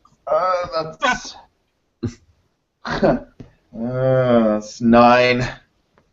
9. Unfortunately, you jump out at him, and he kind of wriggles back and gets out of your grasp. Miller, what are you doing? Miller, it's Miller time. Miller is going to sort of try to. Well, what can I hear anything that helps me? Should I use a perception check? Yes, please make a perception check. All right. And I roll a 9 + 2 is 11 + 1 is 12. 12. Did you roll doubles? No. Okay. So 12. So same thing. You can pick out sort of the forms, the shifting forms of the white robes in the dark. You take -2 to hit though. Okay. Yeah, I like the idea of like running forward with my arms out, trying to see if I can, kind of grab one of them. So you're gonna try and grab it. So are you gonna drop your sword then? Maybe I'll try to wrap my arms around, so I can keep my sword in my hand. I'll just run with my arms out and just try to hit something and then try to wrap it up. Okay.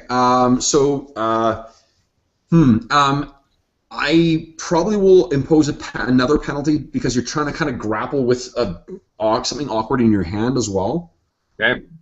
So it'll be another -2. So basically, it's -4 to your unarmed attack. All right. Here we go. Come on, big money, baby. And that is a 13. So 9. 9. 9 is unfortunately you sort of batter up against one, and it manages to wriggle its way out and isn't hit. Okay, so the cultist turn. They are each going to try and stab you. So we got well, first off, Perception. 1, 2, 3, and 4. Okay, so the ones in the house, I guess their eyes were used to sort of the dark. They all seem to be able to spot you guys. There are 2 of them attacking each of you. First against Nox. They have +3, 10. Does a 12 hit you? No, with your shield. Okay. No, with your shields. Okay, so Nox, 2 of them sort of try and stab you, and your shield gets up in the way of both of them. Miller, 1 of them tries to stab you. Actually, both of them try and get you, and likewise, they're kind of you're able to get your shield up and in the way of them. And then Connor, the guy is clearly bleeding a lot because he kind of slashes the dagger out, getting nowhere near where you actually are. Top of the round, Nox, what are you doing? Attacking one of the cultists that's left. Okay. Still at a penalty? Yes, at -2. Okay. Oh, uh-oh. Sorry, pause. Lost dice. Uh-oh. What the heck? Oh, there it is. And it's my dragon dice. Like, come on. What's a what? Need that. All right. Oh, and of course it rolled a 6. It was important. 12, 18 -2 is 16 again. 16. For 11 damage. 11 damage. Okay. So you tag another one of them, and this time it is a much more severe cut, and it drops down, blood, the gurgling of a severed throat. Connor, what are you doing? You're kind of struggling to get your arms around this guy's neck. What would you like to do next? I'll give it another shot. Let's try it again. I'll grab his hair by the back of his head. Okay. And I'll push my palm into his chin and just torque like a motherfucker. Okay. Go ahead and make an attack roll. That went a bit better. 4, 10, 2, 12. 12. Yep. Roll. So damage is 1d6 plus 4.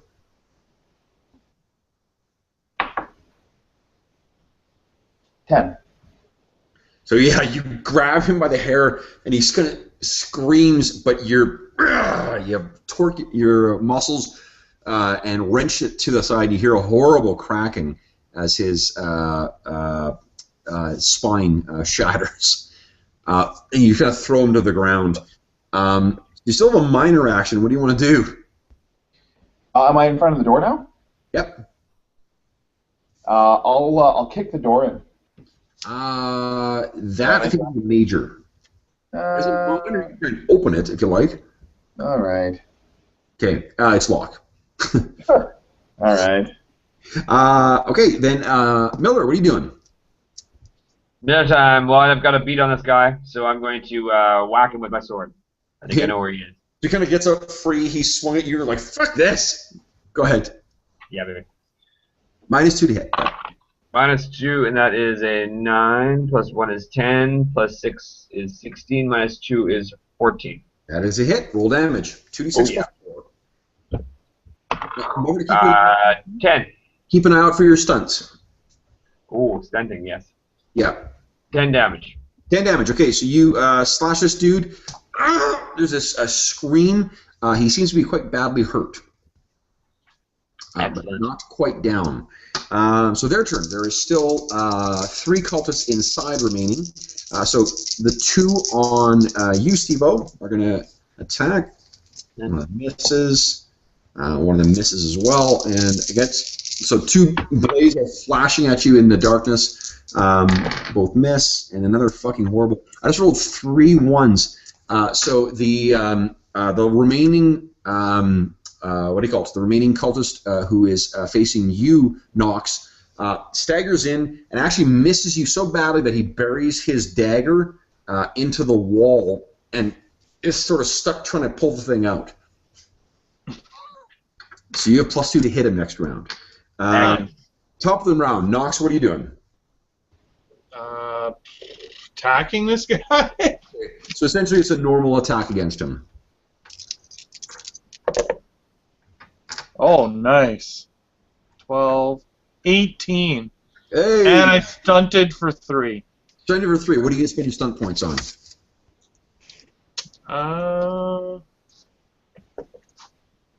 The 3-point stunts are things like you can make a second attack against the same enemy or a different one within range and sight.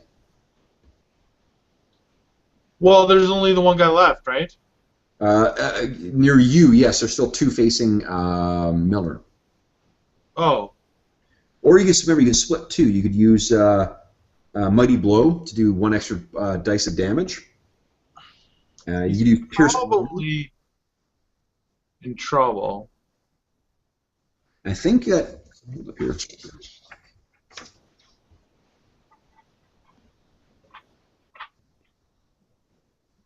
Sorry, who's in trouble? The guy I'm attacking. Oh yeah. So what would you like to do? I'll just do the mighty blow.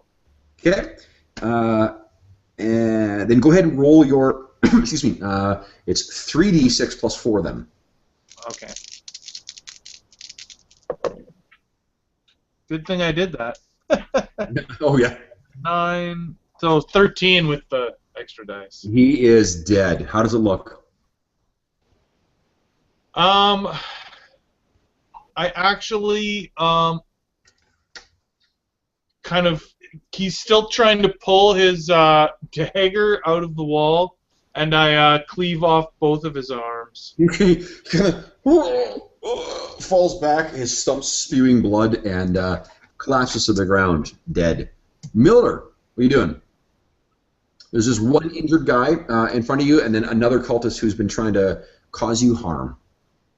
All right, let's. Well, I still have my beat on Buddy.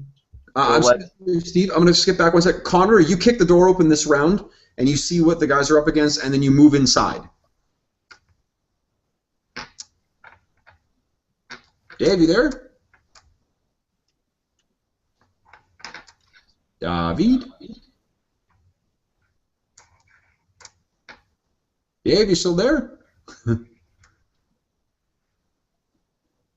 Did he disconnect? I don't think so. It's hard to tell because you can't see his camera all the time. No, I think he's still there. Dave? I wonder if he fell asleep. We had one time where Steve fell asleep and we couldn't wake him up. It can happen. It can happen. Well, that's what happens for Connor. Connor kicks the door open and then runs in. So sorry, Steve. What's Miller doing? Miller will, just looking at his stunts, I think he's just going to go for the, you can take him out this time, he's going to go for it, Nope. same as last time. Connected. Sorry? Sorry, Dave disconnected. Yeah, I saw him drop off. Alright. Yeah. Boom, and I just rolled a 8 plus, it's 15 minus 2 is 13. 13 is a hit. Oh yeah. You want to roll damage? And that is 12. 12. Do I, doubles in damage, does that mean anything? No. Alright. So he is dead. So there is there's one cultist remaining. He screams out that the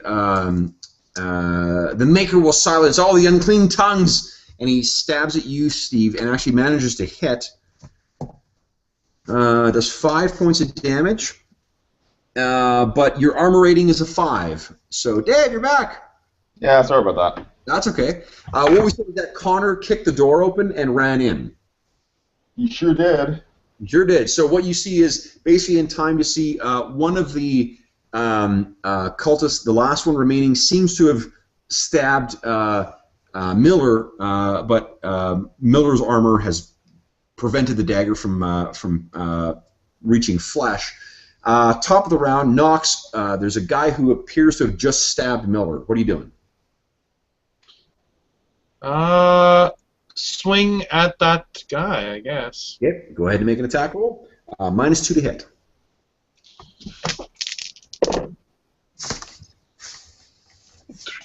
Five. So it's +6. So it's 10, 18. So it's a 16 again. You nail him. Go ahead and roll damage. Holy shit. 15 damage. Oh, how does he die? He is just absolutely focused on what's his name? Dwenin? On Miller? Or what's the other guy's name? Miller. Oh, Miller. He's totally Miller. focused on Miller, and it's actually very boring compared to the last arm severing. I just jam my longsword into his back. Okay, so Steve, you see this guy hit you in the side, and he kind of, grins in the darkness at you, and then he Right. kind of, and you see this little point come out through his chest, and then he pulls back, he collapses down, and you see Knox standing there. All right. Okay, so once Connor, you kind of kick the door in, you run in, and you see that all the cultists within have been killed.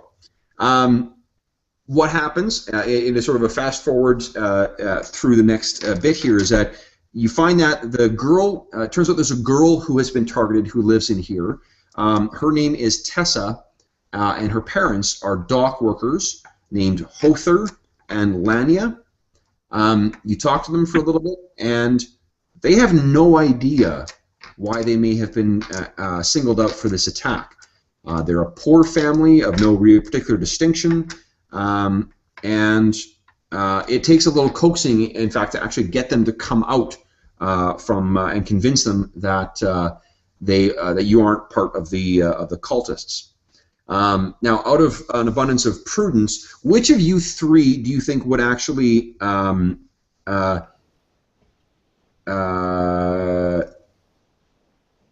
don't you three make perception checks for me? Actually, this is the easiest way to do this.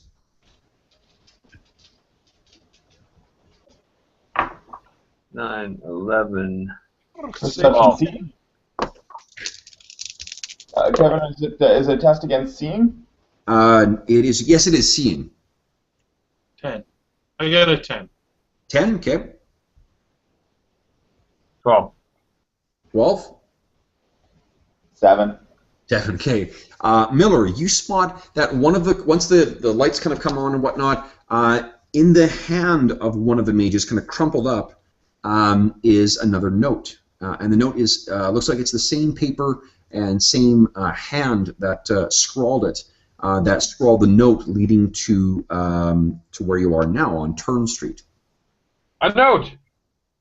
Okay, so Miller, you grab the note, you open her up, and what it reads, someone has scribbled on it, "Stilled tongues speak no heresy. Bring to Mother Brianna. End of Cooper Lane." You know where Cooper Lane is. It's a little farther to the north, and it is almost near the northern wall. It'll take a little while. It would take a little while to get there, but you know exactly where it is. What do you guys want to do? Wow. Should we go see what awaits? Can't see how we can't go there. Are the